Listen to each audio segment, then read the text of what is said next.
Let the secrets fly, asking questions that will make you sigh. Laughs and blushes, every heart's in play. Sheriff Clara's show will take you away.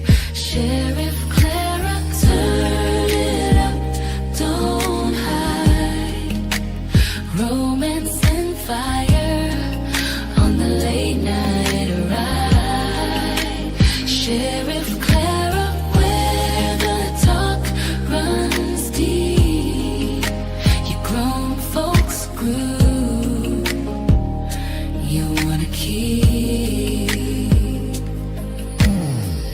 Dim the lights, let the secrets fly,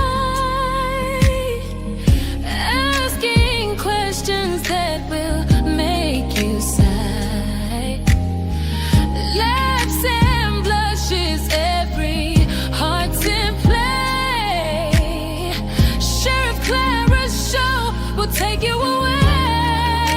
Sheriff Clara, turn it up, don't hide. Romance and fire on the late night ride. Sheriff Clara, where the talk runs deep. Your grown folks grew, you wanna keep.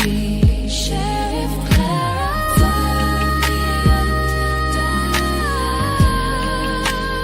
Romance and fire on the late night ride. Sheriff Clara, runs deep. Your grown folks grew, wanna keep.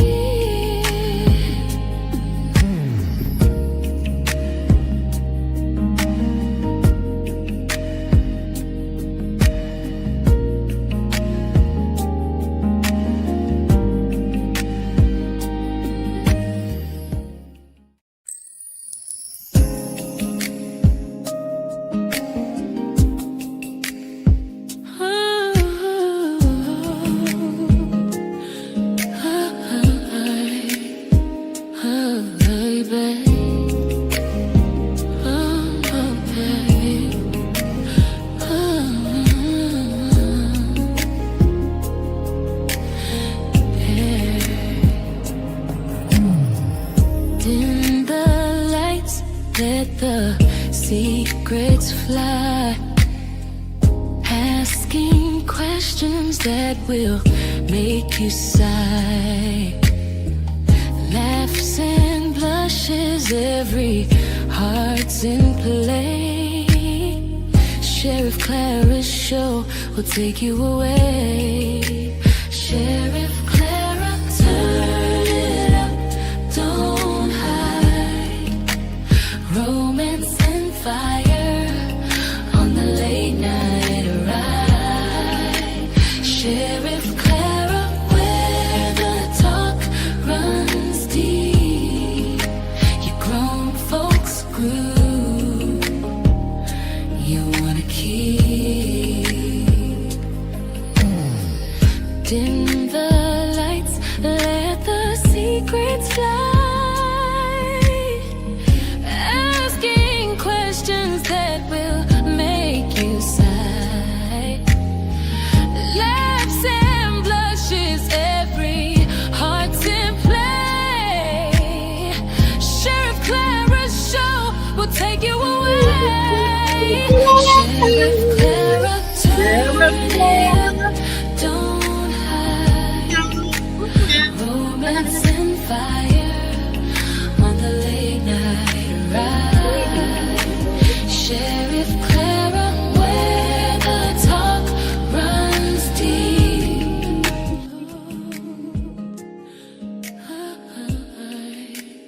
Good evening.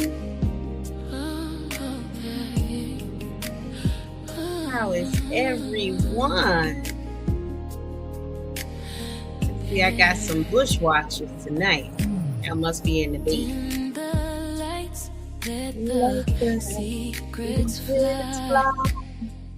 What's up, Oatsy Oats? How you doing tonight, hon?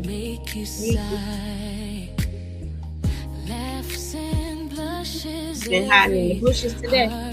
I saw you in the chat, so I guess you're not really hiding in the bushes.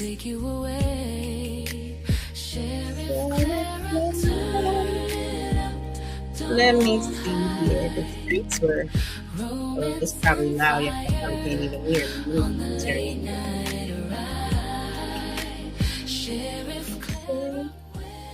Probably too loud for y'all to hear what I was saying. Uh-oh, what you got that smile about? You've been quiet today. I didn't see you on nobody's panel cussing people out, acting a fool.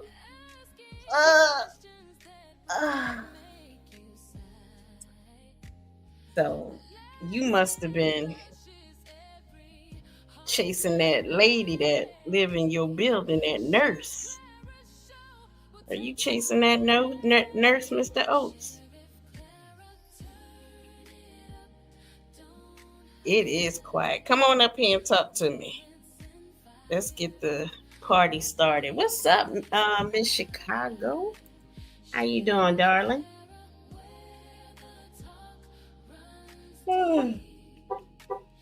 Uh-oh. How dare I start yarning? How dare I? Let me see. Calm before the shade, quiet streets, spicy talk. Trying to pick a better title. There we go. Wanna keep. Alrighty. There go my good co-host. That other one is fired. What's up, Mr. Oates? What's going on, Claire? Man, I'm chilling like a good old villain. How you? I'm good. I'm good. What's on your mind tonight? Man, nothing. It was just quiet, and I got most of what I wanted done today. Well, I say really all of what I really wanted done today. Done, and it's still early. I don't want to go to bed yet, because if I do, then I'll be up at 1, 2, 3 o'clock in the morning. So, come on live and yawn, make everybody else sleepy. Yeah, that's what I decided. So you decided to come up and yawn and make everybody else sleepy. That's what I was thinking. Yeah, like I was not yarning before I started the live, so I don't even know why. Yeah, you don't know what's going on. Okay. Yeah, but I was trying to play it off like I did it on purpose, like I'm tough and gangster. You know what I mean?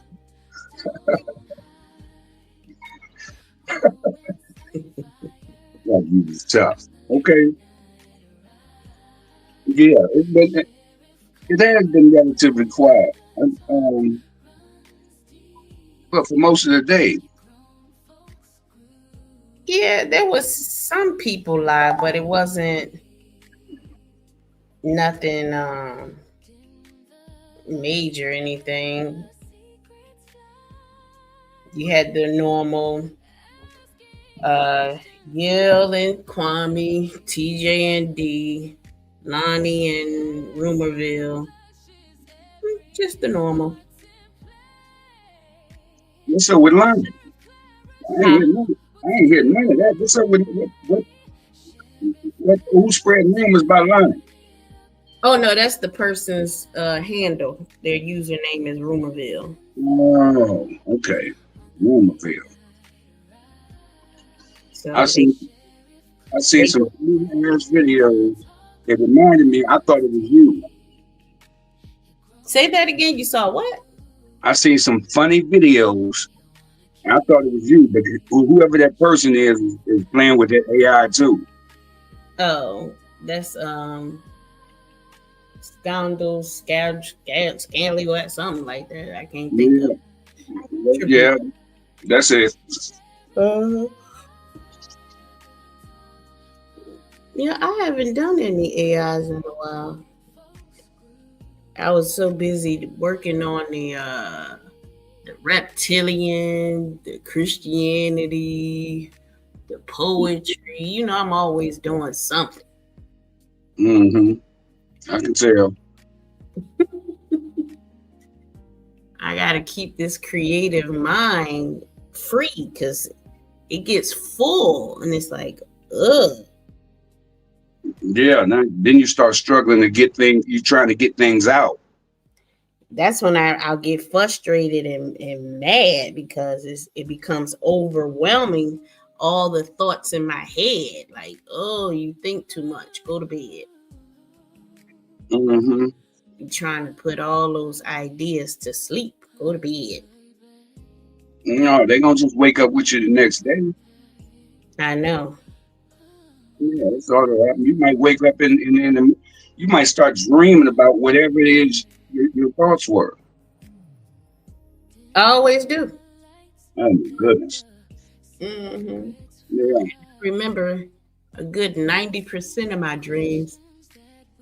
Always thinking. I used to make little herbal pillows with the like with lavender and a few other herbs that are kind of like put you to sleep, relaxing kind of herbs. So I used to put all the herbs in that pillow, little tiny little, squared little pillow, and then put it inside my regular pillow so it would relax my mind. People say it's your third eye thinking over time. And I'm like, third eye need to go to sleep.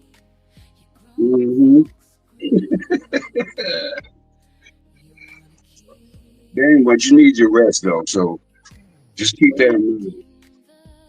Oh, listen, I'm gonna give my rest. That's for sure. That's for sure. This is just exercise for the mind that just won't stop thinking. Like, oh my God. If you come up with another idea, another plan, I'm gonna put you to sleep. No, it's just the brain. Don't worry about it. You did right. You turned your music on and you went live. And immediately I started yawning, so it's working. See? Because if I'm talking, then my brain could be quiet. My brain can't, well, it can, but I won't let it. Sometimes it do, y'all. That's when I get all discombobulated. Like, what was I thinking about? Because my thoughts just keep on going somewhere else. Like, get back over here. Stay over here. That means you're in the process of putting together another masterpiece. Always. Right. Putting together something. Whether it be a masterpiece or not, I'm always putting together something.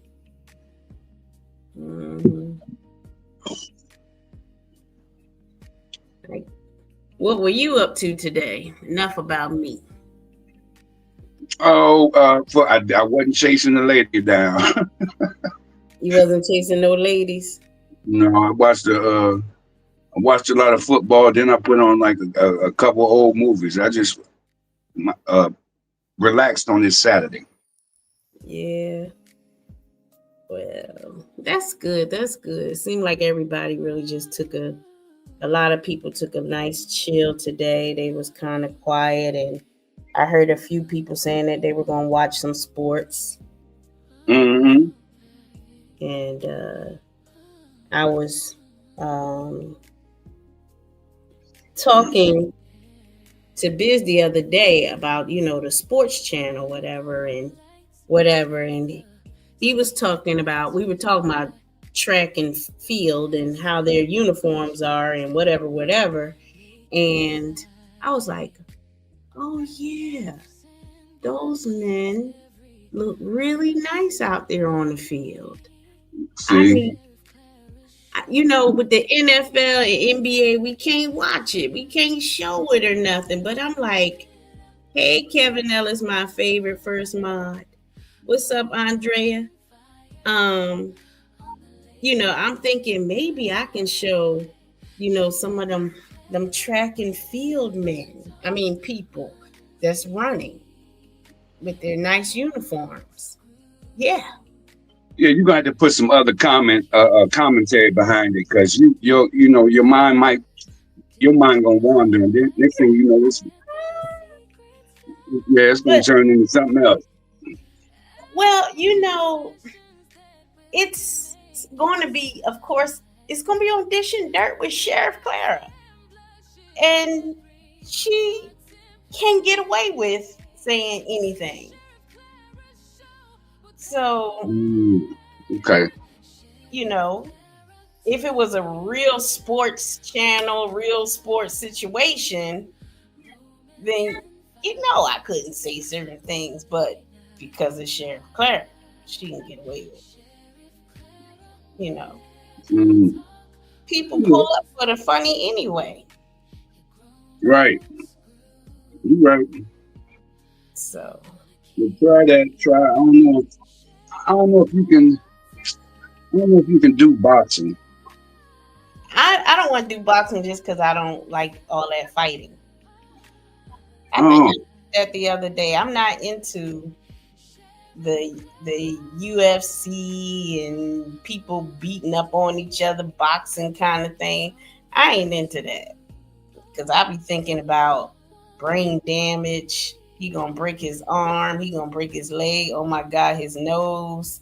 This is terrible. Why do people want to do this to each other? I can't deal it. I can't do it. Yeah, because what I'm gonna say? Oh my God, he just punched him in the face. Oh my God, I think his nose is broke. What?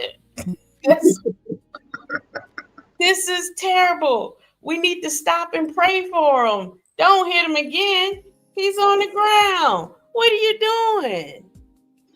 So. Well, maybe try. Okay, maybe not the boxing match. Maybe you should try the the press conferences, like before the fight, where they just talking ish to each other. So you can see why somebody gonna get their nose broke or knocked out or something. That all of that tough Tony talk don't interest me. I still have to do stuff that interests me. Of course, I want to entertain my audience. Hey, right. But if it doesn't, I can't entertain you on something. Like, it's not gonna be real. For me, I'm just. Well, think about this. Do you think your response will be entertaining? No, because see that pulls more so out of the heartstring, soul string. Like, they need Jesus. Okay. So, all right. Yeah. So it's gonna. Yeah, I can't deal. I can't do it. Like, even when I see people street fighting and stuff, and I'm like, you're gonna break something. You didn't hear that punch? You cracked your knuckles. Like, I can't do it. I'm gonna call the police. Stop. I'm calling the police. They fighting. What's up, Kev Ellis? Yeah, you silly. Like, I do okay with watching a fight after it's done and over, where I've seen that both people survived and they're okay. And then, like, okay, maybe I'll go back and watch it. Like when Kev Slow was fighting, it was, I know he's okay. I know the other person's okay. Everybody's alive. They might have suffered a little brain damage, but it's not, Wait a When minute, you talking about that old video of him fighting? yeah. Okay, So it's like obviously he's still alive. You know, right. he survived it. But to actually watch it live, and I don't know what's going to happen. Like I'm sometimes, many times, terrible watching movies. Movies that are thrillers and killers and all of that. I gotta skip to the end to see if the people's still gonna be alive, and then I can go back and finish watching the movie. Because I can't sit with the anxiety wondering if they're gonna die in this movie. Oh my goodness. Yes. Oh my goodness. That's why I watch TV downstairs. But yeah, I can't handle it. Sitting there waiting for the next hour to find out. You know how they make it seem like a character is going to die, but you really don't Yeah, know if they're going to die, but they could die. right. You don't know which way the writer wrote it. And I don't want to sit there for an hour with that anxiety. So I just skip to the end. And once I see that the person survived, then I can rewind it back to where, you know, my fast forward point. I want you to start try to work on that. As far as movies, I can understand the boxing and all that, but sometimes they write that in the script, and the character is so. I understand if it's like the good guy and he ended up getting killed, but somebody in the movie that's so treacherous and like he gotta go. Somebody gonna get him before the end of this I'm not movie. talking about the bad person in the movie. I'm talking about a good person in the movie. Like Okay. their child is kidnapping and making it seem like the child gonna be dead. I haven't seen the child. Hold on, let me fast forward to the end. Okay, the child's still alive. Let me go back. I don't think they're gonna make. I don't think they're gonna make that. I don't think they make too many of them movies. Like where a kid dies. I I don't used think they. it as an example because you were talking about a villain, and I Oh, was okay.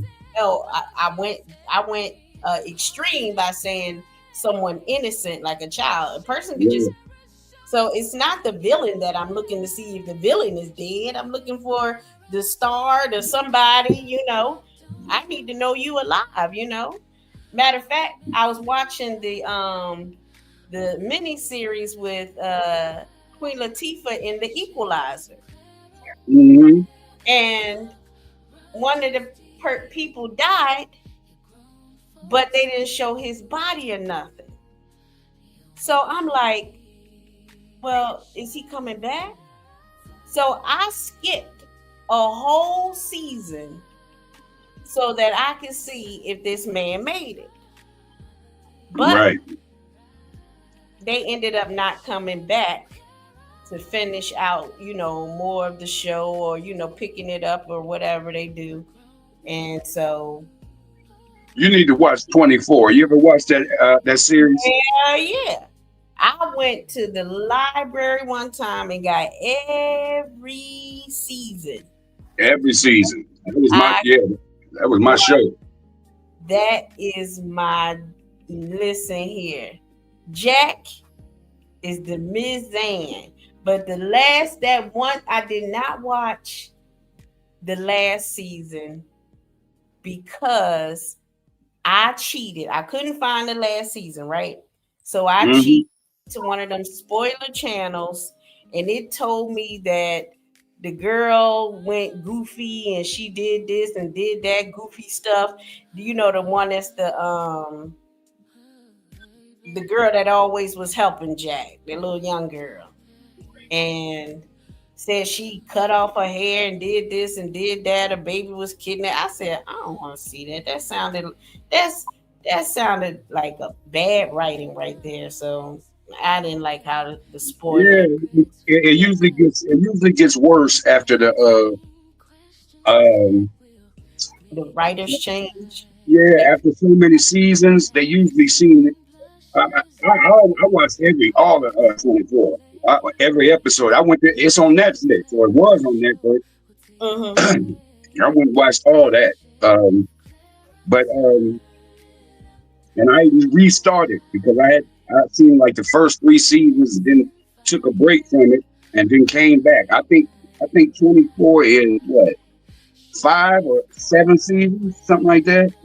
It was a long, good Yeah. run. I miss Jack.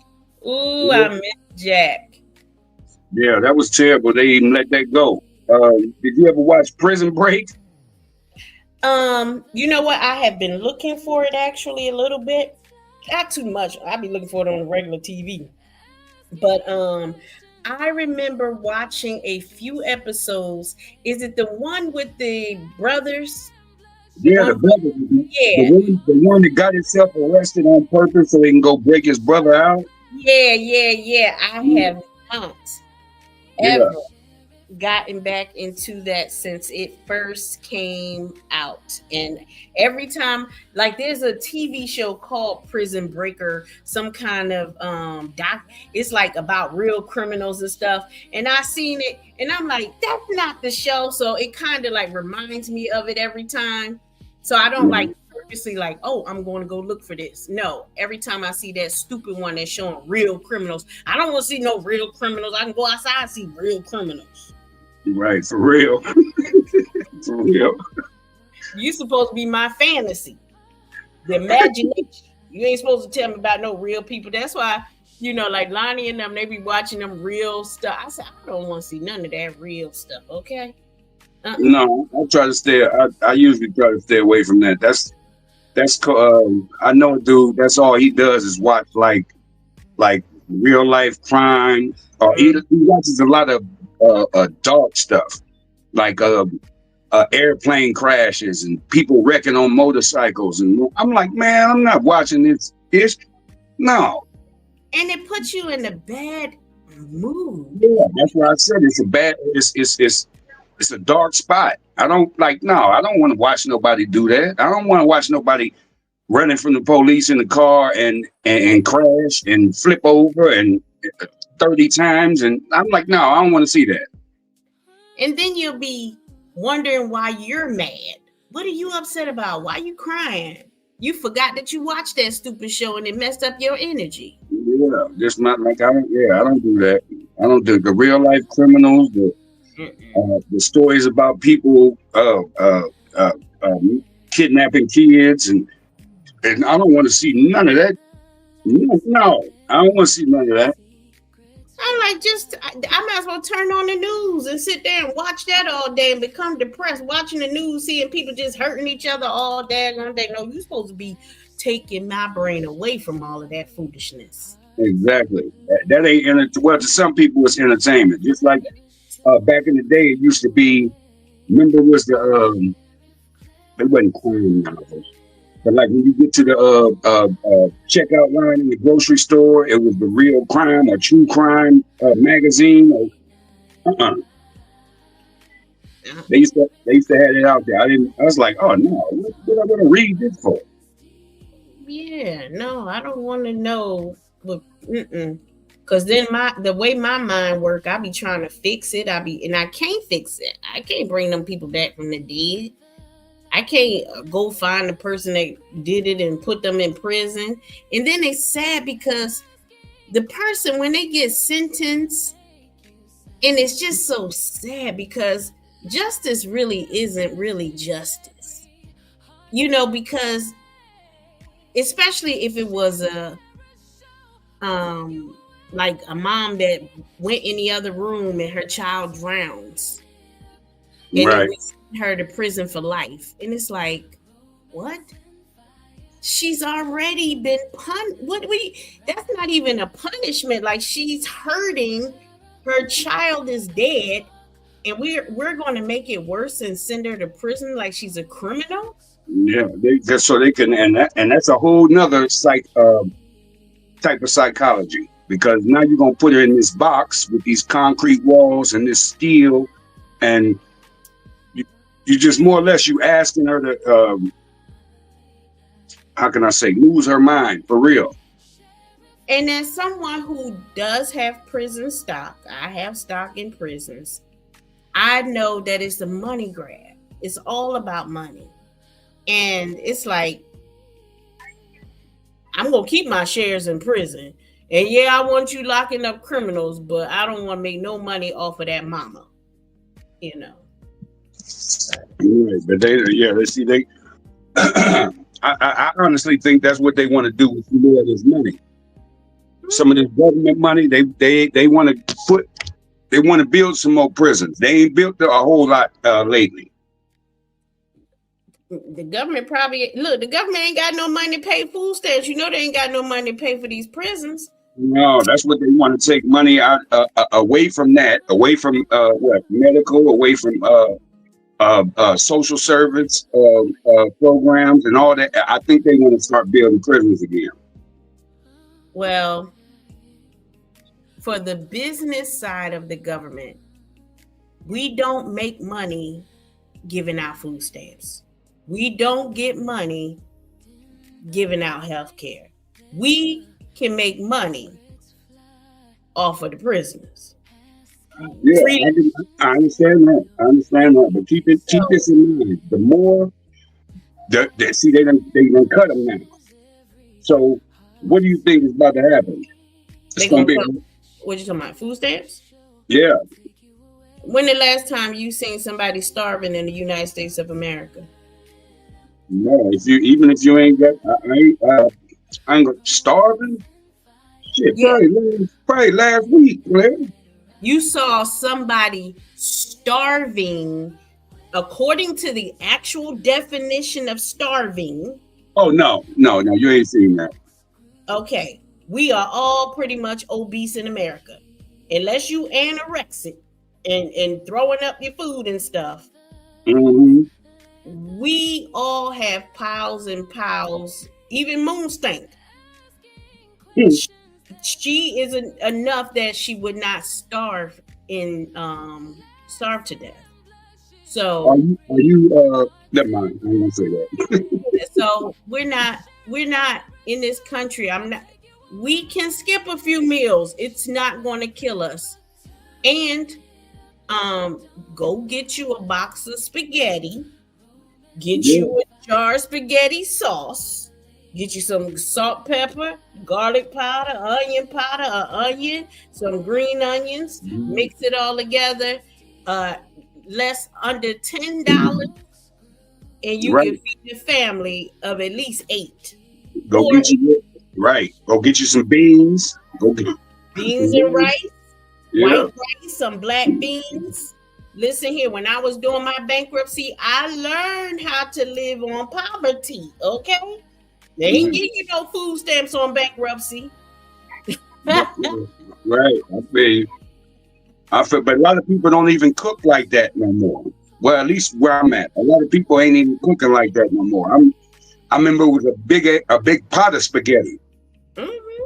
It was a big pot of beans and rice. Mm-hmm. Might put a couple ham chunks in there or something, just to give it a little more flavor. Look at here. Listen, the mushrooms might be cheaper than the meat.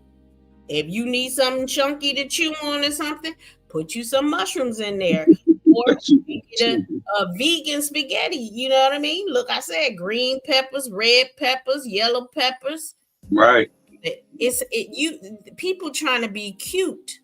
If you're starving, you can't be cute. No.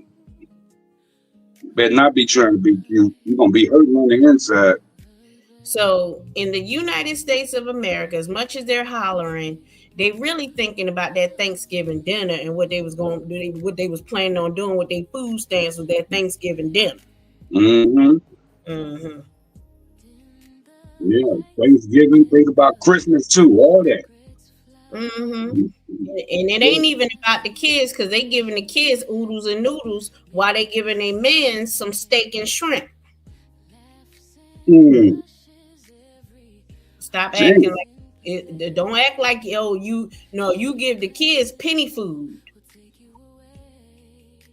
So who you worried about feeding? Don't let me get on my soapbox. No, that's ridiculous. if the kids eating these oodles and noodles, that grown ass man's supposed to be eating oodles and noodles. If that's all But you got. if the kids, exactly. Why do I have you if my kids are eating penny oodles and noodles? Right. I could have took that steak and then shrimp. And no, I've heard of that. I ain't seen it. I haven't seen it. I'll say that. I haven't seen it. It's just like what and the kids eat first. But here, before we get into that part, but here's the thing. If you getting food stamps and you still got this man sitting here, ain't no he eat first, and ain't no he get a better meal than your kids because he working. He don't make enough money to get you off of food stamps. He not feeding those kids. The government is, and we the people are the government. So we the people say, hell no, no. If you getting food stamps for those kids, don't tell me you feeding that man first, second, third. I don't want to hear the shit. Is he on food stamps? Right. He didn't work that hard because he on welfare. Right. Let's stop this bull. If you for real, I'm gonna say it again. If you on food stamps and you up here talking about my man eat first, the kids get hot dogs and baked beans and oodles and noodles, and he getting steak and shrimp. Not offer those kids food stamps. I know you not, because for real, the government is the kid's father. Because they the ones taking care of the kids. They pay for the kids' school. They go to public school. Who paying for it? The government, the real daddy. You get them discounted taxes, so you can buy school clothes and Christmas and all of that for them kids. Who bought it? The daddy. And who the daddy? The government. You better stop acting like that. Look. That's why. I hear you. You better stop acting. Government ain't the daddy. And wait a minute. First, if a man is in the house, and he's working, it's like okay, I can understand you feeding everybody, but the kids, that meal ain't different. But whatever you think the kids should be eating, that's what that ninja eating. So if it's hot dogs and baked beans, oodles and noodles, like you said, and all that, that's what he's supposed to eat. Yep. So I would never agree with you feed the kids. But that's what they're going to buy from the corner store. The oodles and noodles and the hot dogs and that's all the way. That's backwards. That's backwards. So I wouldn't. No, hell. I mean, heck no. I ain't gonna play that game. I couldn't even respect nobody that did that. And there was a time. Remember, the government. Now, people can look at it. The cup half empty or half full, however you choose to look at it. That's how you choose to look at it. Now, there was a time when women would get their food, get welfare, and they said, "Listen, a man can't be in the house." You remember that show? You remember that movie Claudine? Yeah, kind of, sort of. I ain't seen that in. I ain't seen that in years. It was James Earl Jones was the daddy, and she had like 500 kids. Right. And he wanted to be with her, but he knew he would have to take care of them kids. He was on child support himself with his kids. And they had to go to the welfare office to talk to the social worker before they got married. And that social worker got all up in his business, like, you gonna take care of them kids? We need to know all your business. We need to know this. He was like, what? For what? Just because I want to marry her? Oh yeah, we ain't playing no. Oh, you getting ready to go lay down and make some more kids with her. We're taking care of the children. So if you're stepping up, step up. Are you going to step up? If you're not, sorry, Wait a minute, sir. who's the actress in that? Was that Cicely Tyson? No. I know I Let's remember see. that. Because she, I don't know. in the beginning, didn't she come home like she was coming home from work and she was carrying groceries and he pulled up in front of the Yeah, house and yeah, okay, yeah, I remember that. Diane Carroll. Yeah, okay. Uh, I remember that. I remember that. But yeah. Yeah, it was made in 1974. I think I have a DVD copy of this actually. Yeah, And that was it. That was it.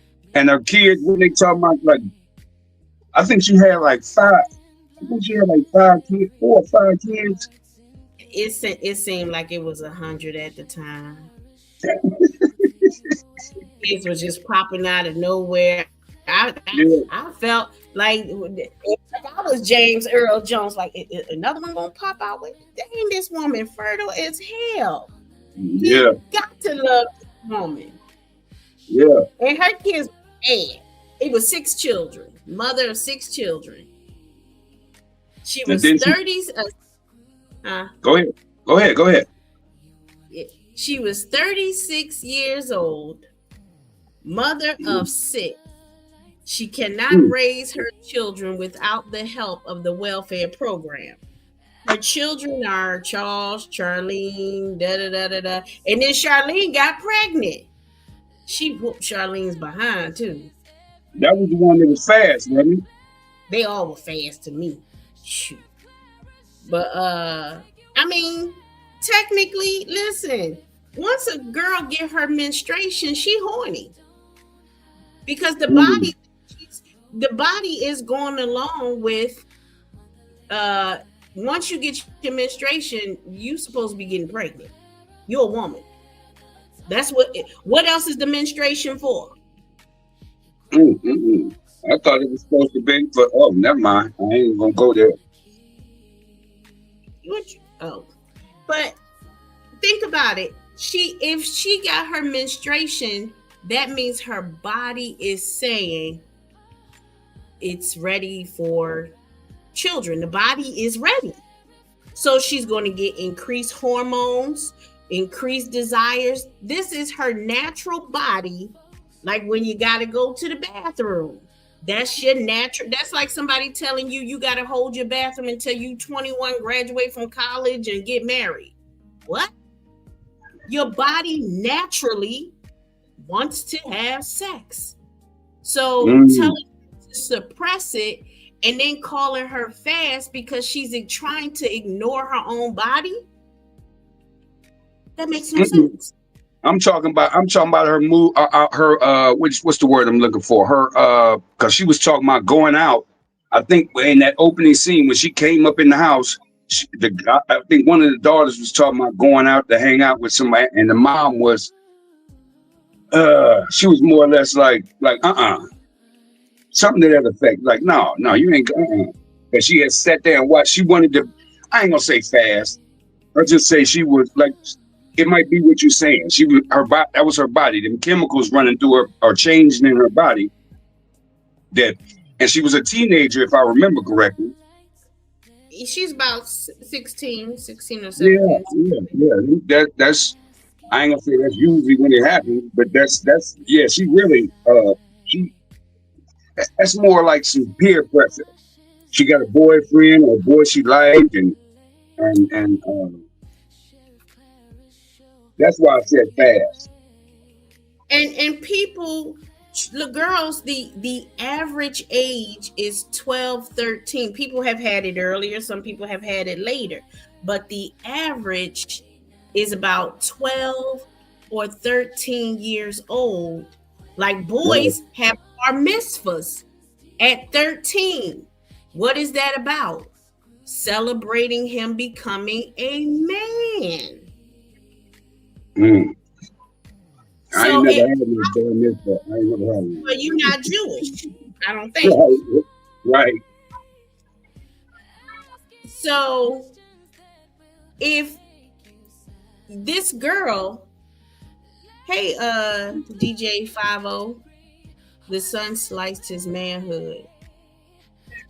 Wait a minute. I think I kind of, hold on.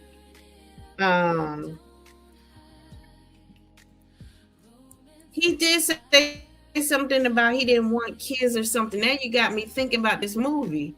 You remember Right. that part, Mr. Oates? I remember something Right. happened with the boy, but it wasn't. The movie wasn't graphic. Yeah, it wasn't graphic, but Yeah. he did mention the vasectomy in a significant and dramatic scene. Charles confesses to his horrified mother that he has had a vasectomy because he does not want to procreate. Listen, when your mama 36 years old and you 17, come on now, how old she had to, she had him about 15, 16. Right. So all he keeps seeing her do is pop out babies all the time. He said, I don't want no kids. I didn't raise all these kids. No, but I wonder what made them writers write that into that movie. Because it's true. I wouldn't even want to repeat that. I wouldn't want nobody. Okay, it might be true. This is how some people respond to their environment, their life. And he might been looking at it like that, like, I don't want no kids. Okay, so guess what you do? Don't go out and do no humping. But remember, he was also like this pro-activist, and he was rebellious, and he just went, whatever was on his mind, he just did it. So out of his anger, frustration, he had no control, and he did it. My goodness. And you're talking about a child. He was 17. He's got a child mind. He's just thinking off the top of his head, and at that moment, he's thinking this is the absolute right, correct thing to do.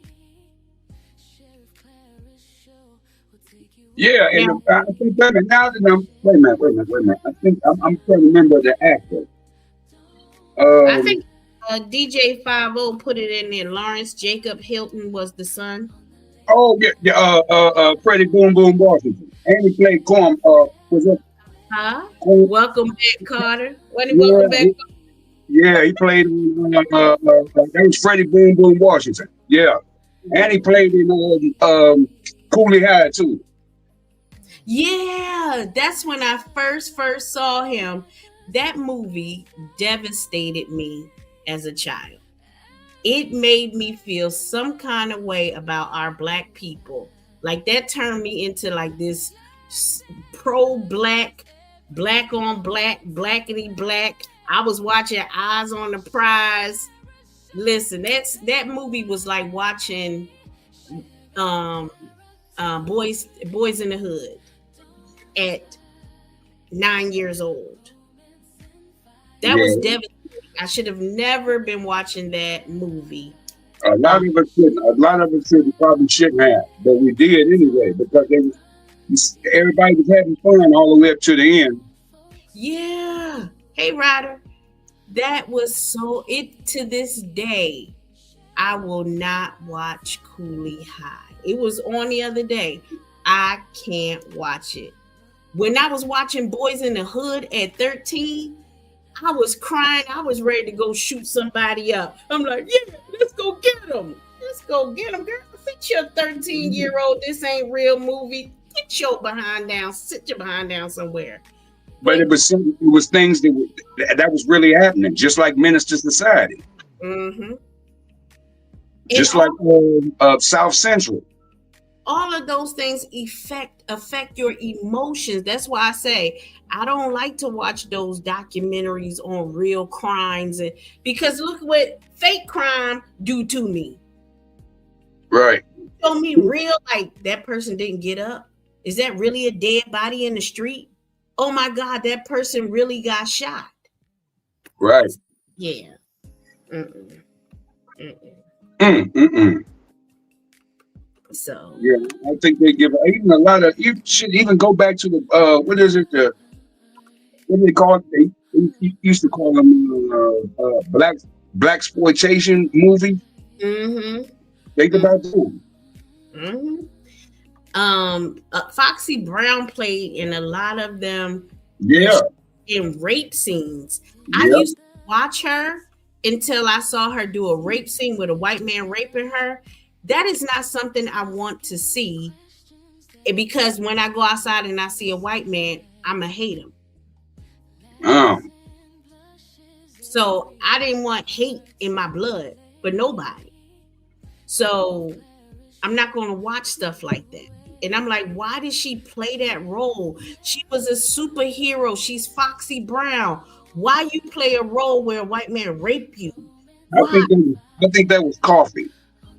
I don't know which one it was, but I never ever watched another Foxy Brown black exploitation movie ever again. Whatever it's called, never ever again with her. Not with her. Mm-mm. Right. I lost respect for her, honey. I don't know, but she also had issues with the whole Richard Pryor, where they said that he was putting cocaine in her vagina, and that's why she couldn't have kids. Damn. Yeah, because they said the quickest way for people to get high, they put it in their vagina or their butthole or something like that. But that's what Richard Pryor was doing to her when they were dating, and she says that's why she couldn't have children, because of the cocaine in her vagina. So I don't know. I ain't Damn. tested to find out. Mm-mm.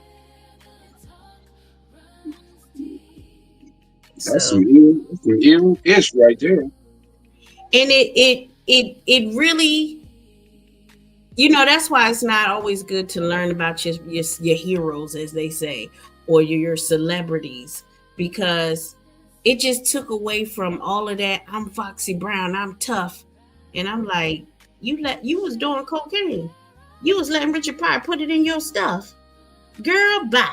Like it. So to me, she's okay. All right, Miss Pam, but it makes her more human. Mm. Because she could have had any man she wanted. She chose Richard Pryor, and they out there doing. I'm not saying he got her on drugs, and it's not his fault. You allowing him to do it. You doing it yourself. You have to. So. Right. Okay, hold on. What is it? Okay, DJ 50 salute. Ryder salute. Pretty Brown Eyes salute. I started to sing the song. I ain't gonna do it. I ain't gonna do it right now. But yeah, that's the. I think that's them is the roles that.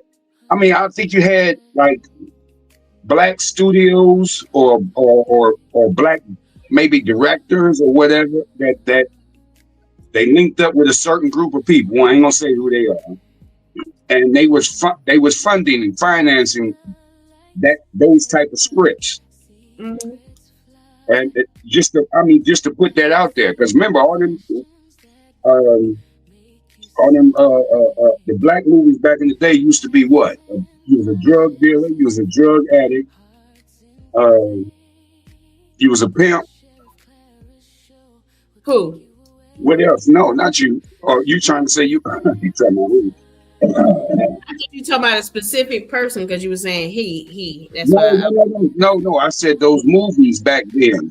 Mm-hmm. When they brought those movies out, they mostly or mainly they had certain characters in them. They, like I said, they were pimps, they was drug dealers, they was junkies, they was prostitutes.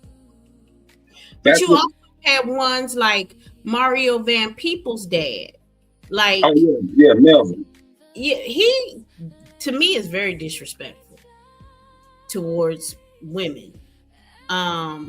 He was a womanizer. He cheated on his wife, his kids' mother and stuff. He was a womanizer himself, but yet he was also doing these kind of movies. Like he was directing, writing these kind of movies, still disrespecting Right, black women. right, right. Now go back. Now I want you to go back to our books. What books used to be popular back then? Wasn't it Donald Gomes? Now, this is all before I was born, so I don't know. You don't remember Donald Gomes or Iceberg Slim? My mama ain't buy me them kind of books. My mama was from the South. No, them was the books that was popping out. It's probably Honey. people. Yeah. I'm telling you, me. You can Oh, tell me okay. all those books all you want to. My great grandmama was a teacher. My great granddaddy was a teacher. My grandmama, she was going to become a teacher, but she didn't become a teacher. This is why I got teacher in me, because it's in me. They ain't buying me no damn books with no stuff that you talking about. Hell no, I ain't never had none of them kind of books. Them. Maybe you. I understand. But look up some of them titles. I've heard the titles, but I never. You were saying like you know what books were out, but no, I ain't know the name. I ain't know when they was out. I heard the titles, but I ain't never touched the book, seen the book, felt the book. And then it was a generation behind them or after them. Like after those books came out, it was a generation after that read those books. Mm-hmm. It was a couple generations. Matter of fact, they was reading them all the way up until like the 80s and the 90s. And what was in the books? And the same thing that was in these movies we talking about. Mm-hmm. The language and all that. The way we talk to each other, the way we treated each other, all that was in those books. They had a book. I ain't gonna say that. Programming of the mind, but remember that's what they used to call the TV shows. You used to get that TV guide, and it told you what TV program was coming on. They Right, told you it was right. a program, just like it was projects. They told you. Exactly. But no, nobody paid attention to the I ain't gonna say nobody, but not many people paid attention to the actual those last words, the two last words you said, television programming and project. Think of it this way. You get taught in church there's power in your tongue. You get taught in the church about that, but yet you don't take it and process it in your everyday with the TV program or even that rap song that was out. You're headed for self-destruction. Everybody self-destruction. And what did we do? Head right into self-destruction. Self-destructive. We speak these things over ourselves, and that's that. All of these holier than thou Christians, do you not hear yourself? Yeah, some of them do. You think that's a positive song based on what? It's like we weren't taught the science of words, but yet you were, because it say it right there. There's power in your tongue. So if you saying you're headed for self-destruction, I think for real, Claire, that I think there was a plan to systematically remove like anything that deviates actually thinking. No, we got to keep. No, we can't have them. We can't. No, we can't do that. We can't have them thinking positive. We can't have them. We can't do that. We can't allow this to happen. The scriptures tell you that too. This is a spiritual warfare. Put on your helmet of salvation, your shield of faith, your breastplate of righteousness.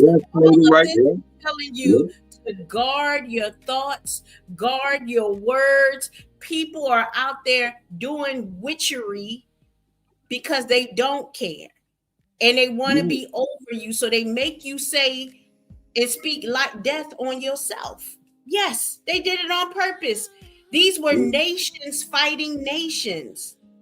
You're Right. always going to have the Jews against the French. The Scottish and the Englishmen don't like the Frenchmen. I mean, don't like the Scottish man, the Polish man. And he sure enough don't like the Nigerian, the black, the Moor, the who, the ever. Those are nations at war with each other. So of Right. course they're going to tell you, yeah, go ahead and say you headed for self-destruction. They didn't try everything to kill us. Here, take some crack. Dang, the crack ain't killing. Crack, they take crack. Yeah, we take Right. crack. They like, yeah, they think like, damn, they still alive? Because our ancestors were at war. And somehow we didn't allow them to lullaby us to sleep and pretend like the war stopped. It didn't stop. It didn't stop. No, they just changed the method of fight. They just introduced another tactic. Even calling them white is their tactic, because now you're attacking every nationality that has that skin tone and assuming they all working together. And that is a lie. The Amish, remember when they talked about Harriet Tubman going through all of these going through the Underground Railroad? Who you think those houses were that they were going to? You better go check out your Amish brothers and sisters, because No, it's plenty of them here. It's plenty of how they have them, and they're historical. My Uh, point is that go it's ahead. not all that same skin tone, so that every black man that see a white person, you think that they part of some slavery to get you.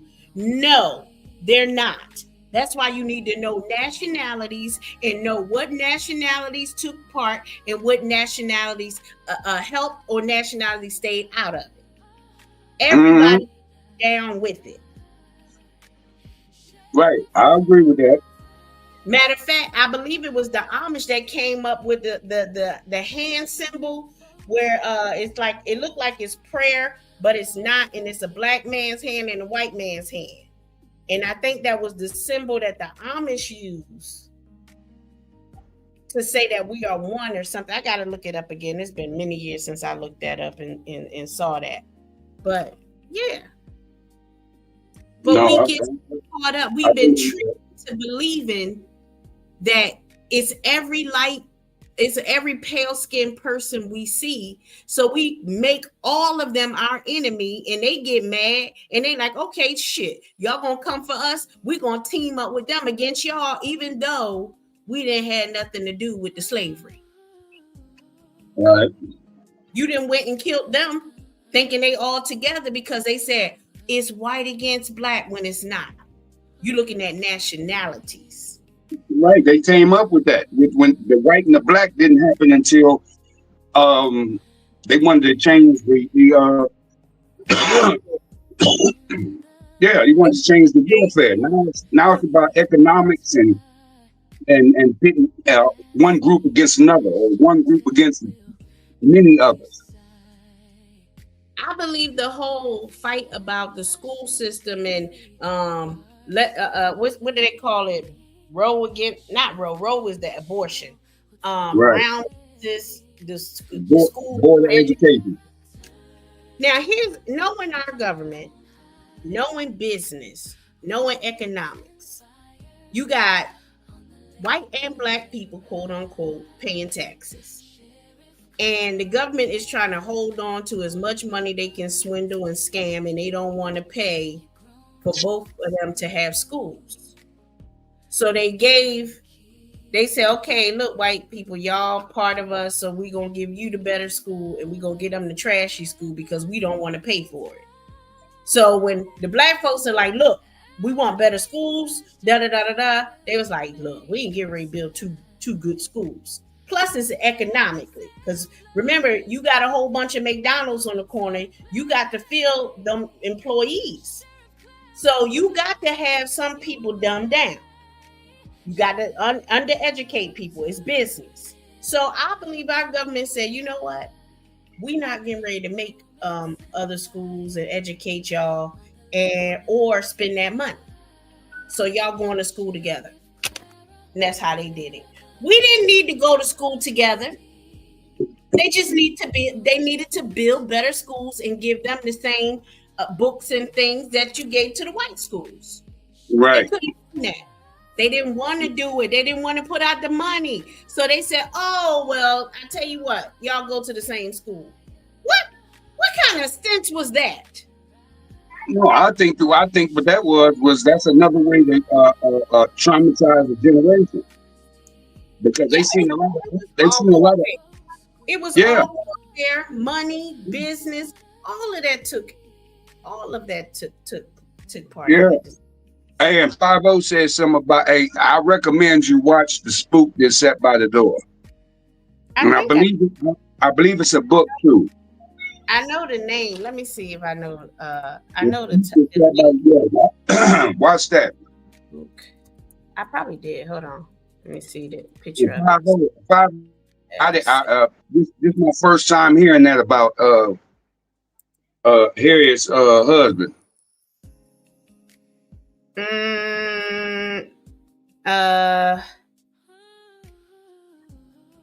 It's not bringing back. I know the title, but it's not bringing back any memories of me actually watching it. Yeah. You can check that out. You can check that out if you know what I mean. At this age, a lot of people probably wasn't, unless older people probably got it when it came out. Wait. A black man plays Uncle Tom in order to gain access to the CIA training, then uses that knowledge to plot a new American revolution. Yeah, you can go. Yeah, check that out. It looked like there's Mario Van Peebles or his dad on the cover of this one, but I don't think this looks like a part 2. Was there a part 2 or something? I ain't never seen no part 2. I mean, not a part 2, like a. Okay, maybe because I'm seeing other people, but there's a picture. There was a picture of Mario Van Peebles in it, but that might have something to do with something else. But yeah. What did he say about her husband? He refused to leave when she came back to get him. He had remarried and basically said, I'm good with my life. Yeah, I knew it. I heard that story too. What's up, John Show? What's up, boo? What's up, John Show? I remember he, what's her name? Harriet was a gangster. When people tried to go back, Harriet, she was a gangster. She was like, no, you trying to go back. She my great grandmama. She was cold. Like, no, I ain't gonna let you go back. I'm not gonna let you go back because you're gonna tell them where we at. But she knew that her purpose was greater than her love for a man. And then I think she only married him for her papers or something like that anyway. So it may not have been super duper, I'm so in love with you, I'm gonna let people stay in slavery. Like, no, I'm sorry, that's not enough. There's no man on this planet that I would have stayed with and be happy knowing that my family is still back there in slavery. Right. So she made the right decision. Like, yeah, she said, yeah. She did. Like I told you, it's a lot of historical spots that's right here in Ohio where they're part of the Underground Railroad. Mm-hmm. So I know what neighborhood they was going through. Mm-hmm. And it wasn't black neighborhoods. Mm-hmm. It wasn't. It's where these historical buildings are. Mm-hmm. And they still got them sitting there. Mm-hmm. But it just don't. I know it had to be other people there, other nationalities there. I know it had to be, because I'm sitting here looking where, like, they didn't let us. Some of these people was in what's his name? Some of these buildings, not people. Some of these houses are in John Rockefeller's former property. These was upscale, and he wasn't on it. I mean, they wasn't on it. They like, no, we're gonna help these people. Don't worry, we got to get them to Canada, or we got to get them further up north. We got to do this and all this. That's up here. You know, Ohio is like right across the water from Canada. But it was like, okay. Hey, What's up, Sheriff? How you doing? good. Y'all talk for a second. I gotta run to the ladies' room. I'll be right back. All right, Mr. Oh, wait, Oates. What's Hold going on, on? let me get my wheelchair out. Hold on. Yeah, good, yeah. Go ahead. Girl, with that wheelchair on mute, we ain't trying to hear that. What's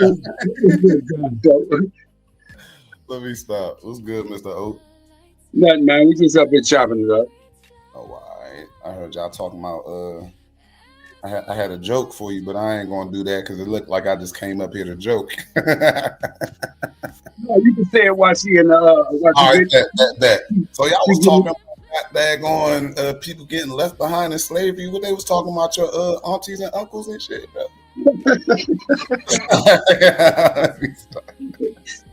You stinking ass. You ain't shit. My aunties and uncles.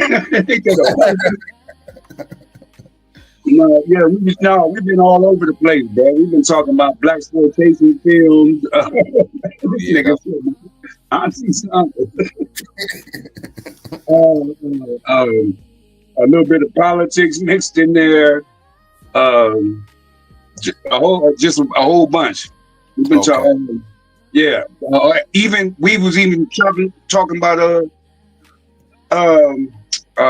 what is that? Boys in the Hood, Men's Society, and all that stuff. Yeah. Okay. So it's pretty much one of the cool chill lives that I be talking to y'all on. Like when I be coming up here and having conversations with you and Miss Yaya, Miss Sheriff. You know, we just be talking about real life and stuff like that, right? Right. Oh, it's one of those. Okay, that's a bet. Yeah. Right. Yeah. I'm just making a point for the universe.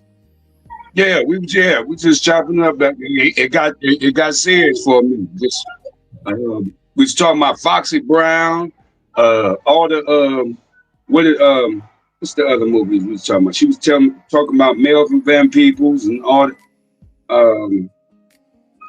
I'm back. We done talked about food stamps. We done all that. We done talk everything. We talking about television programming. We was talking about projects. You know that some of the conversations and like how I got to know the sheriff, like her personality and stuff, and even you, Mr. Oates, because I think I believe I met you here. It might have been OSD, but it probably was it. And everybody met Mr. Oates over here. They be trying to steal him. Yeah, I believe that's a fact. That's a fact. You turned. I want to say, but you was beating him. Cause he was drunk. Yeah. Hey, when Mr. he got Oates, drunk, I gonna beat him up. Yeah, you gave him his swag because, like, you know what I'm saying. All the BTA that he was taking, he eventually was like, "No, I ain't taking this no more." And now look, you unleashed him on the streets. He out here, going loose and wild. Pause. I don't mean to say pause. Hey, the real trouble. Yeah. Don't do that Anthony shit. Don't do that. I don't pause and I don't did it. Right, there you go, nigga. I don't pause and I don't did it. Boy, that boy just silly. You know, I said after the situation with him and Kev Slow, I said I can't go at Anthony with a good conscience and a good heart. Not mafia. I can't do it. Can't do it, bruh. I can't do it. Yeah, you know, you can blame the people who he watches. It's like he's got a young, impressionable mind, and now he's stubborn. Where he's just got now. I don't. People come up with that stuff of people have bad influences and da da da da da, and I be like bullshit. But I can say this boy has had bad influences. I agree. I agree 100%. And that's I fuck with him, but it's the truth. That's the truth. It's not no diss or nothing. It's just the influences that I peep, you know. But that it's like what me and Mr. Oates were talking about with. They used to call TV shows TV programs, and you look at how they call the projects a project, and the magazines and the like he said, what was the name of it? The books, Mr. Oat, the magazines and books they had them reading. A lot of those pimp OG kind of books. This how you treat a woman. This how you treat a man. Treat her like she your home, whatever. So for real, they had those books back in the day. Ask Mr. Oates. Oh, Mr. Oates got all of the books in the cut too. Wait a minute. What books y'all talking about? I had to go to the big man's room. Remember, you were telling me earlier about a lot of those exploitation books. Okay, yeah. You talking about the books called exposés or something like that? No. You don't remember Donald Goins or Iceberg Slim? No, I ain't gonna lie to you. Okay, yeah. See, you ain't a doctor. You ain't a real doctor. No. I'm a music doctor, and I can't tell you the other doctor I am too. I can't tell you that. It's a little vulgar. Yeah, please don't tell me that, Ninja.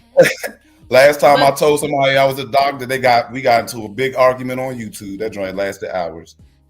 But that whole pimp mentality came from the exploitation kind of movies that Foxy Brown and all of them used to play in. Yeah, Superfly. Yeah, Superfly, Dynamite, and all of that, and they were all pimps. And the Mac, the Mac. About treating women like black women like whores or any woman. They just were. This is you the man if you talk to your woman like this. You the man. So it was young boys watching that think that they like what's that girl name? Sexy Red and all of them that like and booty and think that's cute and stuff. I think she was one of the ones that said I don't know, but I'm like, you licking a man's behind, girl. What in the devil? I'm gonna stab you with these pins. But I like her personality though. I don't like her music. I don't like what she be saying, but I like her. I'm using that just I don't know her personally or anything like that. I'm just saying like how they're programmed into thinking this is the way it is, and it's not. But can we blame our parents for allowing that to be watched? Because I grew up still believing the white picket fence, married, house. That's how I grew up wanting that, regardless of what I was watching. Probably all the way up until high school. I grew up watching Little House on the Prairie. Oh my God. Bill Cosby. You know, we watch stuff like that. Step, Family Matters. Yes. Terrible shows, Mama's Family. But all of this, these children grew up watching Bad Girls Club, where the men like the bad girls. So you think this is cool.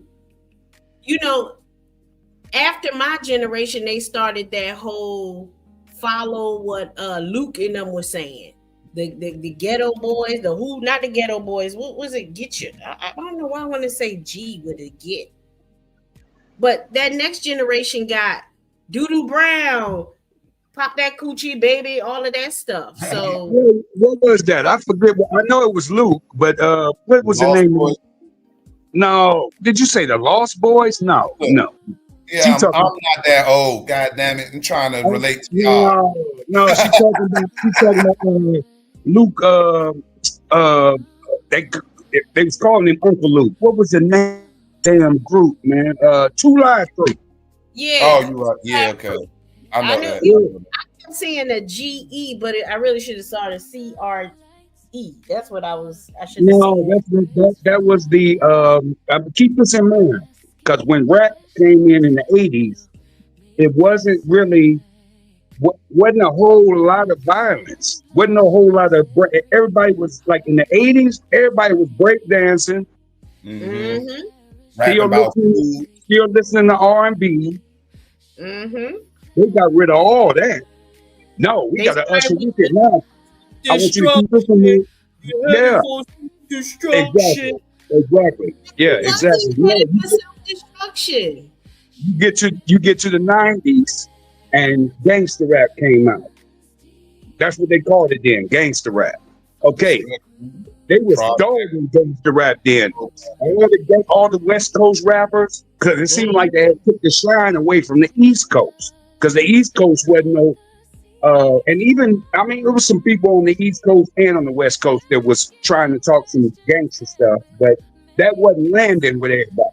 It was still LL Cool J, it's hard. Ed being Rakim, KRS-One.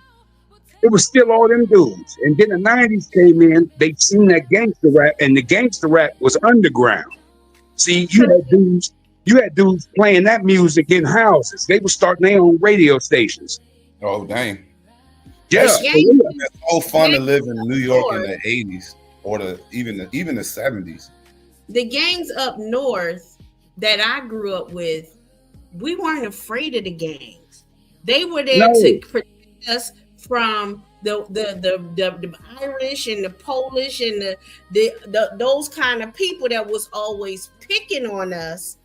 But the gangs that we had in our community was always protecting us. And then they was protecting the neighborhood. Hold on. They started smoking that weed. They started doing them drugs. And then they started robbing us.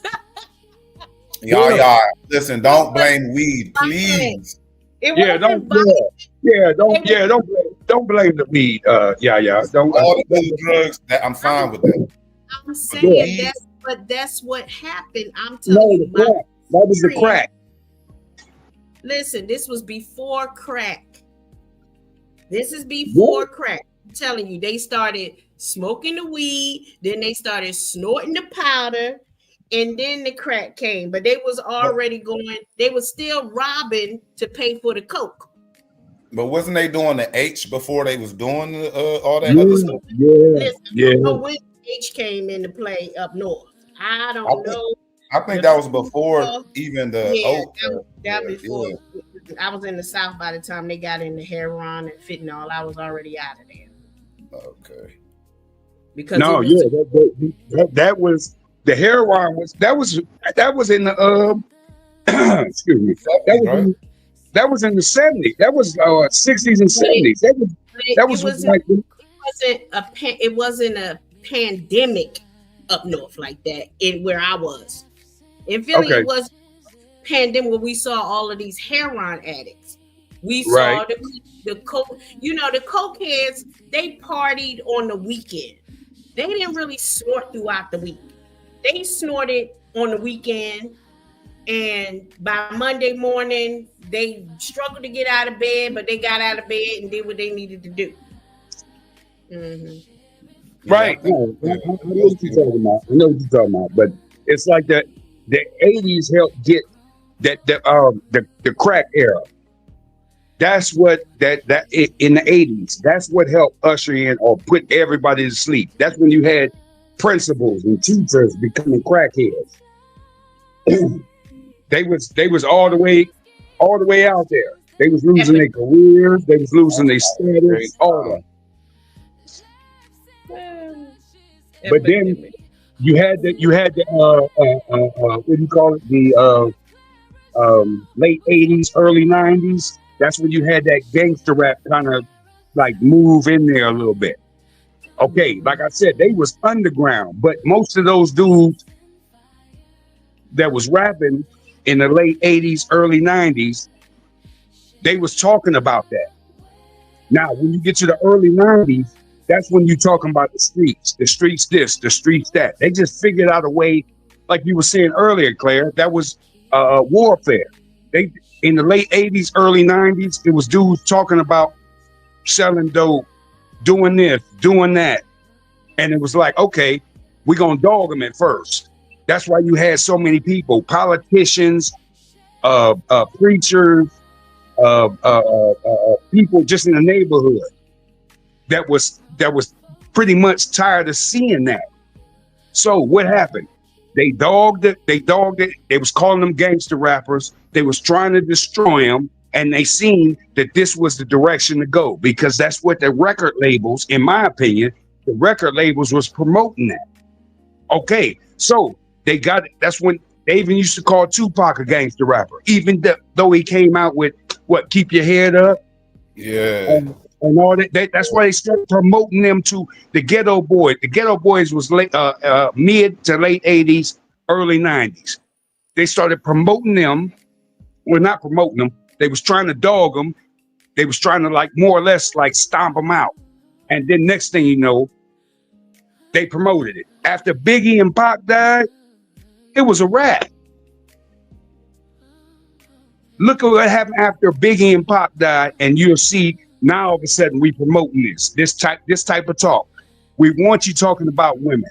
We want you talking about selling dope. We want you to talk about shooting dudes. They saw how it worked. Like when you look at, remember they also tried it with the rock and roll. They was like, oh, play the music backwards and it's going to be here. You're going to hear the devil. Yeah. They tried it with, they were trying it just, like I said, it's not about white and black with those people. They go by nationalities. And they don't like the Irish people. They don't like the Polish people. So they was trying to get them with rock and roll and the devil. They were trying to get them. They just keep experimenting. There are just evil people in the world. Just like on YouTube, they're just evil people who do evil shit. Right. Just like they way into your spirit, because they're manifesting words that you are putting into your brain, and you listening to this. You know, it can change the frequencies of how you feel, make you upset. That's why music can change your feelings and your mood. Yep. That's why I don't put on certain songs. I don't care if it's I don't even put on certain movies, because I know it's gonna put me in something. If I'm focused, then I don't want to watch Love Jones. If I'm focused, I don't want to watch all of them kind of movies, because then I'm gonna be like, let me go. But then I'm focusing on trying to get on somebody's dating app or something. I don't want to focus on that shit. Mm-hmm. So I ain't putting on that shitty music. I'm not gonna put on that.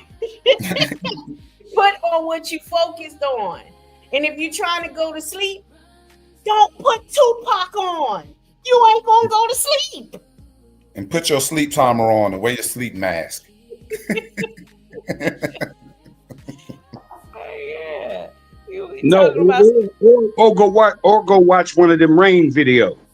Oh yeah, for sure. That turn the TV dark on you. Yeah. Sleep in 30 minutes.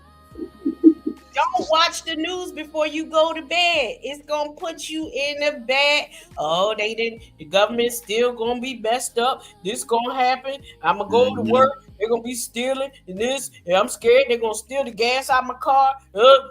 You stressing yourself before you go to bed. And when you stress yourself about something that didn't happen, you stress yourself twice, 2 times. I read that in a book. I don't know if anybody ever read this book called I'm a Badass. A woman actually wrote this book, and I shared this book with a lot of people in my circle, my mother, a few of my women I dealt with around those times, my sisters, my aunts, and all that. I even shared it with my dad, but you know, he sees it's a woman wrote that. He might be like, oh, it's a book. Oh, feelings. Oh, I don't care about this shit. But I say that to say this. A lot of things, her name is Jeannie Serrano, but a lot of things that she say in these books, if a lot of people carry themselves like that, a lot of people have self-confidence. They wouldn't be as negative. They wouldn't be scared to jump out there and do what they got to do. It's a lot of things that we held back by people just putting, it could be unintentional. They could be telling you that you can't do something, and you absorbing this, and you don't know that little sound in the back of your head was somebody telling you that you couldn't. Mm-hmm. And you're supposed to extinguish that. Man, I need to get that book. That's what all of these what churches, with all these spiritual societies, all of these kind of faith, they're supposed to be helping people build themselves. They're just like what the Masons do. They're building the G-man within you. So that's what you don't supposed to be going to church to have a designer party, fashion show, and sleep with everybody, pastor and every. You're supposed to be there to build your character, build the God in you. So when they playing these games of y'all need to do this on every first Saturday and every first Tuesday, Sunday of the month, and bring the pastor the money, that is not the purpose. To bring you my tithe, I pay taxes. That's my tithe. My taxes go towards welfare. I didn't pay my tithe because the tithe is supposed to be for the orphans and the widows. Guess what? Paid my tithe in my taxes. What the hell are you talking about? And you don't even know where they sending that money. So I started this practice a while ago. I used to just give my 10% to a home. Like, I'm not going to give it all to one homeless person, but I'm going to use my 10% where when I have my discernment and I see somebody asking for money or begging, or they look like they homeless, hey, here, $5. Hey, here, $10. Hey, here's a couple dollars. Now you going against the Bible. Because the Bible said that 10% is for the widows and the orphans. The Bible said a man don't work, don't eat. What about the Levites? What about the Levites, though? Because the Levites, they're not supposed to work. No, they do work. Because, listen, the storehouse was an actual storage place where people actually brought in the fruits of their labor, fruits, vegetables, everything that they were growing. It wasn't money. So yes, they were working because they had to maintain the storehouse. Right. So they were delegating pretty much. No, they was taking it. That's why the scripture says, will a man rob God? He wasn't talking to the congregation. He wasn't talking to the orphans. He wasn't talking to the widows. He was talking to them thieving behind Levites that was not giving the orphans and widows their food. See, I got to daggone read it again with my new consciousness. You know how cursed, and I'm going to go there spiritually. You know how cursed the United States would be if they cut off the food stamps that actually help orphans and widows. That's a curse. When your people, and I say they not starving because we ain't really starving in America, but if there are some children because their parents sold it or did wrong with it and they really need that food, how cursed of a country we would be if there are children going to bed hungry because Congress can't get it together. I don't want that curse. Y'all need some food? Let me open up my storehouse. I'll be a Levite priest. I'm gonna find me an orphan. You are not gonna put that curse on me. Y'all better open up y'all cabinets and let them people in your house, or you gonna be cursed with the United States. I'm gonna go find me some. Where your daddy at? You an orphan? You ain't got no mom and daddy? Here, baby. Want some Snickers? I got some. Here you go. I think I got some Twix in the car. Let me give you some.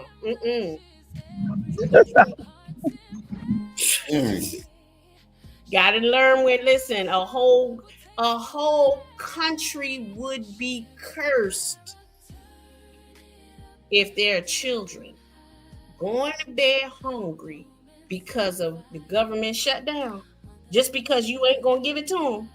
Okay, Trump, I'm gonna need you to wake up and stop playing. What you got up there sharing, John Show? I just shared the book. If you was interested in looking at this book one day, they got an audio book, 99 cents. Those of y'all that's listening, John Show lying. He just showed me some porn. Stop it. I bet they looked at the screen quick as a mug. Oh shit. Let me see.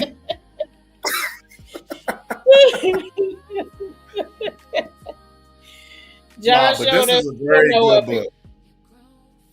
I ain't gonna hold you. I don't show porn So in front of the talk, scenes talk now. to us. Talk Huh? to us. Okay. All right. I'll give you a rundown. So this is a book that raise your energy. So pretty much it say you are a badass every day, how to keep your motivation strong, your vibe high, and your quest for transformation unstoppable. Everything they saying in that is real, right? So it's pretty much for anyone who's ever had trouble staying motivated while trailblazing towards success. Because Mhm. you are a badass is a concise, crystal clear companion which will keep you fresh, grateful, mighty, and driven. Now, in this book, they also tie in some of the things that they say to Bible scriptures. So Mhm. she's relating to things that's read to use as in context, right? Mhm. So it says in 100 exercises, reflections, and cues that you can use to immediately realign your mind and keep your focus unwavering. This guide will show you how to keep the breakthroughs catalyzed by Sincero's iconic books. You Are a Badass and You Are a Badass at Making Money. I got the You Are a Badass at Making Money too. That joint is good. Mhm. Owning your power to ascend to badassery is just the first step in creating the life you deserve. You Are a Badass Every Day is the accountability buddy you can keep in your back pocket to power through obstacles, overcome the doubts that hold you back from greatness, and keep the fires of determination roaring while you reach your goals. Okay. I think Yeah, he I had was to get a feeling. little energy with that. I think he was feeling that a little something, something. Yeah. Now, if you get the audio book, it's about an hour and a half of listening. But if you get the book, it might take you a whole day to get through it. But it's really good. I ain't gonna lie to you. I removed that. I don't know how if I can. But the book I believe that every generation has to put it in their own words. And obviously, this person has put it in their own words for the now generation. Because, there's tons of books that talk about self help and, affirmations and, you're a badass without saying a badass. But I think it's important that everybody put it in their own words for the generation they're in. Because remember, badass used to be gay. When you used to say somebody was bad used to mean gay. What the?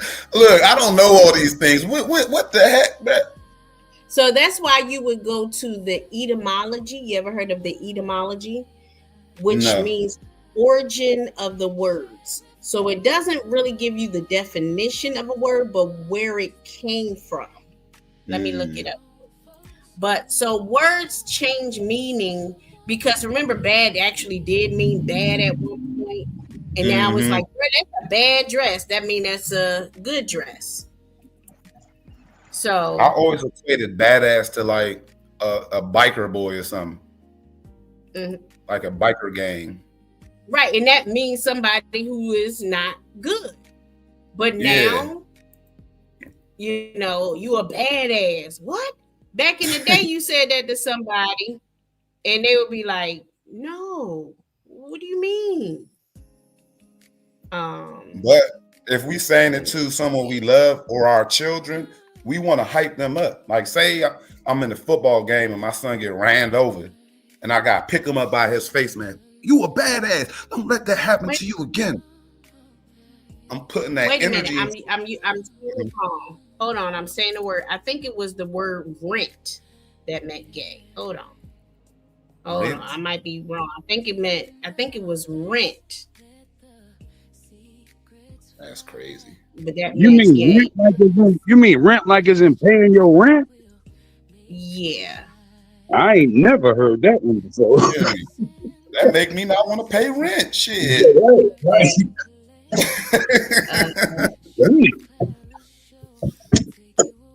Like what they really mean by rent now?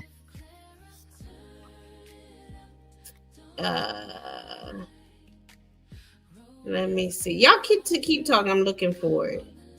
Okay. But yeah, I'm interested in see what this word epitome, not epitome, the dang, you just told me. See, this is why I need the book and not looking at it online, because online they play with the words. Yeah, that's a fact. Because they want to hide stuff, they want to keep stuff, and they don't want to pass it down to the next generation. But that's why it's important to have hard copies, because either it was rent or bad that meant homosexual, gay. Yeah, we probably didn't know. Well, I'm not saying we didn't know because I wasn't back then there, but like as a society and probably the population of men probably didn't know because they probably was in the closet. When I was growing up, I don't think they had this many of that type of people in the world as they do now. They were there, but they was just, well, I don't know if it was that. A lot of these people are paid to play gay. Okay. They'll do anything for money. They don't care. Yeah. They pay to pay. They look gay for play. Mm-hmm. Gay for pay. I think programming is also involved in it, though. I think the programming is involved. Things they put in the food, things that people are ingesting with their eyes, things that people looking at and be like, "Oh, he's accepted," and all the women love him, but that do act weird, like how people love Prince. I don't think, like, even to this day, I don't think Prince is of the community, bro. I just thought he was a little. No, I never thought he was gay. He loved women. Yeah, but look at how he move and how he act. So now the regular Joe want to act like Prince. You can't act like him. You're not a musician. You're not a daggone. You know what I'm saying? Like, you have to continue to be a man. Prince could be Prince. You know, but it's just a lot of people see what they like and they want to be that. That's what I had a conversation with somebody and I was saying, like, pimps still are putting their feminine energy by their workers, to say the least, right? They're living their life off of what a woman is doing for them. So they're relying on these women. These men, I never saw like a masculine pimp. What colors is pimps wearing? Pink, purple. They walking with a limp. They want to wear a wig. They probably got on mascara, 2 earrings. They don't care how many rings they got. They being feminine.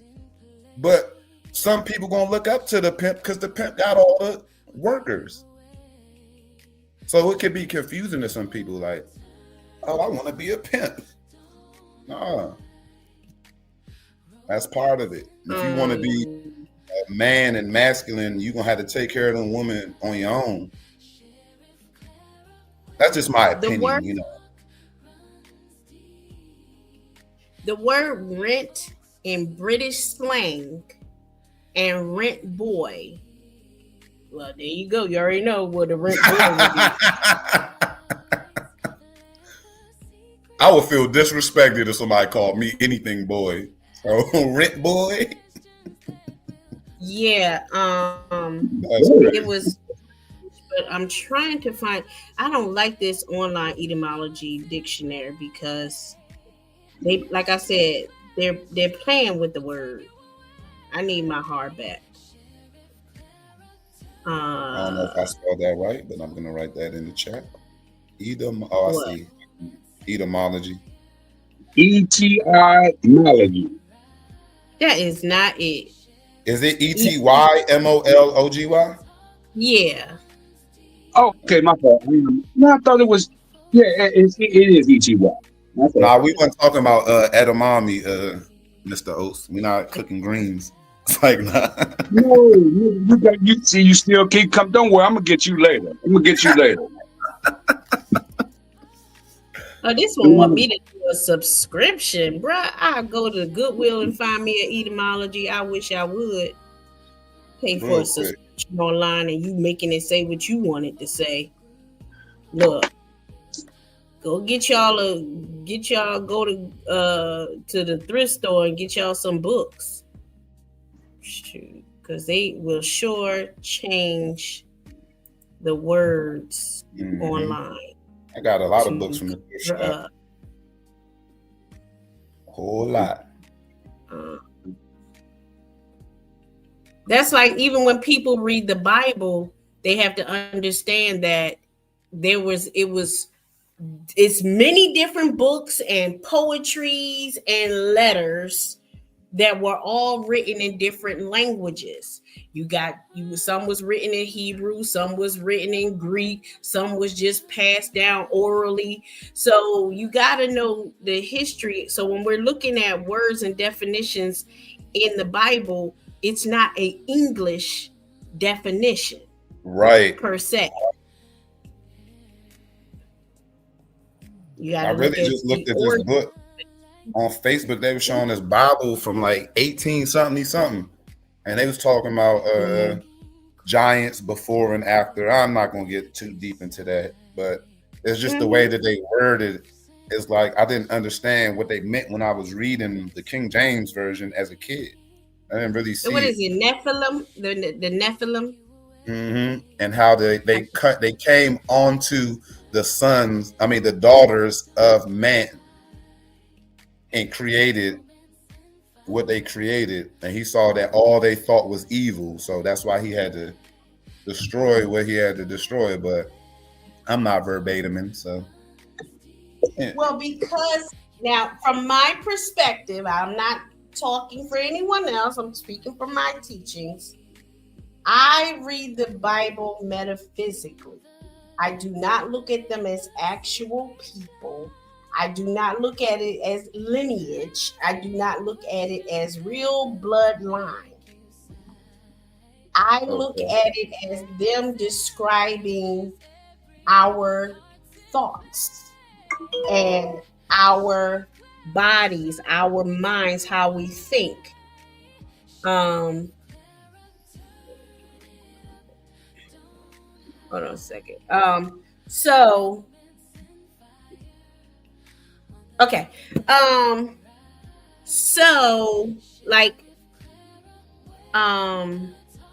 I should not have looked at my phone. Sorry. So when they're talking about, like, for instance, with the story of the boat. Why can't I think of the name? My brain is fried. Noah. And God saying, and I use this as a joke to people, when God said, I'm sorry I made them. So when people are like, oh, you feel bad for someone, I say, shoot, God said he's sorry he made you. You thinking I'm so evil? I be like, well, the Bible said God said he's sorry he made y'all. Well, how terrible is that? But I mean, the scriptures say that. They do say it. But how I have understood it to me metaphysically was thoughts, overwhelmed with negative thoughts that begin to outgrow and become bigger than the positive thoughts. So David, when he was slinging his whatever that thing was to knock down the giant, he was getting rid of that negativity within himself. And that goes back to when I showed Callie the other day, where she's the goddess in Hindu religion, and she's holding the head of a man, and she's blue, and even the blue means something, and she's got these knives, and she looks like a demon, but she's cutting off the demon within herself. So with Noah, the gathering, the leaving behind all of the negativity, washing it away, that goes into the baptism of John the Baptist. John said, everybody need to be baptized, washing away all of the negativity, all of the sins, so that the new thoughts could come in, so the spirit can talk to you, such as the dove coming on Jesus' shoulder. It's all metaphysical, explaining how we need to purify our minds and not allow the negative thoughts to become giants within us. Now, if you want to believe that there was real, that they're talking about real giants that was on the planet, if you want to believe that there was a big gigantic fish in the water and Jonah was in the belly of a fish, if you want to believe that Shadrach, Meshach, and Abednego was in a fiery furnace, hey, if you happy with it, I'm happy with it. My understanding is to understand myself and understand that it's metaphysical. Okay? But if you want to believe in giants, go ahead. I ain't gonna stop. I can respect that, you know. I can respect that. Look, I go down rabbit holes all the time. And do you know what I mean by metaphysical? Absolutely, because you pretty much saying like you letting that small thought fester and now it's clouding your judgment because it's so giant and it's not what you should be having in your mind. So yeah, everything that came. What I mean by metaphysical, though, the word itself. I can't give you a definition. I can give you what I think it means. Okay, go ahead. I believe metaphysical is here. So y'all don't see. I ain't trying to look it up. I think metaphysical is look it up. That's what you're supposed to do. If you don't know something, there ain't no need for you to front for no goddamn body. It ain't no shame in you looking it up. Look it up. If you don't know, you know what I like to do. I like to not know words and try to figure out what it is before I look it up. So and we've been trained to do that. Which is absolutely, I'm going to tell you right here, right now. It was a white boy in college that told me to stop playing. He said, stop wasting my time. Because we would be reading the book and I would play with the word, trying to, I know what it means. And he'll say, tell me what it means. And I couldn't tell him because I'm doing what you said. Because somebody told somebody in our school system to let us think like that. And he said, stop playing and wait. We were both in college. He was a student helping to teach or, tutor me. And he said, look it up. If you don't know it, look it up. Stop trying to figure it out if you don't know. I probably wouldn't have got this either. So metaphysical relates to the branch of philosophy called metaphysics, which studies the fundamental nature of reality, existence, and being. So it studies the fundamental nature of reality, existing, and being. It explores abstract questions beyond the physical world, such as the nature of mind, existence, space, and time. Okay. Yeah, so you pretty much get that. You're glad you learned it. I'm messing with John show. That sounded like a complicated definition. Very. That was very complicated. So tell me what it means. What did you comprehend from that? Because I ain't comprehend shit. I'm gonna tell you the truth. I believe it sounds like it's the questioning of things that you can't confirm. Like you can't confirm that there is space. You haven't been there. So that would be a metaphysical thought. You can't confirm the nature of other people's minds. You can't confirm ghost and paranormal activity. That's metaphysical, right? Ghosts are metaphysical. So more or less what it's saying, John show, is it has no body, it has no form, it's no substance. There you go. That would be the best way to simply put it in my mind. It has no physical form. Yeah, and therefore it's doing what? That relates to like entities or forces that pretty much exist outside like our own bodies. Supernatural. Yeah, there you go. So it's outside the forces or the entities that make up that we think we know. So if the Bible is spiritual, why do we keep trying to make it physical? Look at the good question right there. And you know what? I was gonna say so people can have faith, but that goes against faith. You don't need it to be physical if you have faith. You should just believe what you're reading and imply it into your life or whatever, you know. That's being faith driven. If you need proof, then what type of faith do you have? You don't have faith for real because you need proof.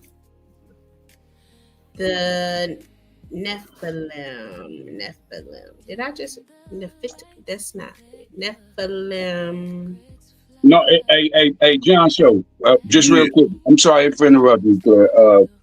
Just you have to look. I think that's where you, not you, but the individual. You have to look for that discernment. Yeah. You have to try. You say you don't like they say, faith of a mustard seed. Yeah. Yeah, that's. You I have to always look- Bible verse. I don't know what it is, but it'd be like, don't I let the little birds eat? They don't wake up worrying. So why are you worried about it? Every problem you had in your life, you overcame it because you're here right now. Right. Exactly. And I don't know what I'll be asking some people this sometimes, like people that usually tell me they don't believe in God. I'm like, so how did all of us get here?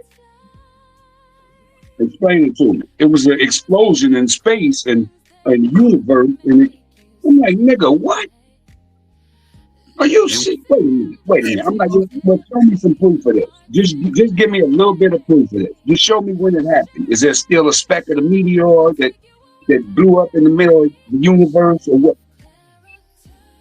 What created, or what entity created all of this? Everything you know right now, from cars, the money, the brain. What person do you know that can create another human being? Now I don't know about this cloning stuff yet, because that's tricky. Man. What person? Slow down, Mr. Oates, because you get fired. And then, hold on. Oh, Mr. Oates, slow down. Listen, slow down, because you get fired up, and then your phone start breaking up, and we get half of what you're trying to teach here. Okay. So your energy just bring it down. He got passionate. Slow He got passionate. Like how us cancers do. down. He got passionate. That's Don't that get him cancer. started on the cake. Right. See, Don't there get you go. him started. You know he'll get kicked off the show. No, He'll get I'm kicked just off the saying. show. No, why you gonna kick me off? Well, I'm going upstairs. I'll be back. See how he get so. What are you talking about? I'm going upstairs. We want you to continue. You can't correct a black man. Look at how No, he acts. you Can't say can. nothing to a black man. No, what I was saying is, see, it's the I ask people, like, do you know somebody who can create a human? Yes. Who?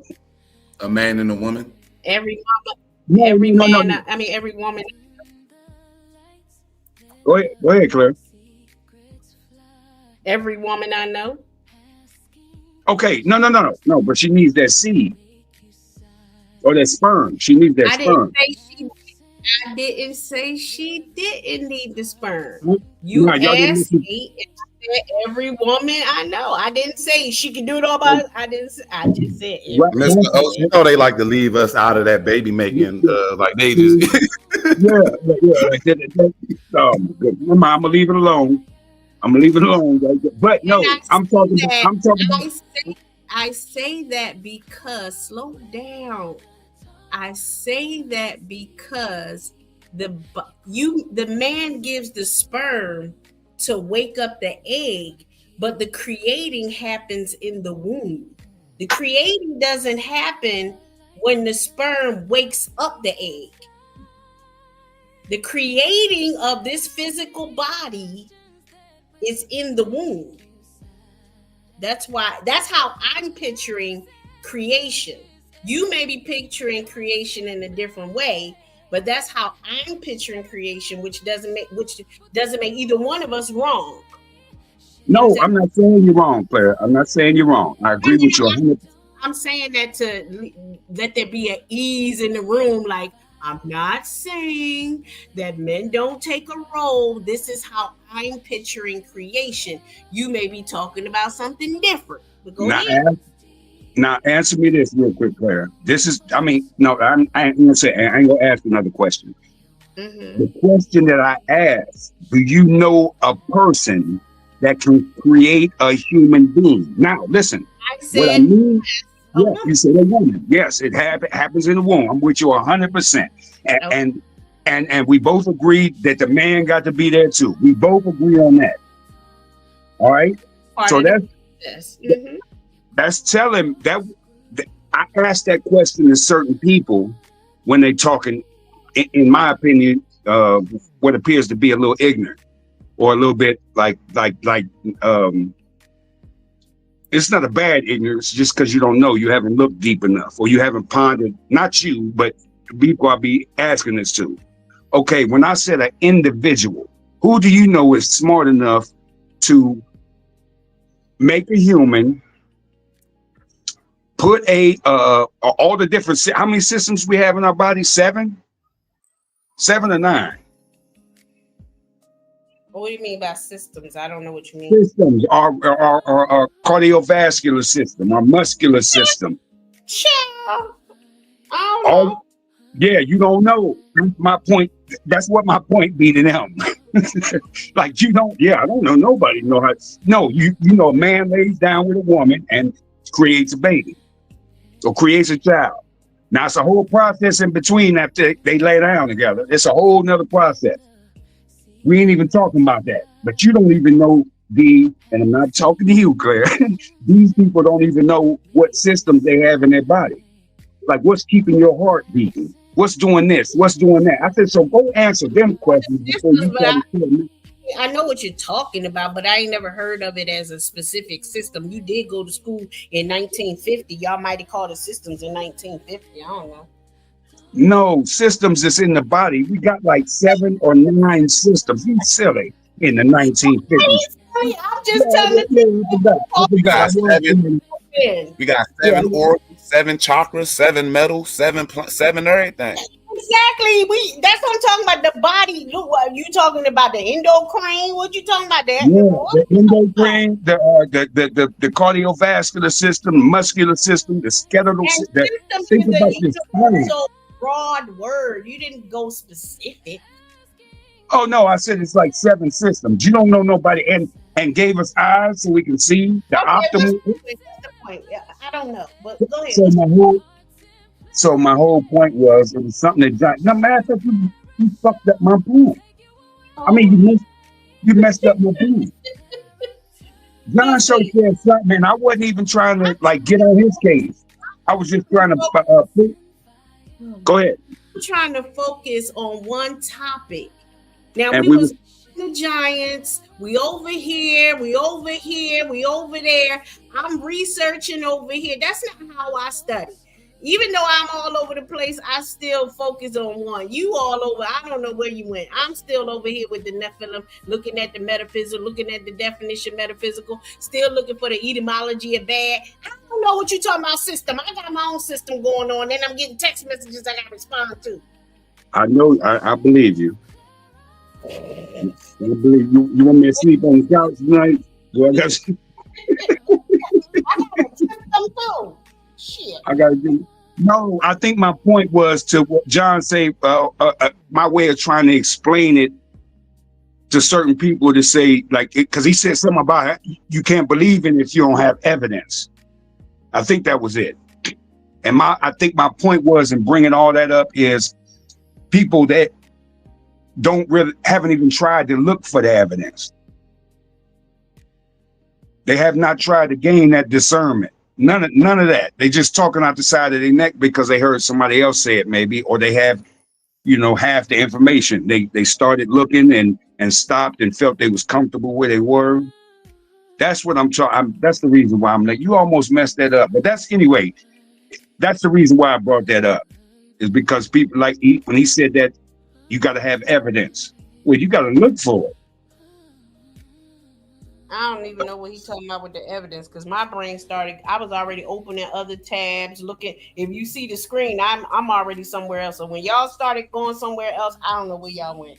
We lost. Y'all went to the he probably don't know where I went.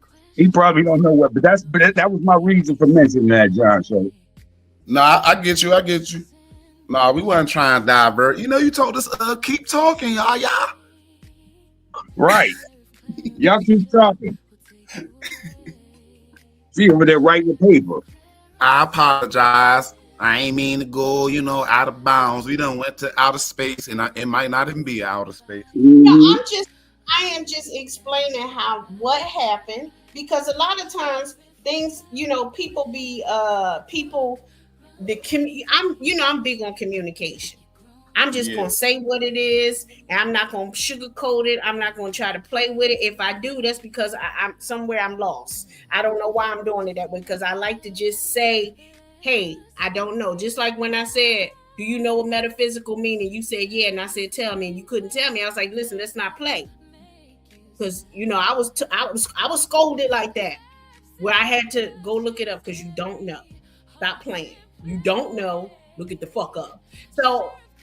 That's how my mind is like, just say, hey, my brain went somewhere else. I don't know what the hell happened. I don't know what y'all talking about. I'm just telling the truth. I don't know because I'm doing something else. But I'm explaining myself so you won't think, oh, she just dismissed me. She ain't paying attention. That's because we was talking about something else and I went to go research that and y'all moved on to another subject. My brain couldn't keep up.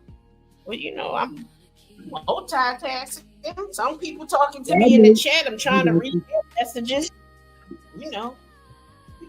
I gotta put wheels on my wheelchair, make sure it's wheeling around good. Shit. Busy. Right. You ain't good.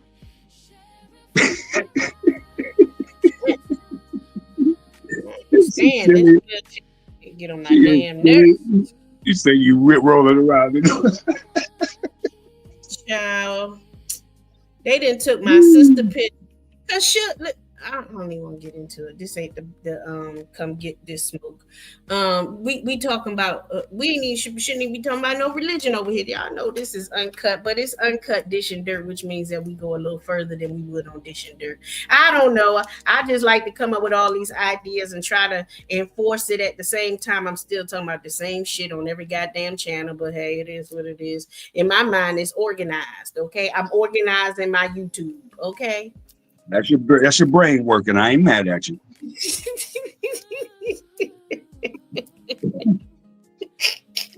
Yeah, go ahead and do your thing. I know you. You was over there, and you still in that computer. Look, what word were we looking for?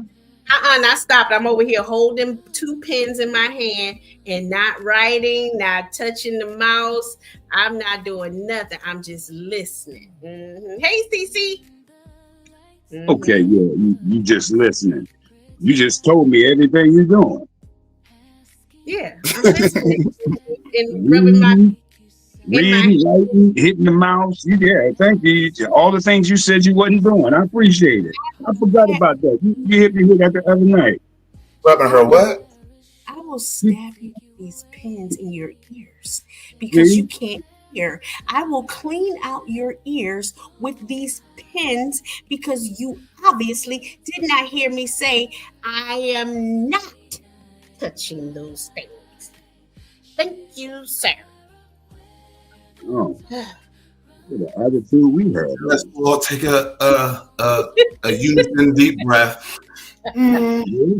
My goodness.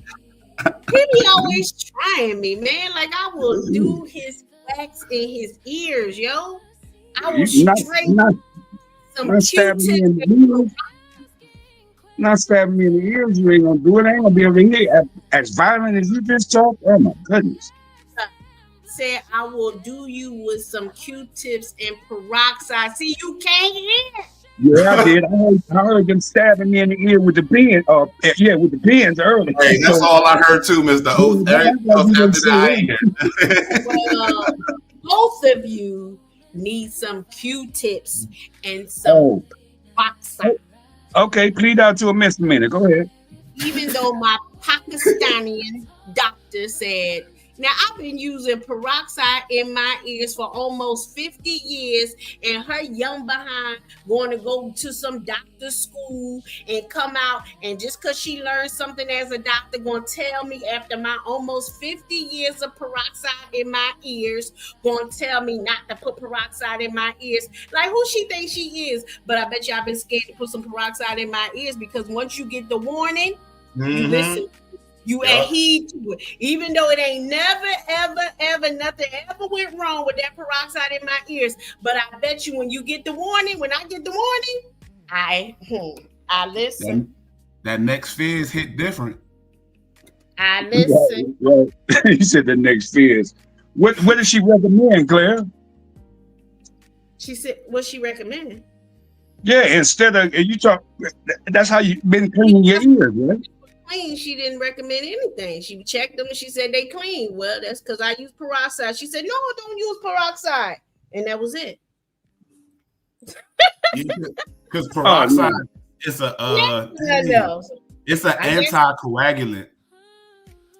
Listen, when she check my ears again, if she sees some wax in there, I'm sure she'll tell me what to take or what to do.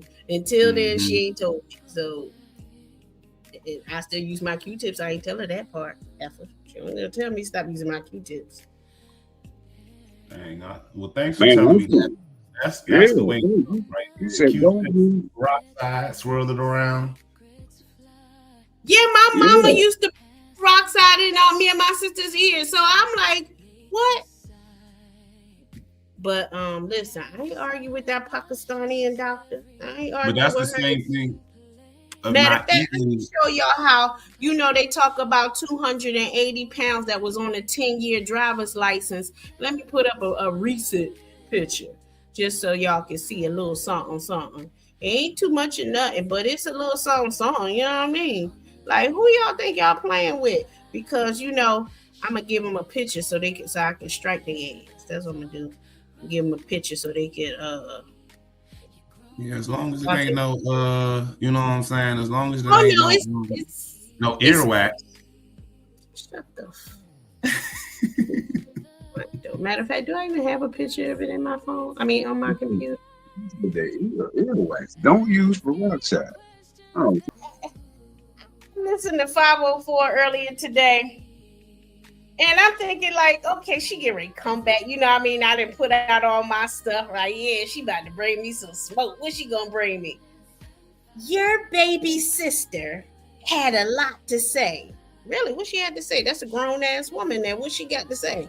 My mama dead. My grandmamas are dead. My granddaddies are dead. What my baby sister got to say? She was very angry. She said, everybody on her mama's side can kiss her yellow ass. I said, well, I didn't hear her say that. Hell, I say the same goddamn thing.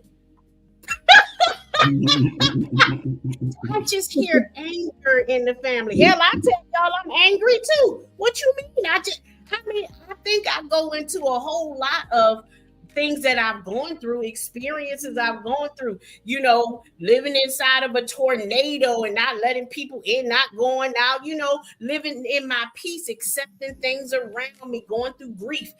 So my sister's doing the same thing. That's exposing me. That's going to make me leave. That's going to make me lose followers. I said, this dumb bitch. See? I'm like, so what does that do to me? Yeah, I had a family reunion today too. And Uncle Carl, okay, and Uncle JC, and Uncle Chris, and who else? Uncle Antoine and Uncle Quentin. You want them too? What the fuck? What we doing here? I'm a 48-year-old woman. I don't give a fuck. Y'all the ones that get stressed out when somebody do something to y'all. That's why I laugh. Like, you really mad at this shit as old as you are? What you scared of these people? That's why I can fuck with y'all head. You keep trying to get into mine. Bitch, I don't give a fuck about that shit.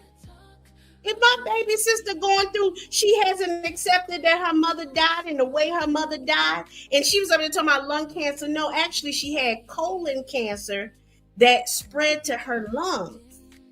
Okay? She didn't have liver cancer and all this other stuff that you talking about. Condolences. I mean, but life and death is a part of life. Yeah. The lady been dead over 10 years. Okay. Yeah, I feel the same way because my brother been dead over 10 years, and I get you. Condolences don't hit the same no more because you like, ain't nothing you can do to change it up for me. So yeah. And you know, I believe in reincarnation. Her spirit is already back. I'm not attached emotionally like that to anything on this planet because I understand the process of life. There's life, there's death, and then there's life again. She's already back doing something else somewhere else. And we're all connected in the heart. If God is in all of our hearts, like the Bible says, and all of the scriptures and all of the holy books, then we're all connected by the heart. So no, you can't pull my heartstring. You can put my mama's picture up here right now, roast the shit out of her ass. Mama, you was terrible many days. You were wonderful many days. I'm not that emotionally attached. I love my mama. Was she perfect? Hell to the goddamn, she wasn't supposed to be. But it doesn't emotionally bother me. That's why I say my daddy taught us, don't let nobody chump you, which means don't let nobody control your emotions. We just talked about not letting songs, not letting movies, not letting books control your emotions. That's the control of the emotions. I know they don't know how to control their emotions, so when I fuck with them, they can't handle it. They go crazy. Now I do it again. Now go post my mama. Have fun.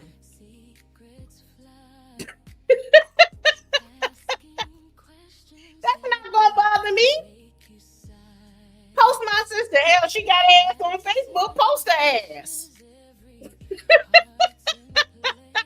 That's the kind of stuff that I have learned through my teachings, through my studies, through my spiritual journey to control.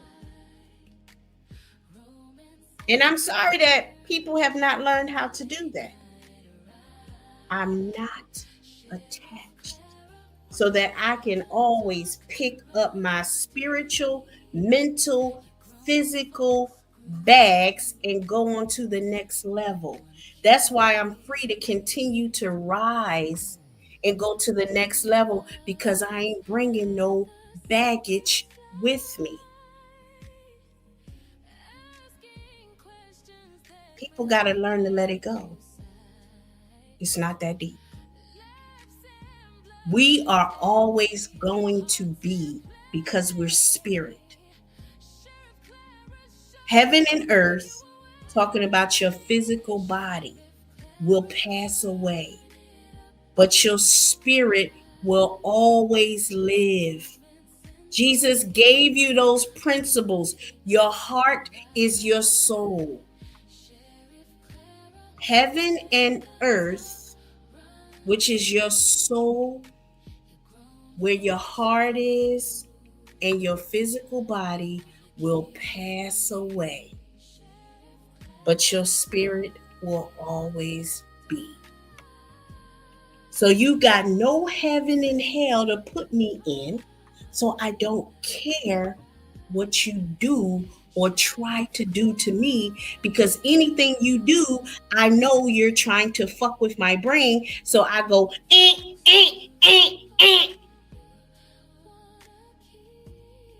I know that's right. But I'm tired of passing pearls to swine. Cast not the pearls to swine.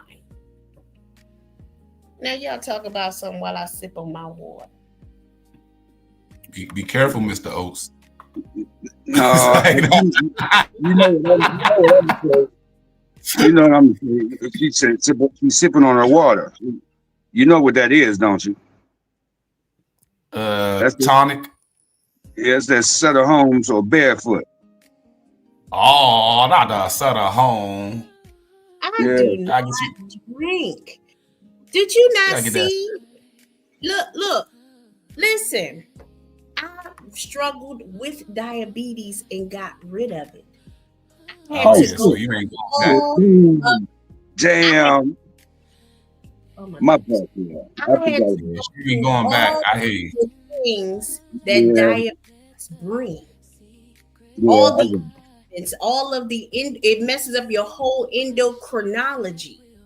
So I had to learn that stuff, learn my body, understand what's going on, because your doctor is just going to tell you to take this, take that.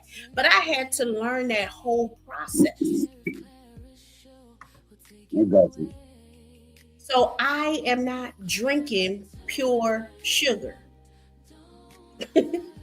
So is there any alcohol that don't got sugar? Well, nah, Mm. never mind. My bad. That was a dumbass Ain't no question. point in drinking that alcohol that ain't pure sugar because they ain't gonna get you that high. I just thought, like, hold on, nah. I'm glad your silly ass. I'm glad silly ass John Show asked that question after my yeah. Appreciate that. Right. Appreciate that. I got you, Mr. Oates. I got you, man. I take the pressure off. All right, there it is. No pause, no Diddy. I wasn't even thinking about that. I forgot she had said that. I forgot. She said that like maybe when I was paying attention. It was 2 times. And I forgot both of them motherfuckers. Now I can't even say it to say, oh, my goodness. See how it's a war. That's like a war. You just won that war. Matter of fact, go ahead. My fault. What just found me Like, nice? who won what war? No, with me, you know, I always go to the Sutter Homes and the Bare Feet. Yeah, I don't know. You keep doing it. I'm gonna just, I just want one of these days, Pen. One of these Pen. I'm gonna let you have your way. One of these days, Mr. Pen, right here. You can just right in the ear, okay? Yeah, that's what I'm saying. That's a felony. You hear them? They're twins. And it got the teeth on it too. Yeah, no, I'm cool. One for each. Oh, she got the clicker. That joint got a little bit of deep range. Yeah. Got deep range on that. Yeah, that's gonna break you. Pins for your ears. That man You threaten to stab me. I'm gonna threaten to stab you in the hoo-ha with my hoo-ha. See? But actually, I am dying to actually not dying, but I really have a strong desire for you to tell me a word so we can look it up in the Metaphysical Bible Dictionary and then give you some idea of how it works. Give me a word. Not who, that me? Nephilim. Yeah, somebody. I don't care who it is. Shit, go with definition in the is that the go to the definition or the meaning? What? You said a word in the what you call it? Oh, these ain't Bible. Like you want to know the meaning of someone's name or what they represented, something like that.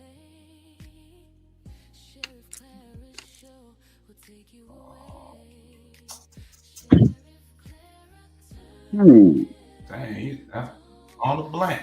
The first thing that came to my head was Joshua, then Jonah, then the word angel. But okay, so those are simple basics. No, they not. Go ahead. Which one you want? Which one? Pick one. Go with Joshua since I said that first. Okay, Joshua fought the battle of Jericho, and the walls came tumbling down. Shout out to Joshua.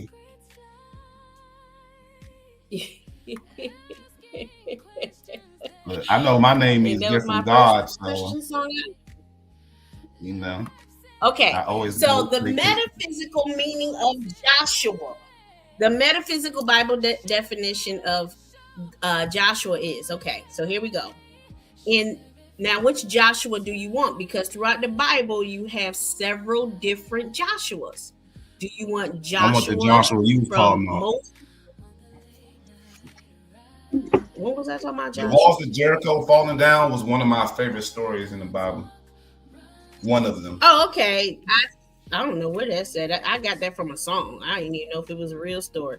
No, I'm lying. Joshua fought the battle of Jericho, and that would be Numbers. That would be the one from Numbers 3:16. So,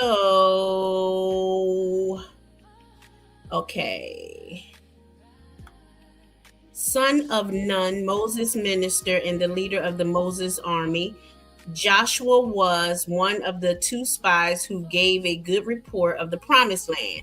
He took charge of the Israelites after Moses' death and led them into Canaan, which is Exodus 33 and 11, Numbers 14 through 6, and it gives you the mention everywhere it's mentioned at, right? Okay, so then it says, what is the metaphysical definition of Joshua? It means Jah, J-A-H, is Savior, or Jehovah is Deliverer. In the Hebrew, the name is identical with the name Jesus. Both of these names have derived from the word Jehovah, meaning I am that I am. The only difference between Joshua and Jesus is the extent of conscious realization of identity with the I am. Under certain states of mind, the I am in man acquires greatly increased power. This power has its foundation in spiritual understanding. Joshua took the children of Israel into the promised land. So it is through the power of I am, or indwelling Christ, that we lay hold of and attain the redemption of our life forces.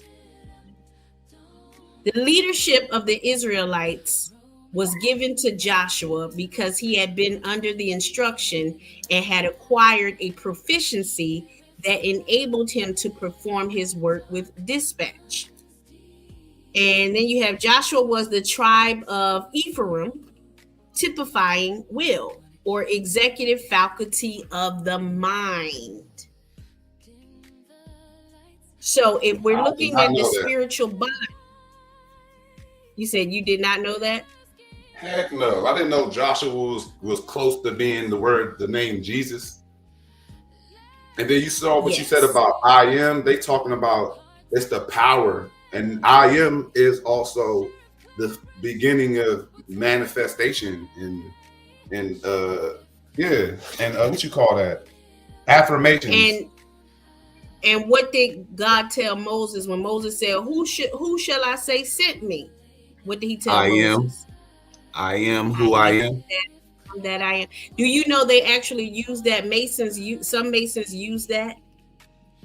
I did not know that. I used that on the judge one time, and I'm telling he cleared the courtroom.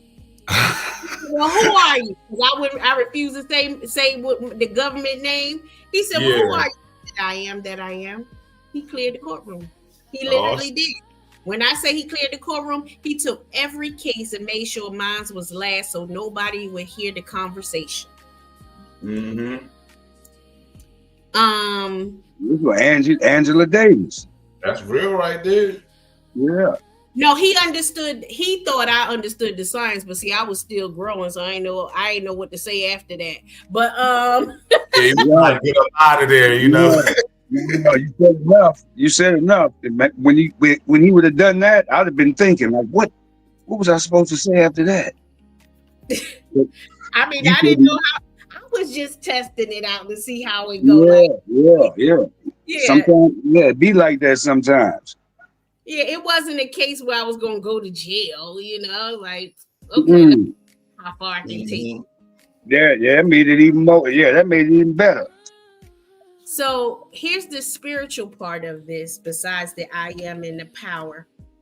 Mhm. Joshua was of the tribe of Ephraim, and then we could also look up the word Ephraim, typifying will, or the executive faculty of mind.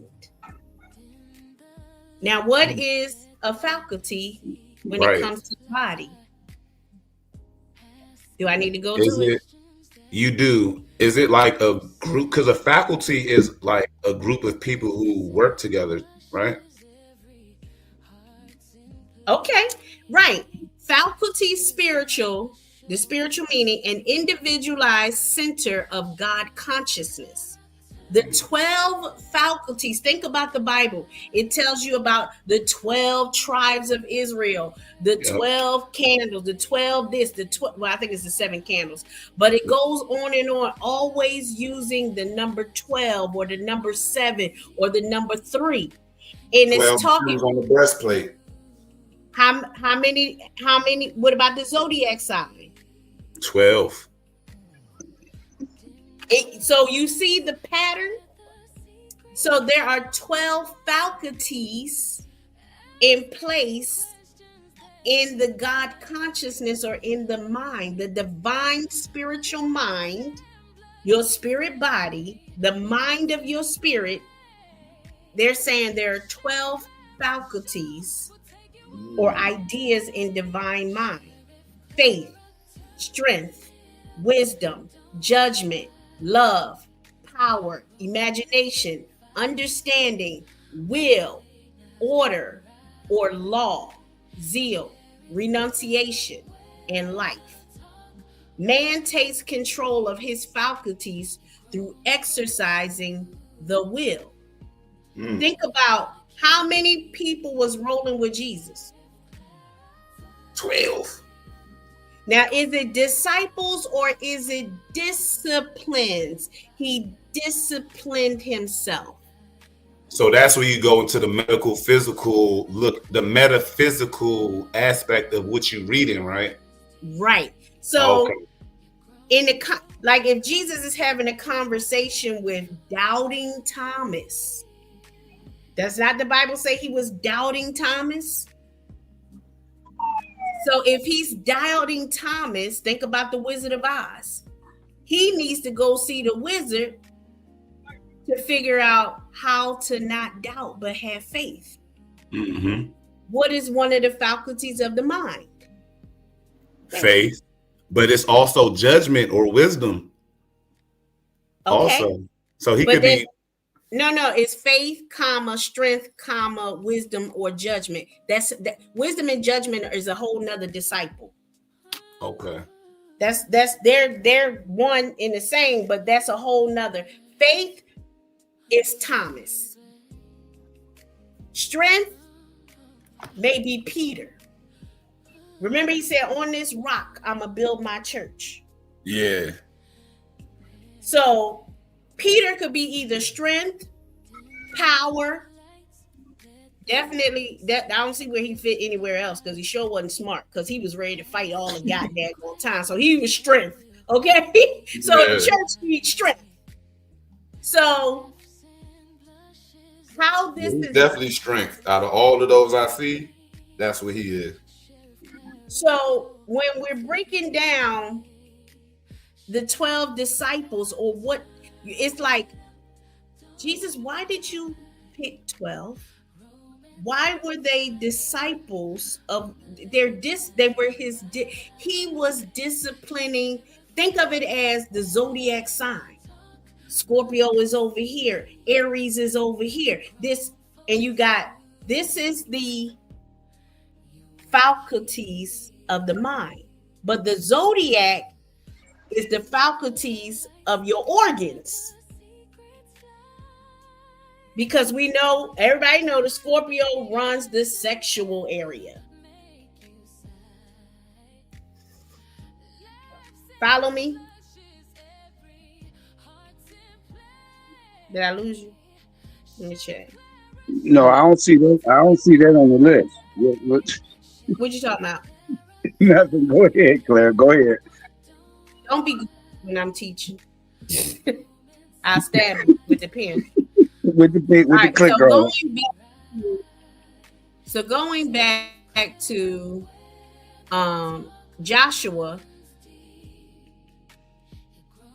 So when dealing with Joshua, when we're reading the story of Joshua, we're looking at the faculty of the mind that deals with will. He was from Joshua was of the tribe of Ephraim, typifying will, or the executive faculty of mind. So the Ephraim, he was from that tribe of Ephraim. Remember, there was 12 tribes of Israel, 12 faculties, 12 disciples. So then we would have to go to Ephraim and see, what do you mean that Ephraim is the executive of the mind? When Joshua took command, he notified the children of Israel that they would pass into the promised land in 3 days. There we go with a 3. This promptness of action is the result of confidence and power. When we know the law of spiritual demonstration and have the courage to act, we are Joshua. It is this state of mind that saves the whole mentality from its errors and brings it to a consciousness of its natural inheritance in being. In Joshua 3:5-17, Joshua, the I am, which governs the controls the activity of thought in the inner realms, speaks to the children of Israel and commands them, hear the words of Jehovah your God. The priests symbolize our faith in the power of spirit, through which understanding of mind action is established. And then go on and on and on and on and on and on. God dang, why are you gonna pick this one? Hopefully you got the point of what the Metaphysical Bible Dictionary does. It gives you the spiritual meaning behind the names and what it represented or represents in our spiritual bodies. So the Bible is a spiritual book. So it would be talking about your spiritual body because that's the only thing it needs saving. You can't save the physical body. Ashes to ashes, dust to earth. Dust to dust. Whatever it say, and it's going to pass away. So the only thing that needs salvation is your spirit. It needs to be resurrected like Jesus was. It needs to be awakened. So, of course, the Bible would be telling you how to awaken or grow your spirit man, not your physical man. It's going to grow anyway. So, that's it. Oh, Lord, John Show said he had to go to the bathroom, so he didn't miss all of that. Oh, well.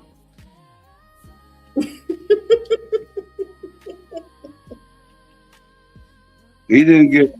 Is this? Can he go on that on this page, Claire? Mm-hmm. Or he can just rewatch the video. Which I doubt he's going to do after 2.5 hours. No, he can get to it, but yeah, just, show him where to go to. I ain't even see where he typed that in the chat. Yeah, I can put the link in it. Oh, never mind. What? I ain't gonna say nothing. I just looked. He said he grabbed his phone. I see. Don't worry, I'm gonna cuss him out soon as. No, I ain't. Oh, so wait a minute. He was listening on his phone. Is that what he's saying? He said he had to. He said, "No, I seen the comments you said, but he said he had to grab his phone." So but I don't know what that means. No, I said I wasn't talking about that one, but that's his last thing.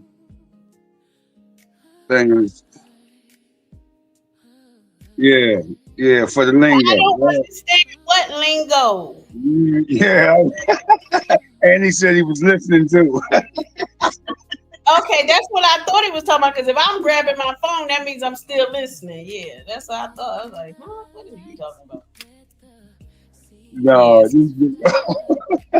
So that is how I'm able to understand some things. I actually looked up the words. I looked up Jesus, looked up God, looked up all these things, and saw how it referenced my spiritual body. So the Bible isn't explaining the physical body and giving us stories that do absolutely nothing for us, because knowing the story of the David slinging, what's the point of the story if you're not going to tell me how it affects my spiritual body? Wonderful God, transition of elevation, heal, grant with gratitude and grace, truth, faith, all the good things, law of land. Mm-hmm. So yeah. I back. So what you got to say? Nothing. Nah, see this. See, this is what I mean by rabbit hole. Like, I've seen so many words I would have clicked and put in another tab, and I'd have just We can do that. I was just, tell me what word you want to look at next. You know that's not the popular thing. I ain't trying to put that on you. You know what I'm saying? I don't care. I told you. It doesn't help. You're helping you. You ain't helping nobody else. For them, who's it for? You. So a closed mouth don't get fed. What was that? It was the Ephir, Israelites, Ephraim, Promised Land, Demonstration, Law, Inheritance. Not none of these. I know what these. What about Jerusalem? Yeah, click on that. Because that could be a part of your insides. You don't know, like Jerusalem is the spirit of your throat chakra. Is it further up, further down? What was it? Up top? And Promised Land. Okay. Yeah. Promised Land. Okay. Okay. And then the third, all right. If you got time for another one, I want you to look up Canaan too. Oh yeah. Well, that's what it took me to at first. It said Promised Land, Canaan. Okay. Metaphysically meaning of Promised Land. A realization of divine substance. It is the foundation of the substrium of the new body in Christ. Let me look up this word. Substrium. Hold on here. Never seen that word in my life. Come on. Just like one of my typical nights looking up words and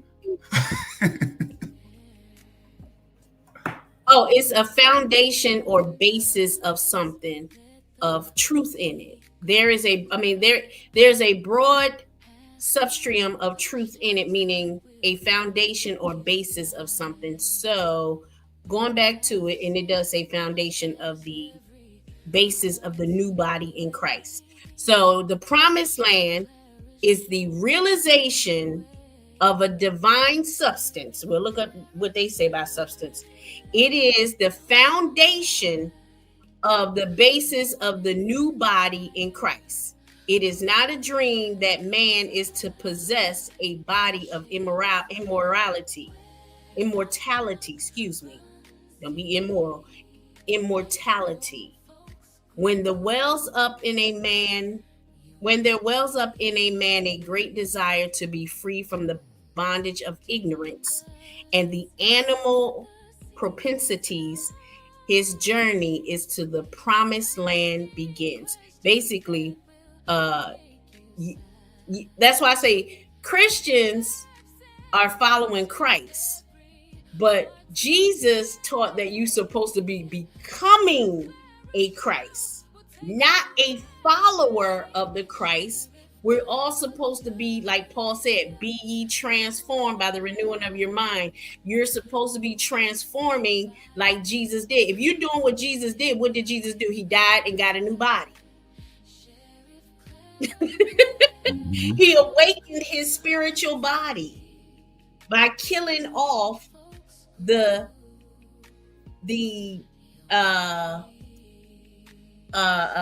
what's the word? It begins with the M. Material body, not the physical body, but the material. Like, I want the things of the world. He got his worldly body, as the church would say, his worldly body.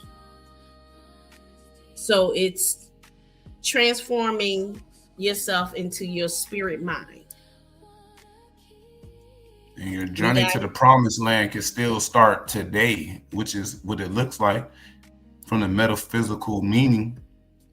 Well, it says a realization of the divine substance, which would be, let's see what the substance is. The divine idea of the underlying reality of all things. Substance is everywhere, present, pervades all things, and inspires to action. It underlies all manifestation and is the spiritual essence, the living energy out of which everything is made. Through substance, all the attributes of being are expressed. It sustains and enriches any idea that is projected into it. Divine substance is man's supply. Out of it, he forms whatever he will according to his faith and understanding, which has to be developed. You got to discipline it. You got to understand faith to control it, to use it. If you got all these faculties, but you don't know what to do with it, what good is it? Right. And you're ignoring some of the faculties. You're not even allowing the PE teacher to do the PE teacher job. Right. By entering into the silence, meditation, acknowledging divine substance, affirming his faith in and oneness with it, man becomes conscious of substance. So the promised land is the realization of the divine substance. It is the foundation of the, what did they say, that word is? Substratum. Oh, the basis, yeah. Yeah.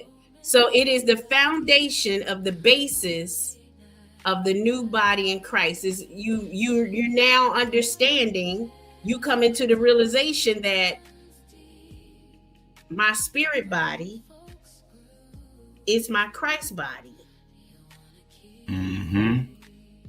But it's sleep. How many movies do they make talking about waking the sleeping giant?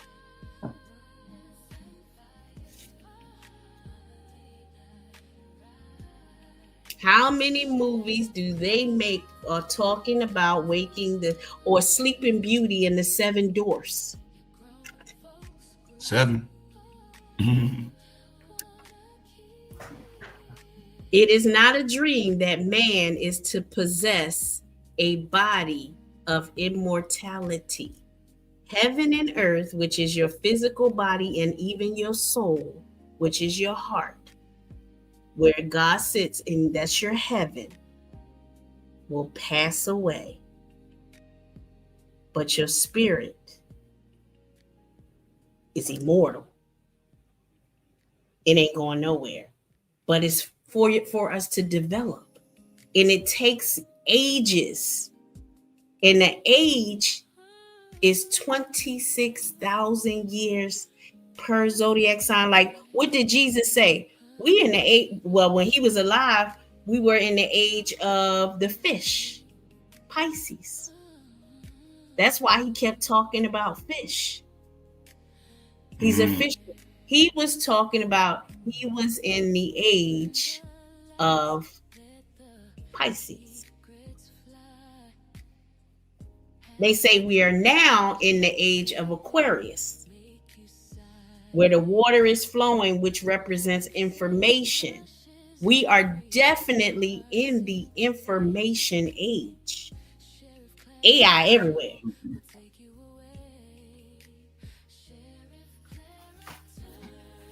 I'm looking up the when there wells up in a man a great desire to be free from the bondage of ignorance and the animal propensities, his journey to the promised land begins.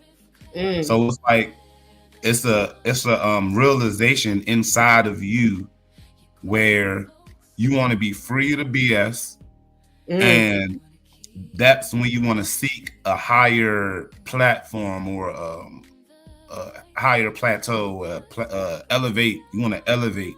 So that's when your journey to the promised land begins. And the promised land is in your mind. You can go there at any time if you have your with your faculties in order, and you can create a silent and free from any distractions environment and talk to yourself in the spiritual realm. It's just having a conversation with just your free flowing mind. Every time Jesus got finished teaching or preaching, he went and got on the boat. Let's look up the word boat metaphysically. He went and got on the boat with his disciples. They said the Pharisees and Sadducees wanted to talk to him, and he wouldn't talk to them. He would go get on his boat. He would leave the crowd. They'd be trying to get to him, trying to talk to him. You know how they do to a pastor after service? Jesus like, I got to go get my faculties in order. I got to go fix my mind. I got to remember, he told Peter, come on out here and walk on this water. He wasn't talking to a human being walking on water. He was testing his own faith. He was pushing his faith. He was training his faith or power or services. That's doubting Thomas. He told Peter to come and walk. So strength, whatever. Y'all get the point of what I'm saying, right? Yes, indeed. Okay, as long as you get the point of the story. Don't get me all, don't listen here. I ain't perfect. I'm sleepy. I'm blaming it on the sleep. But yeah, he told Peter to come and walk. But I thought, but you know, oh, let me give y'all another book. This person helps break it down, if I remember his name. God dog it. I'm going to remember it. 12.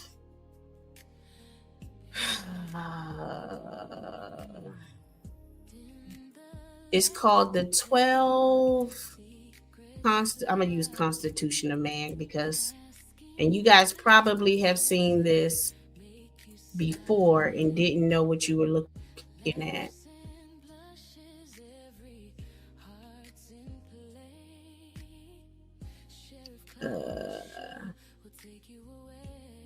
One person says the 12 powers of man. What's his name?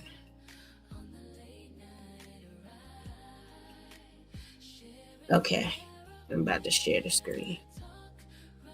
All right, can y'all see that?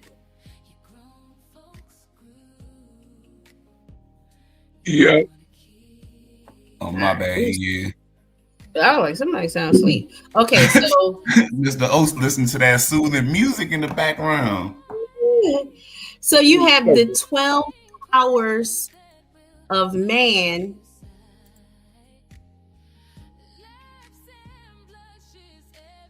I'm trying to get it to do like it used to do. You zoom in on the image, but now you got to. Let me see. Right, now you got to go to the page. Yeah. Okay. I don't want to use theirs. I want to use somebody else's thing. 1 second, sorry. Charles. Well, it is still Charles Fillmore. Charles But there's yeah. a black. Yeah, that's who wrote the Metaphysical Bible Dictionary and the 12 Constitutions of Man, or the Constitutions of Man as well. But there is a black brother. I can't Oh my goodness, I used to have his videos on my thing. I'm gonna just say 12 powers of. Wait, let's see if it comes up. 12 and see if it comes up that way. What in the heck? Would you give me that Spanish? It was Charles Fillmore and also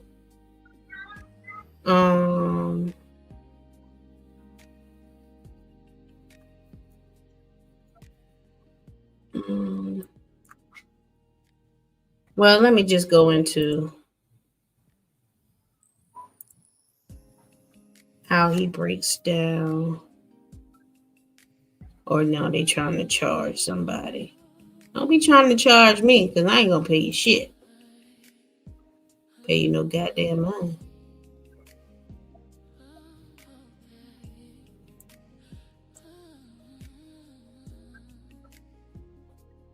Somebody got it on there. Why don't I just say it and put it on the thing my damn self, huh? Why don't I just do that? Dim the lights, let the secrets fly. Questions that will make you sigh.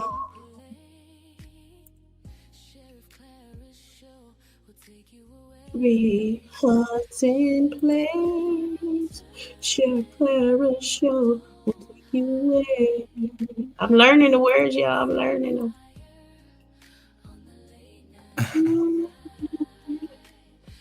I really haven't learned them because the lyrics don't make no sense to me. All I know is the Sheriff Clara part. And let's see, remove this and put that and see if y'all can y'all even see that? I can't see that. I can't see that. Get off my stage. No, you got to zoom. You got to zoom that in. I can't zoom it in when it's an overlay like that. Man, this Huh? I said it's so clear now. I remember the first time I was on your platform and we was reading, and I was looking at my phone. I could not read nothing. It was so tiny, but I can see every word now. I'm like, oh snap! I'm gonna get my back to reading tiny words. Yeah. You get some new glasses. You said some new what, Mr. Oates? You get some new glasses. Yeah, I got some new spectacles.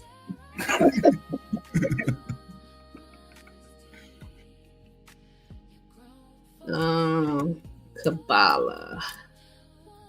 Let me see. Look, yeah, Okay, you got because okay. Can y'all see? Y'all can't see nothing because I ain't got nothing shared. Hold on. I'm gonna just show y'all a pattern and then y'all can go do your own. The Bible says you're just supposed to plant the seed, and yeah. Let me put this in theater mode. Y'all ain't ready? There we go. Theater mode.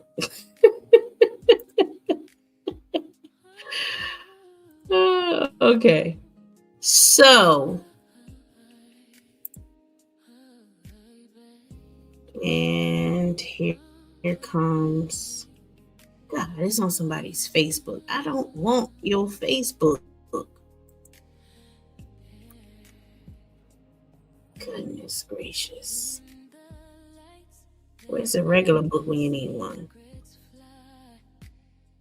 Lights, let the secrets fly.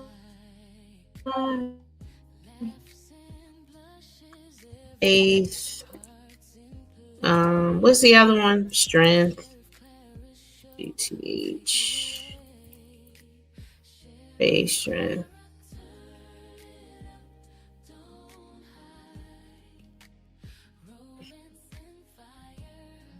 Mm. Anyway, we should just get back to the Metaphysical Bible Dictionary since this was it. Oh, is that? No, that's not true. That's Charles again. Where's my boy? Let me see if this will do it for us.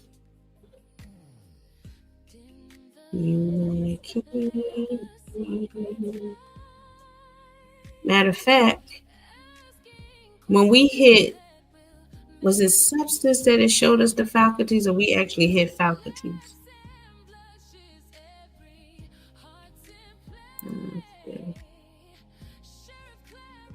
Anyway, let's get back to this. Y'all can do your own homework and find out what I'm talking about over there.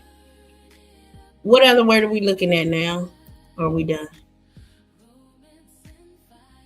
Did we go to Jerusalem?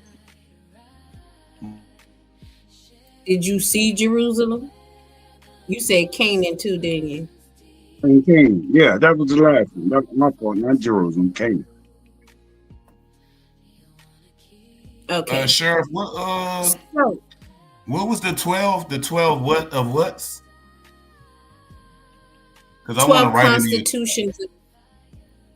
The 12 constitutions of man. Okay.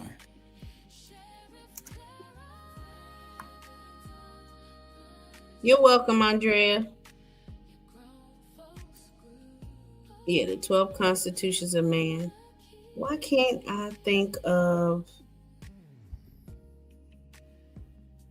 what is his name? He was a, let me see, Moorish 12 powers of man. He was a Moor, he was a Mason, he studied some of everything. If I could find his image, this is on my nerves that I can't find his name.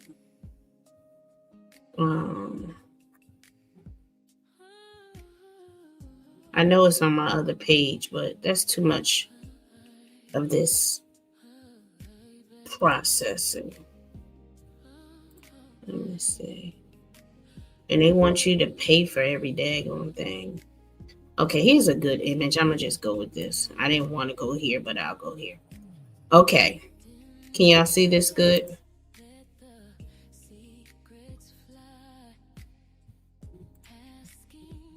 Yeah, I see it. I see it. Okay. So if you can see, I'm going to zoom in for my own eyes. The 12 powers. Will is the 8th power associated with the month of August. And that is here at the top of your brain, your crown. I choose my good based on spiritual understanding. That's just their own. You can come up with your own stuff. But basically, they're saying that this represented Matthew, will. So when you read the Bible in the Bible about Matthew, you're talking about your will, according to what they're saying here. And according to Charles Fillmore. And there's a whole book, but I guess they didn't go too much into it. I don't know, based on, I guess, what I clicked on. But then you have the understanding, you got imagination, you got faith, zeal, power, love, wisdom. And so that's how it's building in the body, spiritual body. Let me see if I can find it. Hey, you saying this is according to the Kabbalah, right? No, that is the that's Charles Fillmore. Okay, I want you to look up. Just put Kabbalah in. Come on, I'm already looking up 1,000 daggone things. Look up what? No, just look Kabbalah up, and the first thing that should pop up, because I just typed it in, is a pretty much a diagram of what you just said. It's not no whole long video or nothing like that. It's pretty much, but it's from like, it seems like from the front view. Yeah, it's the Kabbalah, the tree of life. That goes into the tree. They deal with the tree of life, and hold on, I'm really talking out loud to myself so I can remember to pull up the right thing. Constitution. Not correcting you. Okay. No, I'm just saying. When I just put in, I heard you mention Kabbalah first, and it's like one. Yeah. It's one like from the front view, like the 9 points, or let me, is it 9, 10, 1, 2, 6, 7, 8, 9.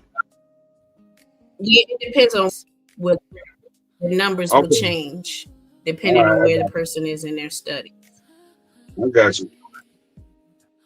So here you have one tree of life, the archetype, because remember when God talked about the trees in the Bible, he said, who told you about the tree of the knowledge of good and evil? But he also said, y'all gonna get out of here because I don't want y'all messing with the tree of life. Right.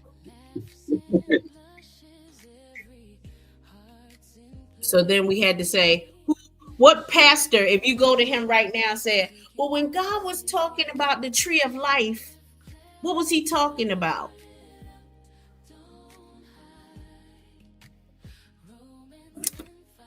How many pastors going to answer that question? No, I don't. It ain't a whole lot. That no How really. many?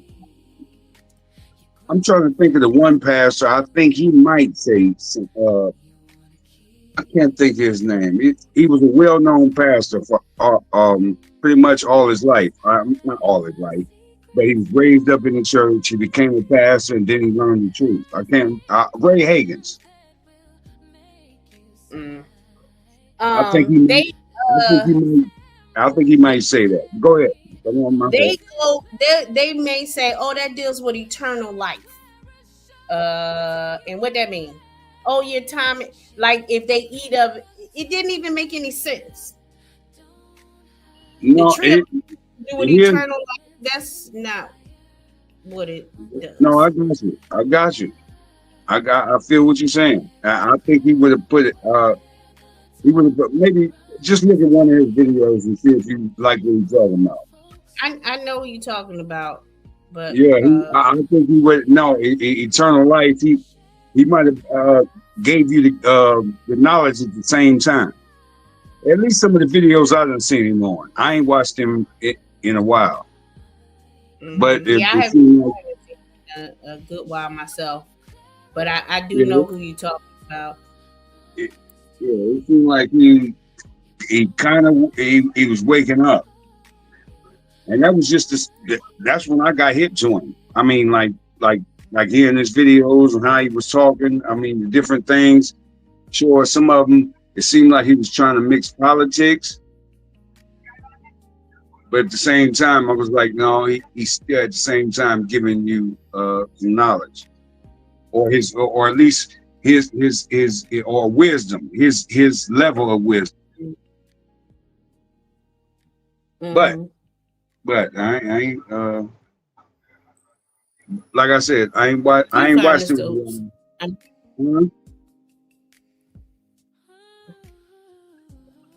This ain't the one I seen, but that's one. Yeah, that's one too. Because every faith or whatever in every school of teaching, you know, they build their own diagrams and stuff like that. But see how they use Hebrew or see they see some scriptures in the sea scrolls, the so-called forbidden books of the Bible, you'll see Sophia mentioned. You see on top of this is An Soph, which has to do with I ain't gonna even get into it, but here you go. You got wisdom, you got understanding, you got mercy, even beauty of the Dath, which knowledge, victory, glory, and then you got the Had, Yasad. Like it's several different languages here. It's not just two, where it's English and it's several different. And then you got the Asaya world of action, and then when you get into studying the voodoo priest and all of them, they start talking about Asaya. Mm. So that's why it's important to study all sorts of different religions, because no one religion has the answers, has all the answers. No, and if you get them all, if you get all of the, if you get each, for lack of a better term, perspective, or however you're looking at it, angle, whatever, if you get all of them, I believe that's when you can't be denied. My fault. No, you got it all, because it's all connected. But if you don't want to do that, if you don't want to do that research, then you're not gonna figure it out. So go ahead. The crown, or the Kether in Hebrew, the creator himself, wisdom, divine reality, revelation, the power of wisdom, and in the Bible, or Shakama, or however they pronounce it, wisdom represented the Holy Spirit. But it all depends on how they meant it in their teachings. Understanding Banah, which is Hebrew, the power of love, or repentance and reason. So again, 1, 2, 3, 4, 5, 6, 7, 8, 9, 10. We have 10 here because 11, 12, 13, 14, and it goes down even further in the creation process. The reason the numbers change is based on where you are in the studies, where your degrees are.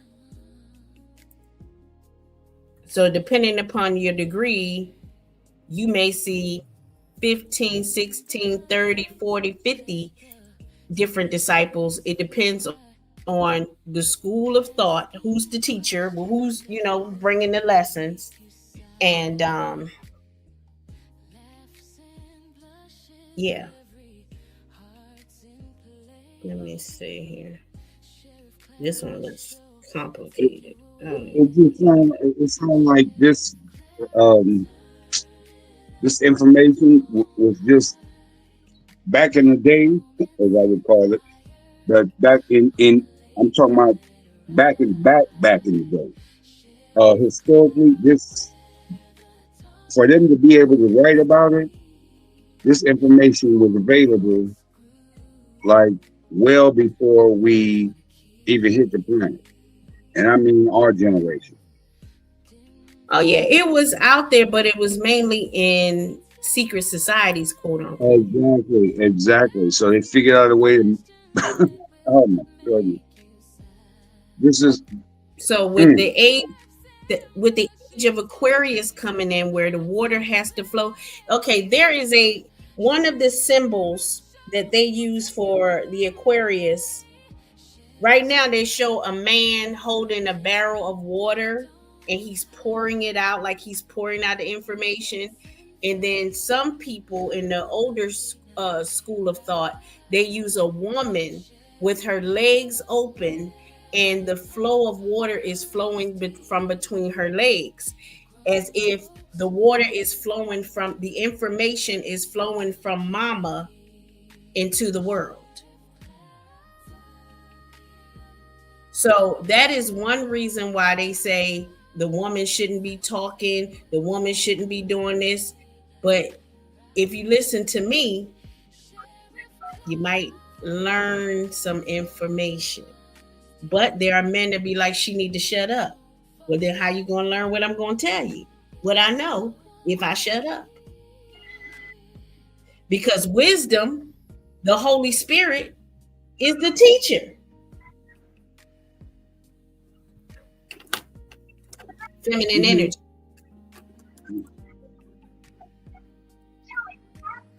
See, I don't know. You need to start. Maybe I ain't gonna say play with it like that, but maybe you need to start like a chat church. When the student is ready, the teacher will appear. Other than that, I Maybe, live my life. I done spent so much in my life helping others, being betrayed, going through the process. And that is a part of the process of being a teacher or a person like me. I'm going to be betrayed over and over and over. And now I'm just like, if you get it, you get it. You don't, don't. I've learned that lesson that I am not to cross that boundary. I don't need to create a school. When the student is ready, the teacher will appear. Not the teacher create a school and then all kinds of knuckleheads come in and get on my damn nerves. No. no, you gotta give it. Try it. Never mind. Never mind. No, I just nigga, I've been here 50 years. Stop telling me to try stuff. Did you just call me a nigga? Yes. Okay, you gonna meet me up? Yeah, get your wheelchair. And get on the hub. What's the hover around thing we got up here? Up around. Yeah, get the hover around. Yeah, you're sleeping right now. Don't worry. But no, I feel you, Claire. I feel you. I really do. What does the tree of life symbolize? Regarding the Kabbalah tree of life, it is generally believed that the 10 spheres in the tree of life represent the 10 faces of God. The left side represents the male and the right represents the female. And the middle is the zone of harmony between the two. For believers, the 10 spheres also represent the energy center that can be obtained by human beings, which is the concept of God, developed by ancient religions. Taking the analogy of coal and fire, people cannot distinguish the existence of black carbon in the dark. But once the black carbon burns and emits light, people can find its existence. But the flame is only one of the properties expressed by black carbon. Species by no means represent all black carbon. Ancient thinkers believed that God also existed in this way, so they designed 10 stages of God attributes called Kabbalah. And the structure of the outflow path connecting these 10 attributes was called Kabbalah life or tree. And there's some image zoom in. How is the tree of life organized? The tree of life is composed of 10 circles or primitives, mass points, or sephira, and 22 paths or paths.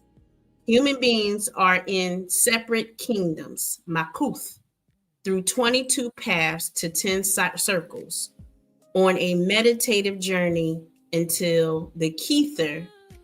In addition, it is said that each circle has an archangel who guards and guides people.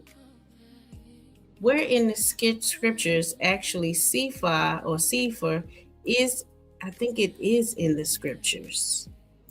Wait a minute, let me ask you this, Claire. How many genes do they say we have? How many what? Genes. Genes? Or you never looked at it? How many different mother tongues? See, when you said genes, I'm thinking I read something. That's why you got to clarify for me. I'm thinking that I read something and I missed it. But you just talking about the genes in the body. No, I only mentioned, how many genes are there in the body? I don't know. How many? I think I'm not going to look this up. How many genes? It's like half and half. I believe it's 64. And I believe you just ripped off 64 genes. Wait a minute, let me look this up.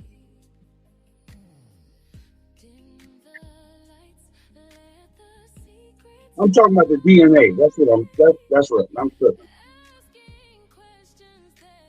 I thought you was talking about the DNA, but I wasn't sure. Gene DNA, I don't know.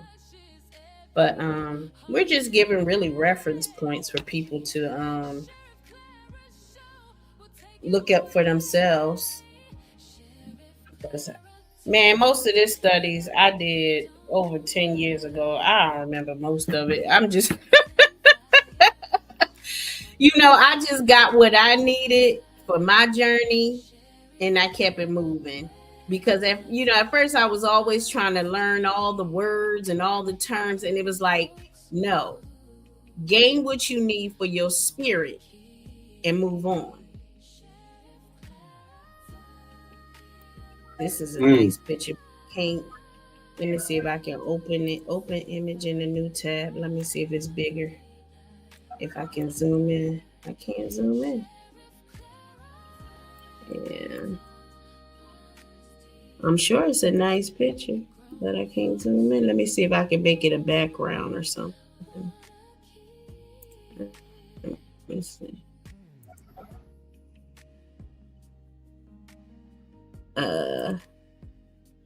You better try this. My laptop died.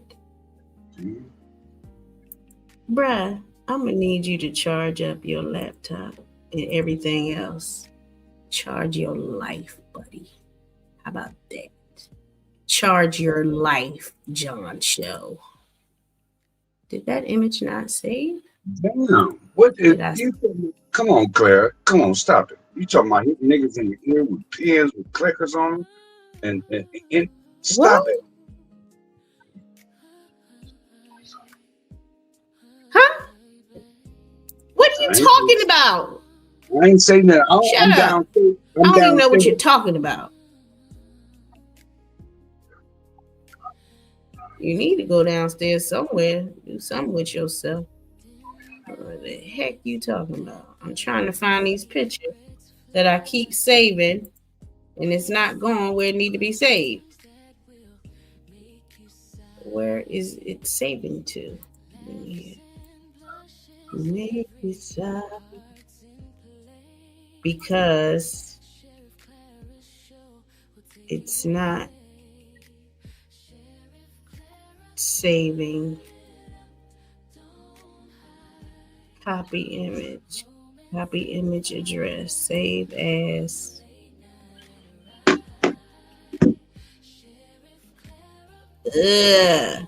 Oh well, y'all Google it your daggone selves. This is a different world today. You can look up stuff yourself. You can look up yourself. I'm trying to look up my boy. Let me see. Let me just look him up. Why is everything escaping my brain right now? Did I drink enough water today? Water helps the flow of the brain. There we go. C. Freeman L. I know you know him, Mr. Oates. Oh, we talked about that. Mr. Oates. What's up? Huh? I said, what's up? I know you know C. Freeman Ill. I know. That's who I was trying to come up with. No, you said already said his name.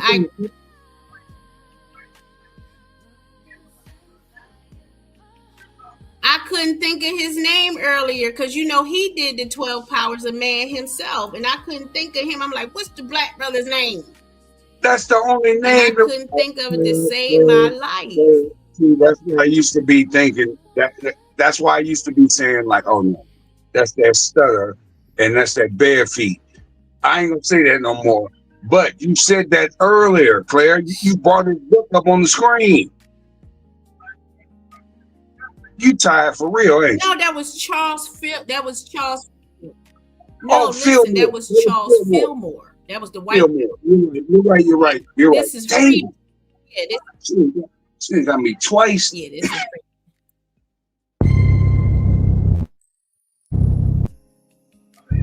It doesn't disturb.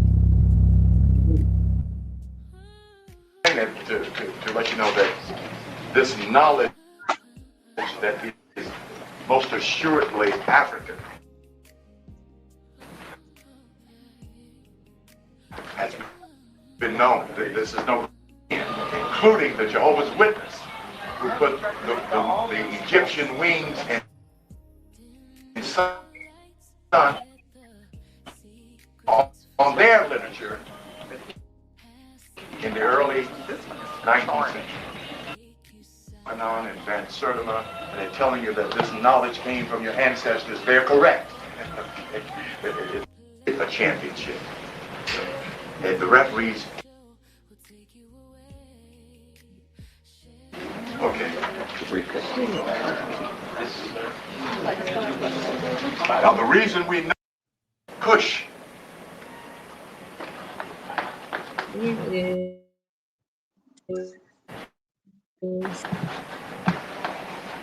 How do you? Now, it's Yakinan will give a clarity on a concept, but he doesn't give a definition of it. Web, so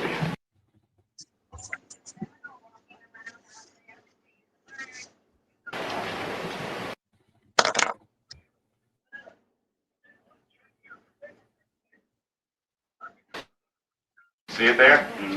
Okay.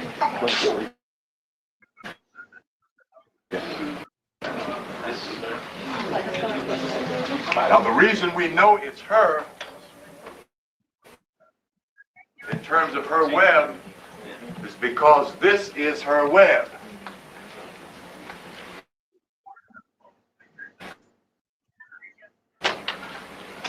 And that's one.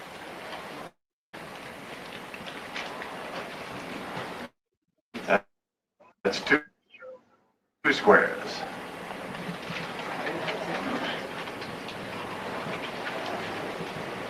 That's 3 squares.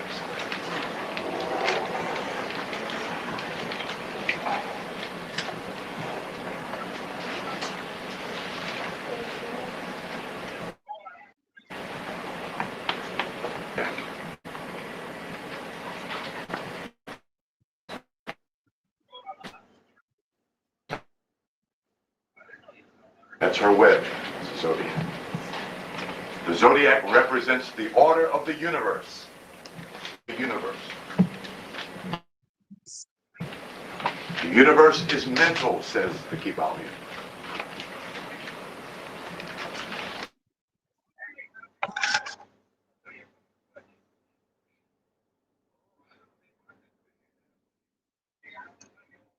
Did it freeze, Claire?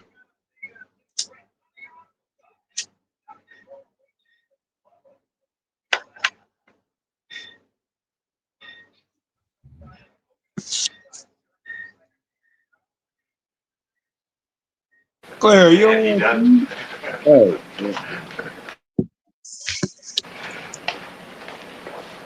Huh?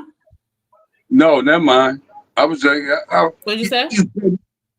no, I was just saying you better not have went to sleep.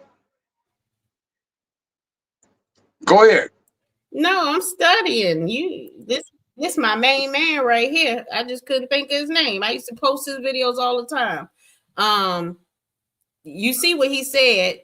The woman has 12 openings and the man has 9 openings. And he's gonna get into the science of it. And that takes us back to the 12 or whatever he don't do. Let's listen. Okay. You probably over there tipsy. No, I'm listening. You talking about studying. Okay, go ahead.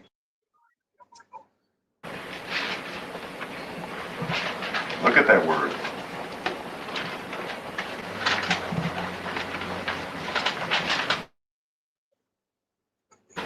That's E. Teachings of the 22. Kabbalah. And everybody has different ways of teaching the same thing, but they'll use the same term. So it'll seem like he's using Hebrew as her web under the way the Kabbalah explains it versus how maybe how the Masons might explain it. But they're explaining it, but they just use the same terms different ways. The master builder, the one who builds the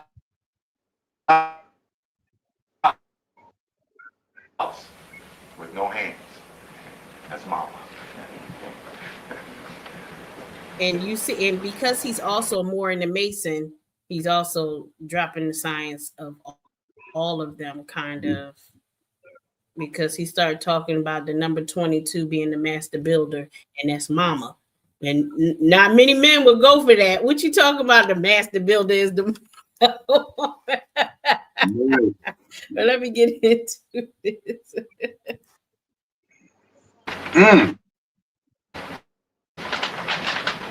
That's Eve. 22. The master builder. The one who builds the house with no hands. That's mama.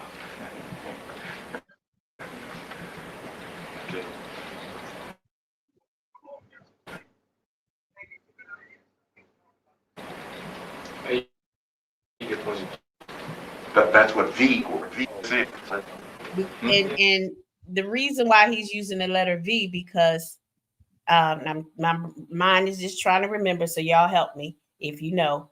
But there was a time they weren't using vowels, so Eve was just V. They weren't using what? Vowels. I know. Okay, let me prove it to you. I'll get receipts before you start running that fat lip of yours. The time. Did you say? Did you say vowels? Hold on. The time when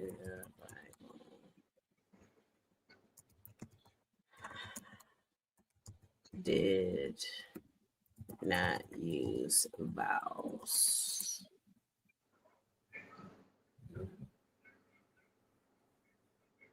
One second. Back in the earliest days of the Hebrew Bible, we are talking about Old Testament times, long before printing press and English translations. The sacred texts were written without vowels, only consonants. So instead of I got you. Vowels. You said vowels. Okay. yeah, vowels. So like it was YHWH for Yahweh. You just have letters. So that's what he's pointing out with the V. Then it went to like probably Latin. Well, I don't know. I ain't getting all into language, but no, I got you. I got you. You said vowels. I thought you said something else. Yeah. So because they didn't use vowels and they use consonants, and you got the letter V, it would make more sense that it would be VEE, because that's the sound, versus Eve with an E in the, an E in the front and the back. So it makes more sense that it would be VEE, because V, that's the way it sounds. So that's how he got to the number 22 if you just use the letter V. Okay, got you.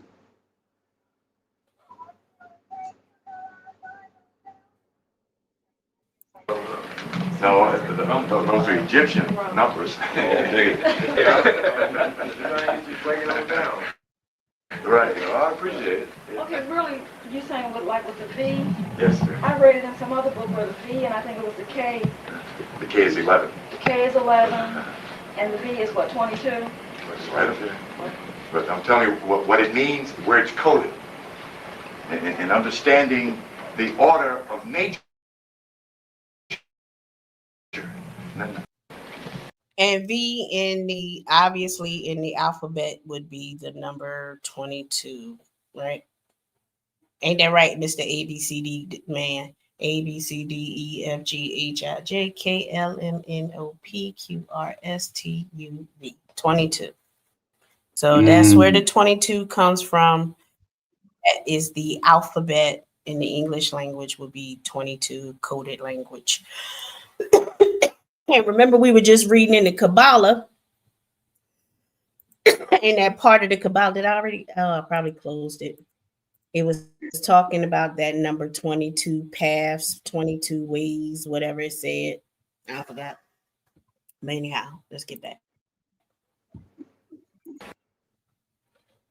Is that a commercial?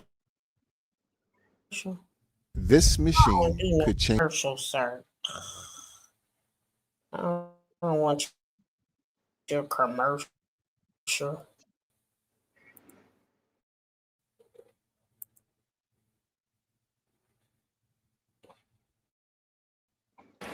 I'm surprised you didn't play But the we know we all came from a woman. Zedekiah. You said what? I'm surprised you What'd you ain't say, played Mr. it. Oates? I said I'm surprised you ain't played a commercial of that. Muffle. You surprised I didn't play what? The commercial.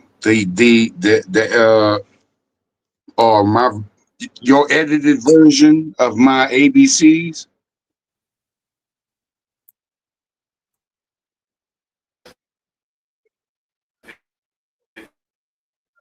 It is the original woman where no man knows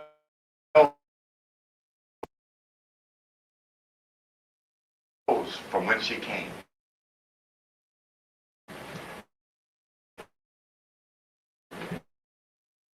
In Masonic lore and more.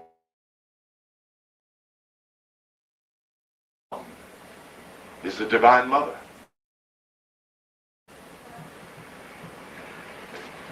As love is nowhere You got in a sight. father, you got a son, but you ain't got no mama. That don't even make no sense. That's not even nature. That's not nature. That's not natural. That is not nature. You cannot have a son without a mama. Impossible. But she's the hidden one. You know, we're almost devoid of it. But it is in.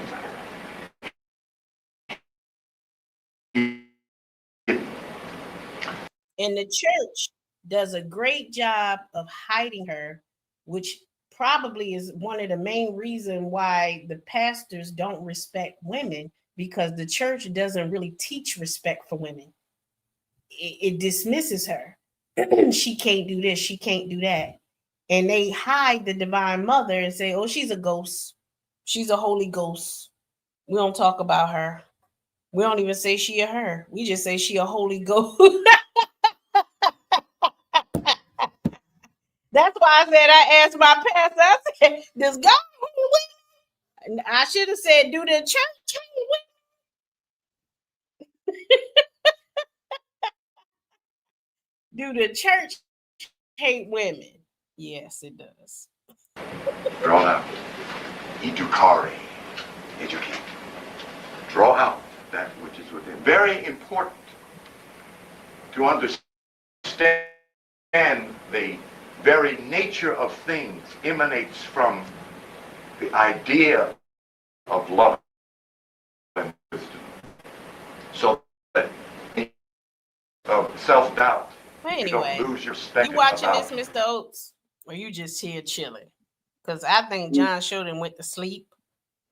Yeah, he probably You did. over there for No, we don't have this. You know, this is heavy teaching for the middle of the night. It's midnight. We going into a new day. Yeah, niggas. I mean, ninjas is on. They knocked it. They knocked out. They done ate something. They was probably watching in the beginning and fell asleep. But this is no. You picked the right time, Claire. Damn, you done dropped off. All right. Well, apparently she wants me to run this show. I suggest some smooth jazz, or to put y'all. If y'all sleep, you sleep. If you ain't sleep, type in the chat and say, "Speak to me."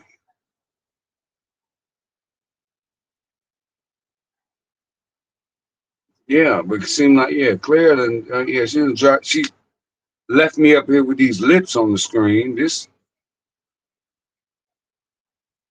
crazy, but hey, We're gonna rock with it. What y'all got to say? Anybody in the chat got something to say? Wait a minute, hold on. Let me see who this is. Let me get in this. Oh, Andrea, you ain't sleep? I hope you was hoping. She said I ain't sleep. I hope you was holding it down because I sure hit the close button. Like what?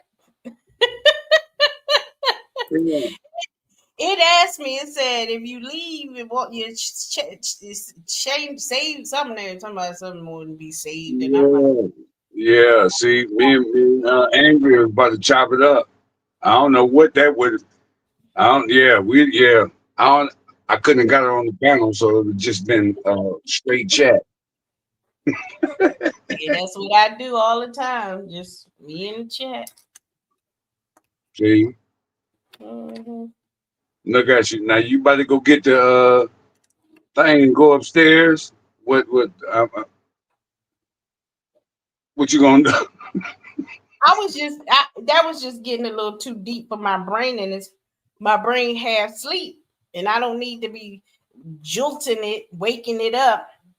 No, I'm gonna go to bed soon with all this new information, trying to process it in my brain, trying to process, and I'll be dreaming about this stuff in my sleep. I don't need to be, activating my brain like that. Yeah, you gonna be up like 4, 5 o'clock in the morning. Yeah, be up trying to look at what he talking about and listen, I ain't even gonna put myself through that because first of all, he bringing back my memory, and now that like I haven't, even though I had his videos on my channel, I haven't watched him in probably 8, 9 years to actually study watching him. So now that I have new information, stuff is going to be coming to me a whole lot easier than back then. Now that I have new information to match with it. And I'm Right. like, this ain't the time because I don't want to jolt my brain. And No, turn on one of them rain videos, Claire. Just get you some rest. Turn on one of them. I They don't got need brain video. I don't need it because right now I've been doing a lot of brain activity, so my brain should just go to sleep. It's just like you get a dog, and if you don't run that dog gonna become a mad dog because it's got to run the energy. Children got to run their energy before they go to bed. You got to run it. I got a pit bull. I know better. So my brain activity, I got to run the brain around the track before I go to sleep so that my brain is stopped thinking. It'll be overworked. Like, okay, now go to sleep. I let you think. I let you be creative. Now, could you stop? Go to sleep. So she should pass out. You want me to tell you what's gonna happen, Claire? What's gonna happen, Mr. Like it always happens. Your brain gonna wake your ass up before it's really time to get up. I meant to say but your brain is gonna wake. If you think you ain't go, no. That's why I said when I said turn on one of them rain videos. Turn on the one that's like 3 hours and 3 minutes or 5 hours long. They got like live sleep channels. I know they do, but it actually disturbs my sleep where I have anything on. No. First of all, stop telling me no. If I've told you I tried all of that stuff, you ain't telling me nothing I don't know, dude. Sit your ass down somewhere. Who you think you talking to, Claire? Yo, crazy ass. You always think you teaching me something new all the time, old man. I'm right here with you, old man. We old together. All right, get in the chair, Claire. Come on, let's go over to the chair. Yeah, I done did all of the hums, all of the alpha, the beta, the delta, all of that stuff, and it disturbs my sleep. Listening to the man talking about, you are rich. You have lots of money. All of that stuff disturbs my sleep. So you go to sleep in complete silence. Is that what you've been telling me you've been doing? The most I love to sleep in is when the fan is on. Oh That's it. yeah. That's necessary. That's mandatory. Well, no, it's not mandatory, but I'm comfortable with the fan on. I But got that. I got it. I got that. So that's what I've been hearing up there running. Okay, so I understand what fan you're is saying. not on. You hear something running? No, I'm talking about when. Well, never mind. We'll talk about that later. Oh, Um, shut up. You talk no, about I sleep. I sleep with. I got listen. I got two. I keep two fans on year round, Claire. I bet you do. Just the noise. It's just like the noise is like a. It's like a. I'm gonna take you old school. This like a car motor. Mm-hmm. Yeah, that I can't sleep in silence. I can't do it. You I, can't. I can't do it. I can't sleep in silence. I can. So I understand what you're saying about the fan, but I got two fans running year round. Just that hum. Oh, just for the Yeah, just the hum. That's what. Yeah, but I can't sleep in silence. It's too much. It's too. No, that's too. That. Oh my goodness, I can't do that. But you're a beast for that. That's what you've been doing the past couple of days. Because when the chair get up to the top, usually the fan is on and yeah.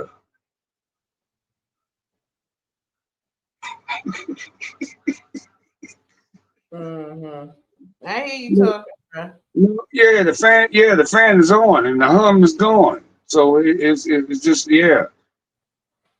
Couple times I done woke up and the fan wasn't on, so I figured you turned it off. But Shut up. no, it's in the hallway. It's in the hallway. Shut up. What, Claire? What am I doing wrong? Shut up. Yeah, get the fan going up. Yeah, but don't worry. I know. Listen to what you said. I just ignored you. Okay. Yeah, you listen. I learned to be a good friend, couple, blah blah blah, and just ignored your ass. Yeah, I've learned that. Yeah. Sure have. Yeah, It's just fun. usually Can some be cooking better. breakfast. Yeah, some cooking breakfast. Is that what you call it? Look like trash. Oh no, no, it don't. Many of them plates oh no. If you them fresh eggs, I don't cook these. Come on, that crispy bacon, that toast. Come on. Man, please. Man, please. Yeah, that's what. Yeah, Ain't that's what you nobody see. trying to hear it. I'm gonna wait till you Ain't go. nobody trying to hear it. One of these days you're gonna go live, and you gonna go live, and I'm gonna be already downstairs cooking breakfast for you. Watch, you're gonna be like, damn.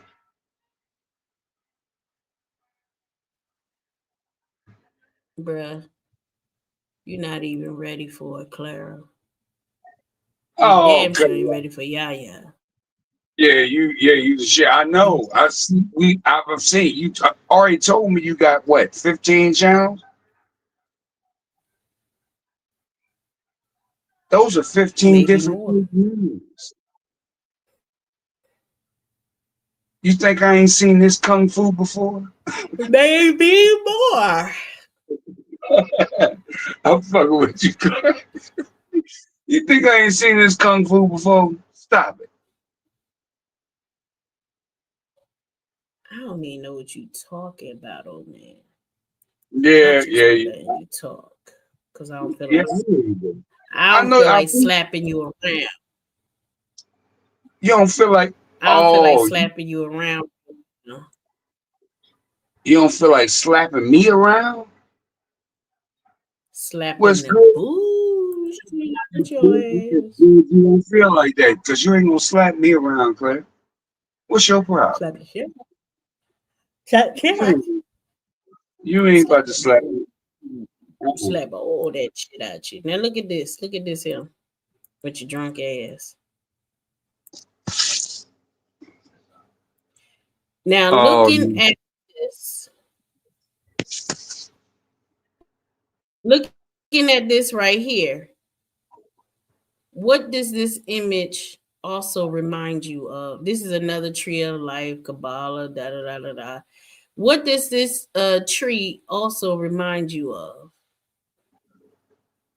With the pillars. That's the key. That's the hint right there. You mean the pillars, the circles? Oh, no. Hold on. No.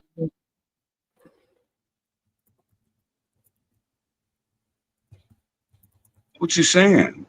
You saying with the pillars? You talking about the arrows that's pointing up pillars? Wait. You talk about the 9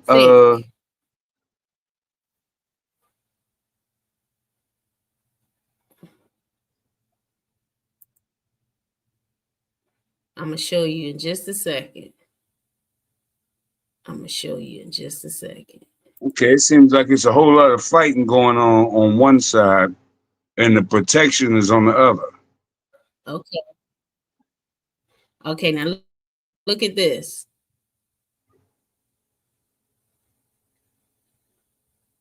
You see that? Yeah.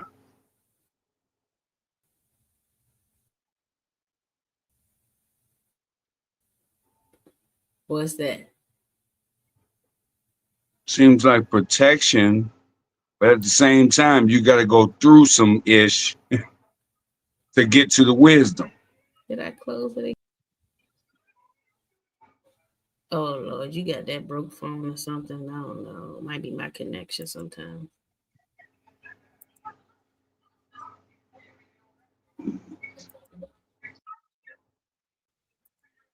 Did you hear me? Oats. Yeah, I'm here. No, I ain't hear you. Oh, I said. Do you see the pillars? Yes. I see one is taller than the other. You said it look what? One is taller than the other, but it looks like the ladder, in order to get to the wisdom, you got to cross through some ish.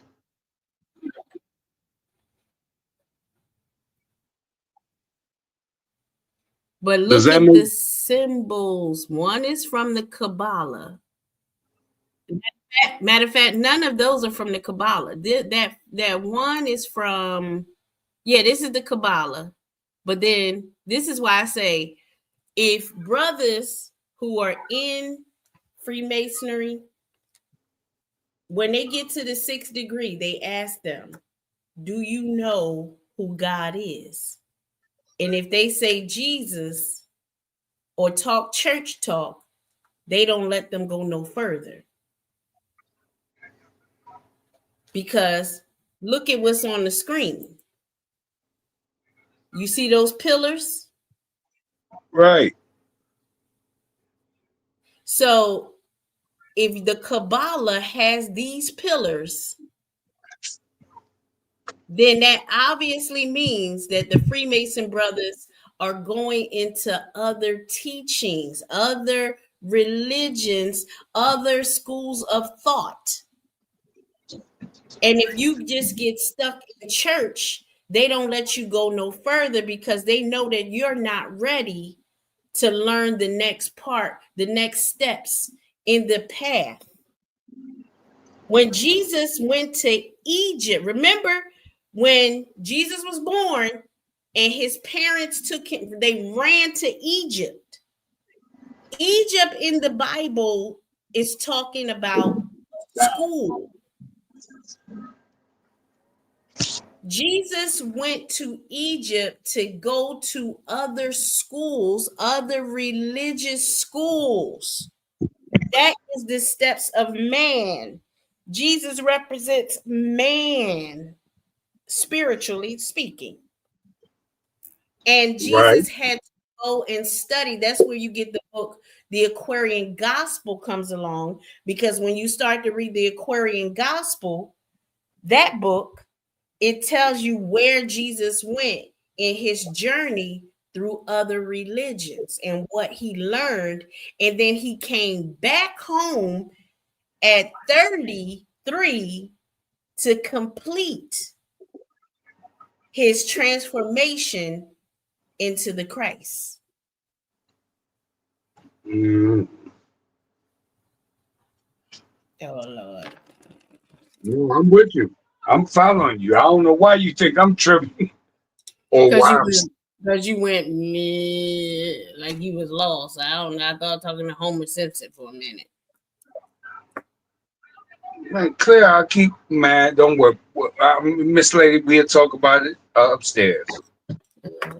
Everything got to return upstairs. I'm about to go to bed. I know you got to go to bed. That's why. Come on, I'm stop. going to bed because you are not paying attention. I am paying. I am paying Talking full about attention. some dog on sex talk. I should switch it to go to the No, research. no. You made fun of my comment. You made fun of my comment when I said. No. Remember when I said, So anyway, so the 12 disciples, the 12 disciplines, he was talking about wisdom. He was speaking in codes. He's talking about all of these different steps. Everybody got different names: faith, strength, blah, blah, blah. Well, this one calls it wisdom, source, intellect, judgment, mercy.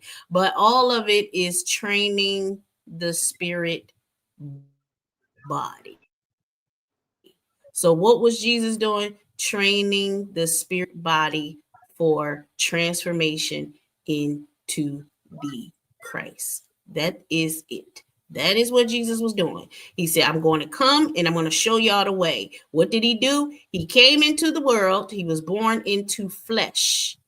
And then he disciplined himself. He trained his body to be transformed back into God so he could go back to source. So basically, this looks just like someone who can all of their powers, all of their faculties, and transformed their powerful body and went back to God. That's what Jesus did. That's what Jesus taught. That's what Jesus is telling people to do every day. He's not telling you to wear white dresses every second Tuesday of the month. That's not what Jesus came to do. That's not what he said do at all, whatsoever. now you want me to tell you a question? I'm gonna give you a question.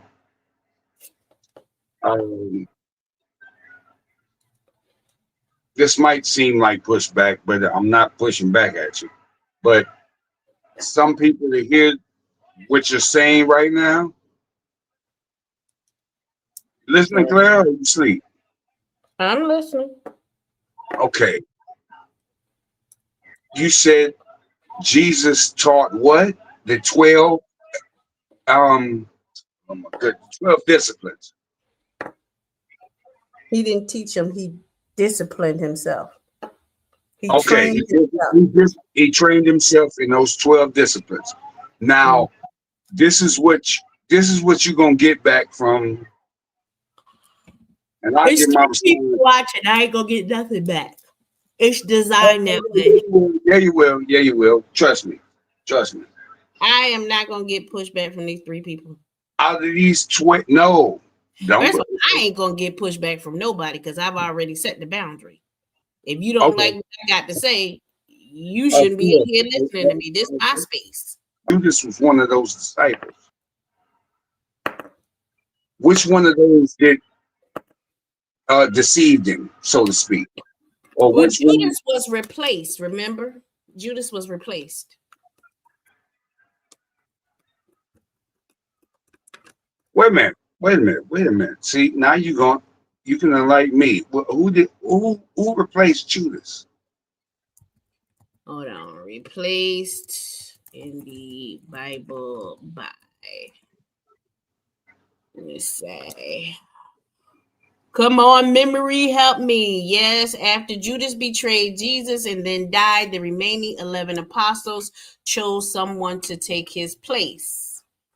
In the book of Acts 1:15 through 26, Peter led the disciples in choosing a new 12th apostle. 2 men were nominated. Joseph called Barsabosa, whatever his name is, also known as Judas, Justus, Justus, and Matthias.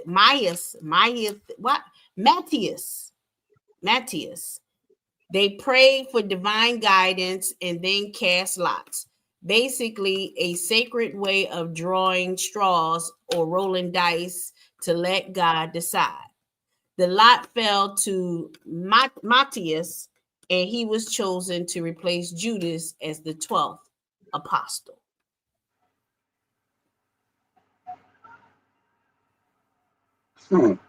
That Hmm? wait a minute. You placed him. But that was after. Wait a minute. Okay, so the 12 disciples decided. So which let me say this, which discipline did Matthias fulfill? Who? Matthias? Matthias. I'd say Matthias. That's how I always pronounce it in the Bible. Oh, Matthias. well, that sounds about right too. That sounds about right too. What did he do? What fulfill who? Which discipline did, because he had to replace Judas. Which, first of all, let me ask, which discipline was Judas chosen for? I don't know. Let me see. I don't know. You just Did I getting look up I'm his just name? getting Oh no. no, I gotta look up his name. Hold on, share the tab.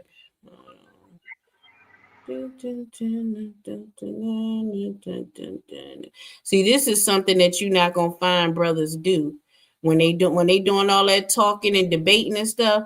No, if you shamed if you try to do any type of research on the side. I'm like, how y'all going? Y'all really trying to come to the truth or trying to beat y'all chest and say I know more than you? How y'all trying to learn, but everybody's scared to look? Anyway. But Judas. See Iscariot for definition of the surname. Judas Iscariot, the disciple of Jesus Christ, who betrayed the master. Afterward, went and hung himself.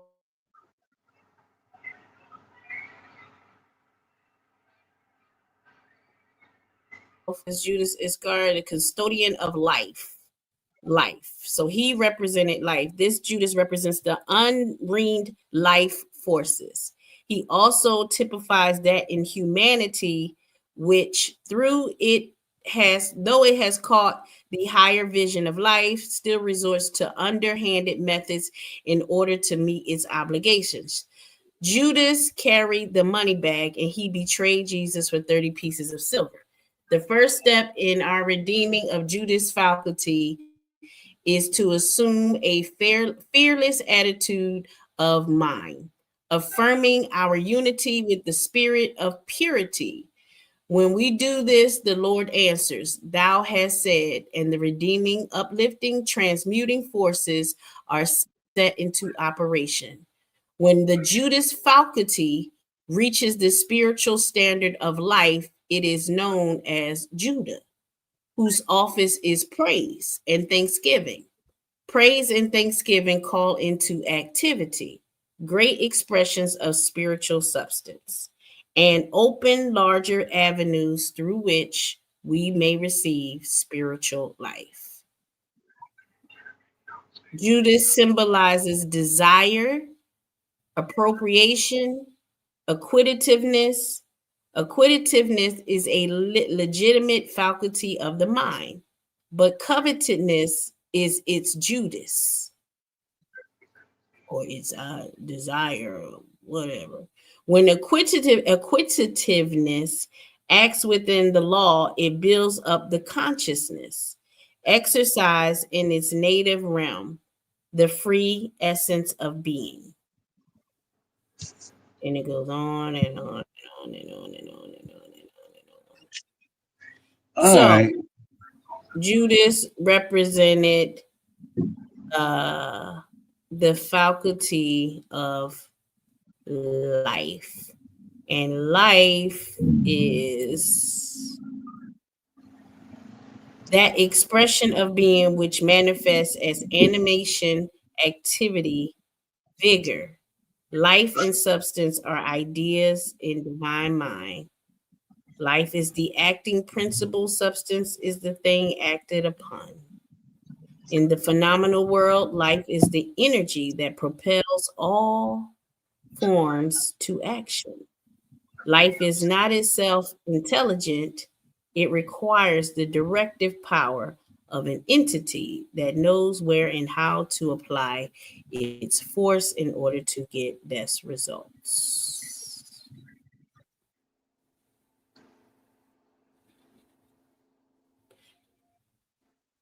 So, next question. All right. Hold on.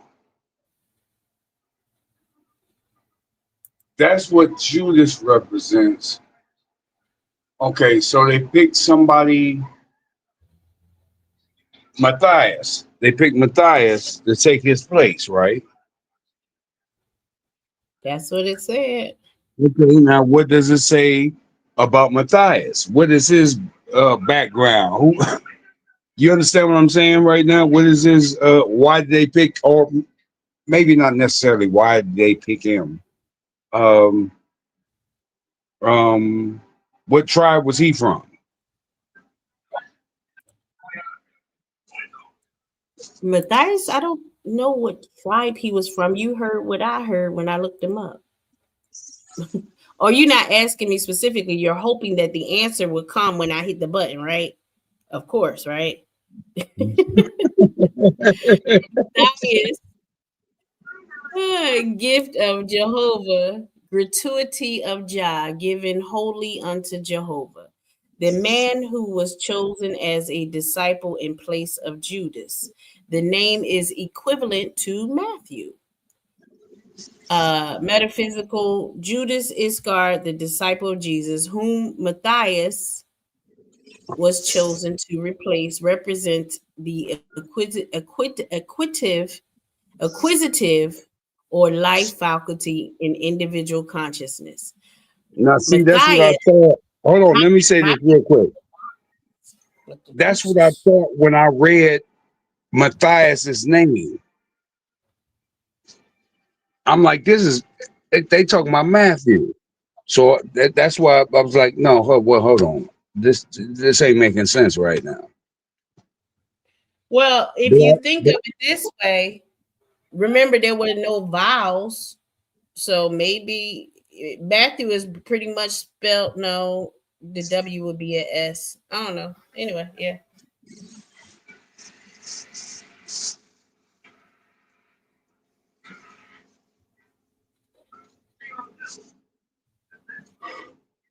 No, keep going, Claire. Keep going. No, I already completed it. I Oh, mean, what are you talking about? You got the answer no. right. The life faculty, and Matthias signifies the lifting up of his faculty, given wholly unto Jehovah, that it may aid the individual in laying hold of his higher spiritual attainments, even eternal life through the power of his indwelling Christ. I am Jehovah. All right. So we got Matthias, we got math. The society. I understand what you're saying about the 12 disciplines. Mm-hmm. I was just I wondering like, but the person with I had never. I don't think I paid attention to it. Maybe the 12 Judas was replaced. I don't think I ever paid attention to that. But it was hmm. I know you don't like that response. That No, that last time it sounded a little different. It wasn't even a whom. It was a little different. I was like, huh? He said it was a drunk.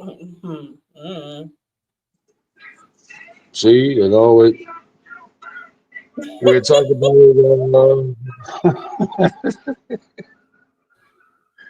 No, I appreciate it. Now I got I got homework. I got some homework.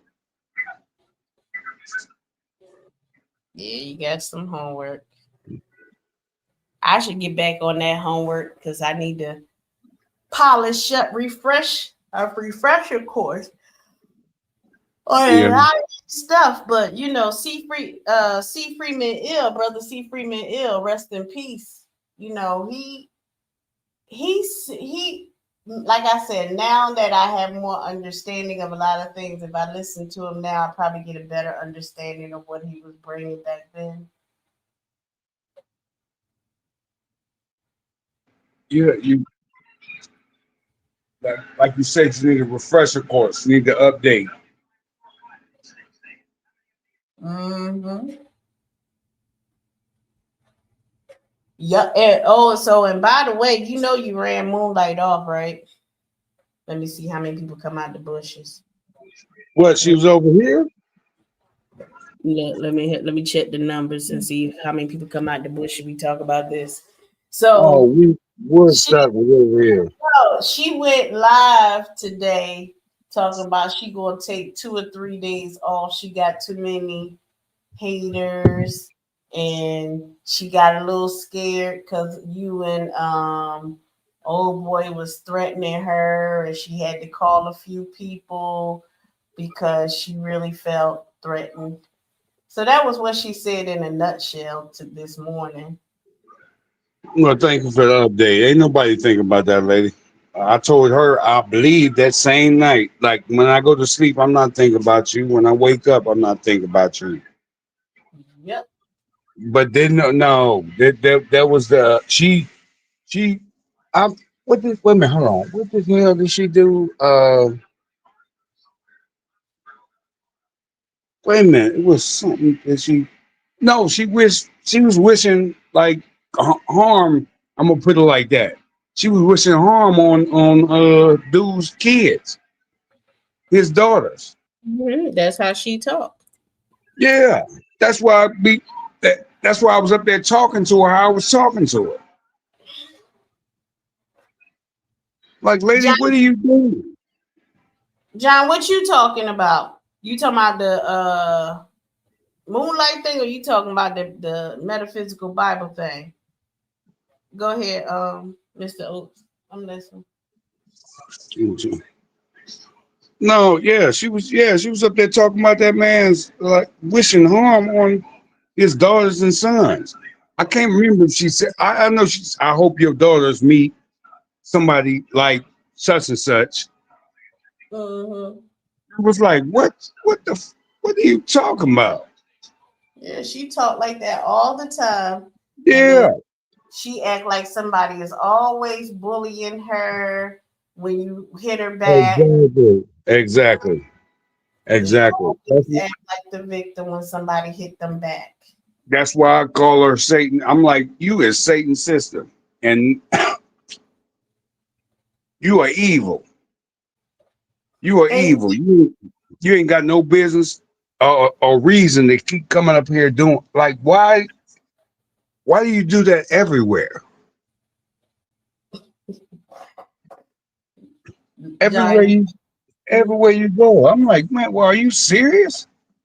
I look, all I can come up with, and it's just me being lazy, they was on drugs. That's all I can come up with because I'm like, you see the kind of stuff that I study, the kind of stuff that I've been, reading for years and years and off and on for years and years. I ain't found them niggas. Right. They Right. don't compute. Like, don't compute. Where are you in the faculty? Where are you in like what? Where are you in the Bible? What is they like?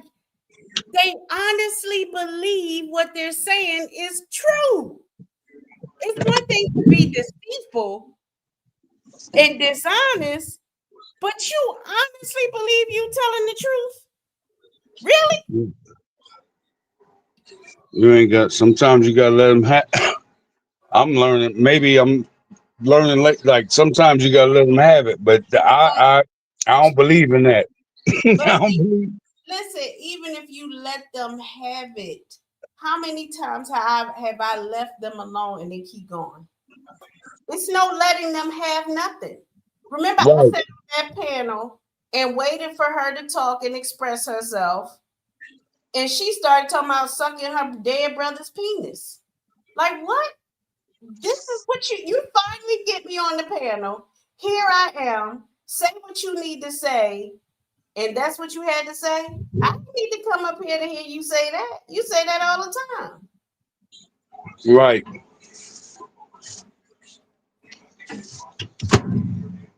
That's why some people are a special kind of special. John Show says she blocked him because him and I are cool. Here's the thing. What did he lose? Not a Somebody damn who's thing. trying to control him? Somebody who wants to let me talk. Just give me 1 minute. Just give me 2 minutes. She just comes with chaos. How often do you actually see or hear her have decent conversations that you can walk away from and say that changed my life in any way, shape, or form? And this person has been on this planet 60 years, and I haven't learned anything decent from her. And you ain't gonna. She don't offer nothing. You ain't gonna. You gonna. If you hear or if you heard it here first, ain't nobody nobody on her panel gonna change. It's a wrap. Like when I went at her the other night and I laid into her behind last night or whatever night it was, I listened to her for her response this morning, and she went right back talking about a wheelchair, disabled efficiency address, the same thing that I've already debunked. I'm literally walking in and out the house, all through the house, went to the bathroom, came back in like 2 minutes. Ain't no way in the world, if I'm in the damn wheelchair, did I lift my big ass off the goddamn wheelchair, sit on the toilet, take a piss, get off the toilet, and come back and wheel in here and talk to y'all in 2 minutes. Stop being stupid all your life. But you gonna go back over there saying the same thing. And here's the thing: do you really think? Look at the numbers go. Look at. Do you really think that you're impressing the people that's listening to you? You really think they believe you? Because this is how it goes. Those same people, because they're lions, tigers, and snakes, they don't care who win or lose. They want the entertainment. So when it's you on the other side, meaning her, when it's you on the other side, they're going to go in there and laugh at you. They're there to pump you up. Yeah, get her. Oh yeah, she ain't this. Oh, you right. Hee. Hoo. I don't want to be around nobody that do that with me. Don't come in my chat if you gonna do that. Oh, Clara, you always right. Get the hell away from me. Oh, Clara, you an angel. Get the hell away. Because no, I'm not. I'm a hypocrite. And so are you. And that's life. I stand on what I did. If somebody feels so bad and is tearing at their heart, their soul, their mind, I'll give you an apology. Not because I really give a damn, but because if it means that much to you that you're going to change your life, then maybe I'll give it to you. But it ain't no sweat off my back because I don't give a damn. It ain't going to change what I did. It ain't going to change me from doing it again. It's just going to make you feel good. So, yeah, you can have an apology. It made you feel good? Okay. I ain't mean it. Because I would do the shit again. Damn. That's just the truth. The apology is for you, not for me. What good do the apology do for me? Nothing. It's just to soothe you, make you feel good, make you feel better. So anybody I dox and they come up here, Clara, you doxed me and it made me feel like this, and I wish you never do it again, and I'll never do what I was doing again. And okay, here's your apology. Go on with your life. Maybe. Depends on how you come to me. You come to me wrong, acting like you strong arming somebody. I'm gonna tell you the something I did. No.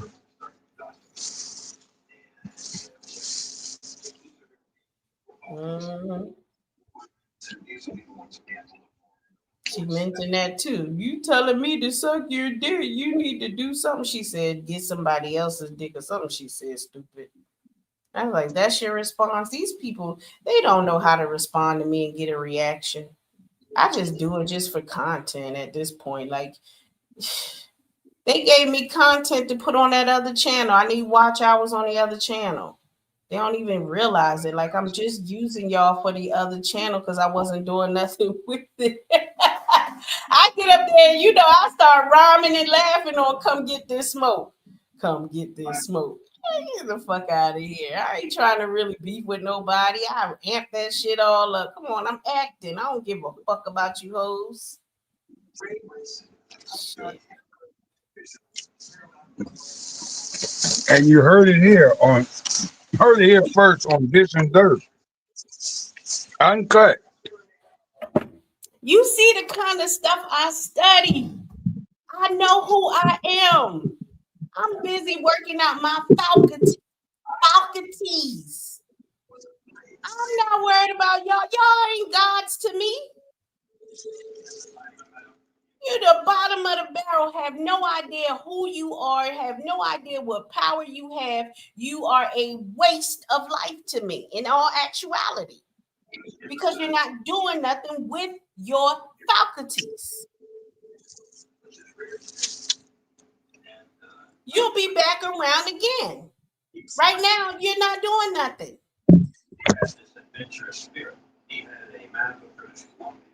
I got time to research y'all because I didn't research all this shit years ago. This the shit y'all don't know, and you should be spending time doing it. But you're not going to. So why should I waste my time being nice to you? You wasting your life. You wasting your God energy to try to come for me, and it's not going to get you anything. I'm not going nowhere. I'm going to keep handling 4 goddamn channels or more at the same time. Y'all can count the views or whatever you want. She got all the men over there with her. Well, if you want the men, come get them, baby girl. You got your fake boobs. Come get them. She all last night she said that probably about 4 or 5 times. And she got all the men over there. Okay. Well, you used to have them over there with you until you told them all to leave. You told those men to leave. Tell them to come back. Be nice to them. That's what I do sometimes. I be nice to y'all when I feel like it. Ain't that a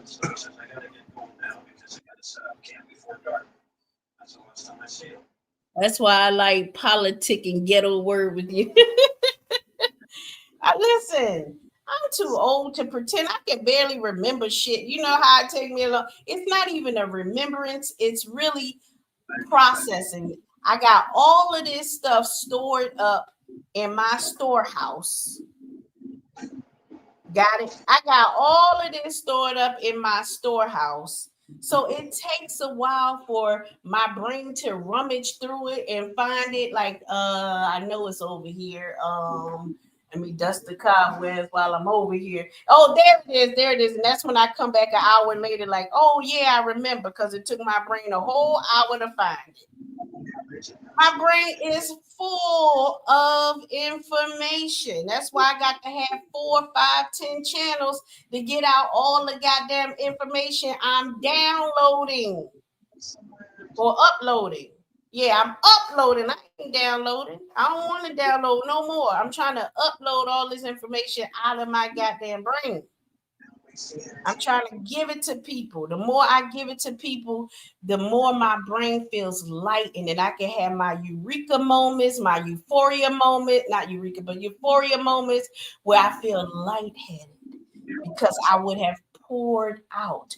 That's why when I was doing my poetry on the wall, I was pouring out, and my body felt like, oh, it feels so good to release much of this information inside of my brain.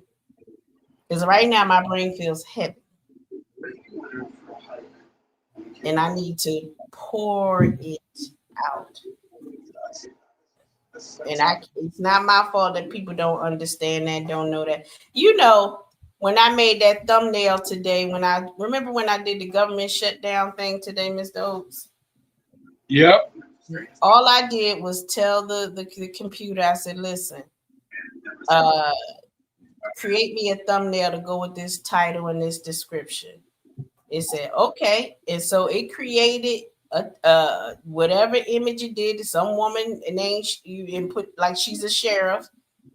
Listen, I ain't tell it, make her look like this, make it look like that, pretend it's me. Sheriff Clara is not me. It's an image used by my brand, a character. So when I'm doing my shows, I'm using character. Mother Knows don't look like me. Kaya's Report don't look like me. She said something about the woman, and this isn't her either. And the man ain't me either. There's a picture of a man. The fuck is we talking about? Do you not understand business? Do you not understand branding? How do you think that every picture I post got to be me? I never told y'all these people were me. Stupid.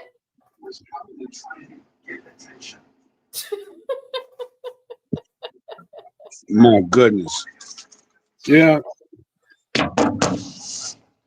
Well, yeah. I keep telling y'all, leave this lady alone. That sounded like a booty call. Who knocking on your door, Miss Oaks? Okay, Well, look how it sounded like your TV got quiet. Sounded like you muted your phone. Who knocking on your door, Mr. Furley? oh, cut it out. No, I put it on this counter. It's like Yeah, right up in the. Yeah, I put it on the counter. That's the only thing I can think of. Oh coming no, out my door. I did move it away from the TV. It was by the TV. He is waiting for you. Mr. Look, Furley is waiting. man, you can quit calling me Mr. Furley too. I can't even go over there to John's show. I'll be sometimes in the bushes and he be having all the people I got blocked. I'll be like, man, I ain't going up there. Because see, if I get up there, somebody always got to be the flunky and try to say something smart to me as if I know them, as if I ever did anything to them in this life, thinking that they taking up for people who are not going to help you when I destroy you. What part don't they understand? They will jump in stuff that ain't got nothing to do with them, thinking they defending somebody else, and that somebody else is not going to come to your rescue when I kick your ass. So wait a minute, Claire. Is John show live now? I don't think so. I ain't getting no notification. John in the chat. All right, yeah. His computer dead. But you saying that's what? Well, yeah, his computer. So that's what you said when you go over to his chat. That's what it is. Yeah, you know, he got all them wabbits over there or whatever they call themselves. I don't know. Oh, don't worry. You might have to come over here. I don't even like to use that term and stuff like that. Like I don't listen. For me, it's I don't know them people. I don't want to know them people. If I'm in the so-called bus life sector, then why do I want to go over there to their sector? I might as well go to this one or that one or conscious. This one, it's listen. I don't mess with the Wabbits no more than I mess with the dog food sector. I don't know. I don't fuck with you. I mean, what? Who is the dog? Who is the dog sector? I don't know. I'm using it. I just threw out anything. Like, Okay. Yeah, you're sleeping. I know. that's not sleepy. I'm saying that I don't mess with other people, so I don't expect them to mess with me. Like, I don't go into the Maxine Shaw, whatever her last name is. I don't go over there in the sector of the people that love her. Who is, I don't know who that is. I don't know who that is. You don't know who Maxine Waters? That's what it is. Maxine Waters. Like, I don't go to the Maxine Waters section. I don't go to the Kamala Harris section. I don't even go to the Trump section. So sector. So I don't go to those sectors. And to me, the Wabbits are no different than the Donald Trump sector, the Kamala Harris sector. I don't fuck with you. What the fuck? I got you. But they can't. Yeah, they didn't. They don't like how you. Well, I would. This would be my guess. They don't like how you move, Claire. No, they don't. It's not about how I move because the same people they fuck with do the same thing I do. Everybody that's up docs. Everybody fucking docs. If you sit and watch a doxer and laugh, you a part of it. You a doxer. You thought it was funny? Shit, you a damn doxer too. You would do it. So the people, they'll go watch Skinny with no problem. They'll go watch Armando with no problem, and they doxing people. If anybody reposts something that a doxer did, you a doxer. Because all the doxer doing is reposting what somebody else posted. If I repost a picture from Facebook and then you repost it on your channel, what's the difference? Oh, you didn't go find it. You found it on mine. Stop fucking pretending. Everybody doing the same goddamn thing. That's why I put up that sign and say, I'm a hypocrite and so are you. You a hypocrite, I'm a hypocrite. We all fucking hypocrites. Stop this bullshit. Just say you don't like that I went at people you like. Say that shit. Be real. Say, I don't want to mess with you because you went at such and such and that's my friend. Say that. Rather than to my, I don't like what you do. What, nigga, you was just over there in Skinny chat and we do the same goddamn thing. Fuck you mean? People be playing themselves. I see right through the game. Like, baby, sorry. Damn it. See, They all be pretending like they went to church on Sunday. Ain't none of them going to church on Sunday. Shut up and sit your non-holy ass down somewhere. If you so goddamn holy, why you over here when we all messy? Make no goddamn sense. You ain't in it like they in the Kirk Franklin section. Get the fuck out of here. Church folks are the worst gossips on the planet because they pretending like they ain't gossiping and they are gossiping. Shut up, line. She said the Kirk Franklin section. I'm like, they come over here complaining about the sector. I'm like, well, if you don't like it, why the fuck are you over here? Then go over there to the TDJ sector. What the fuck you doing over here telling people what to do? It made no goddamn sense. No, but something brought him over here for a reason. Something brought him over. That devil in them made you come because all you got to do is leave. If it's making you that miserable, leave. If it's making you cry and whine, leave. Nobody begging you to stay. Who the fuck is begging you to stay, stupid? Not me. No, they rather go in other people's chats harassing them. They said this about you. They said that about you. You can suck my dick and tell them to suck my dick while you sucking my dick. Then I had 2 mouths on my dick. Damn, Claire. I mean, that's what they trying to do. Suck my weed.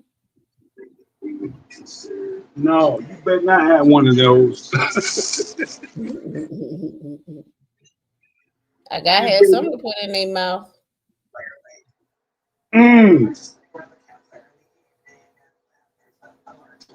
Gotta put something in their mouth. Deep throated, baby. Deep throated. Deep throated. Suck me off.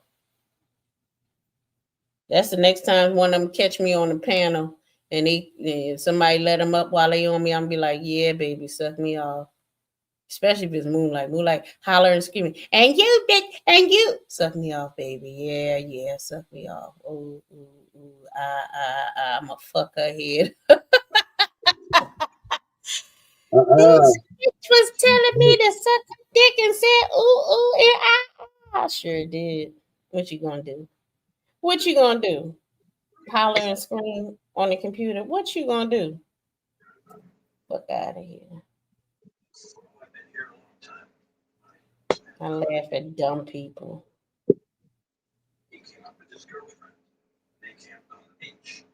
Claire, you treacherous. I just tell the truth about how I feel about things. That's all. I really look at people dumb as hell. People dumb.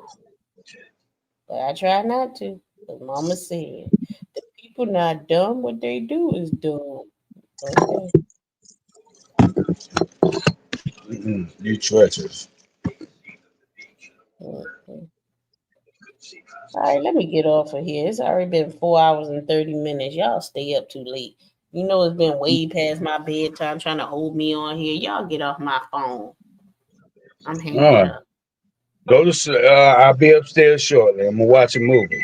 Get your ass out of here. Bye. Thank you for coming up, Mr. Oates. Thank you, everybody that showed up. And y'all have a good night.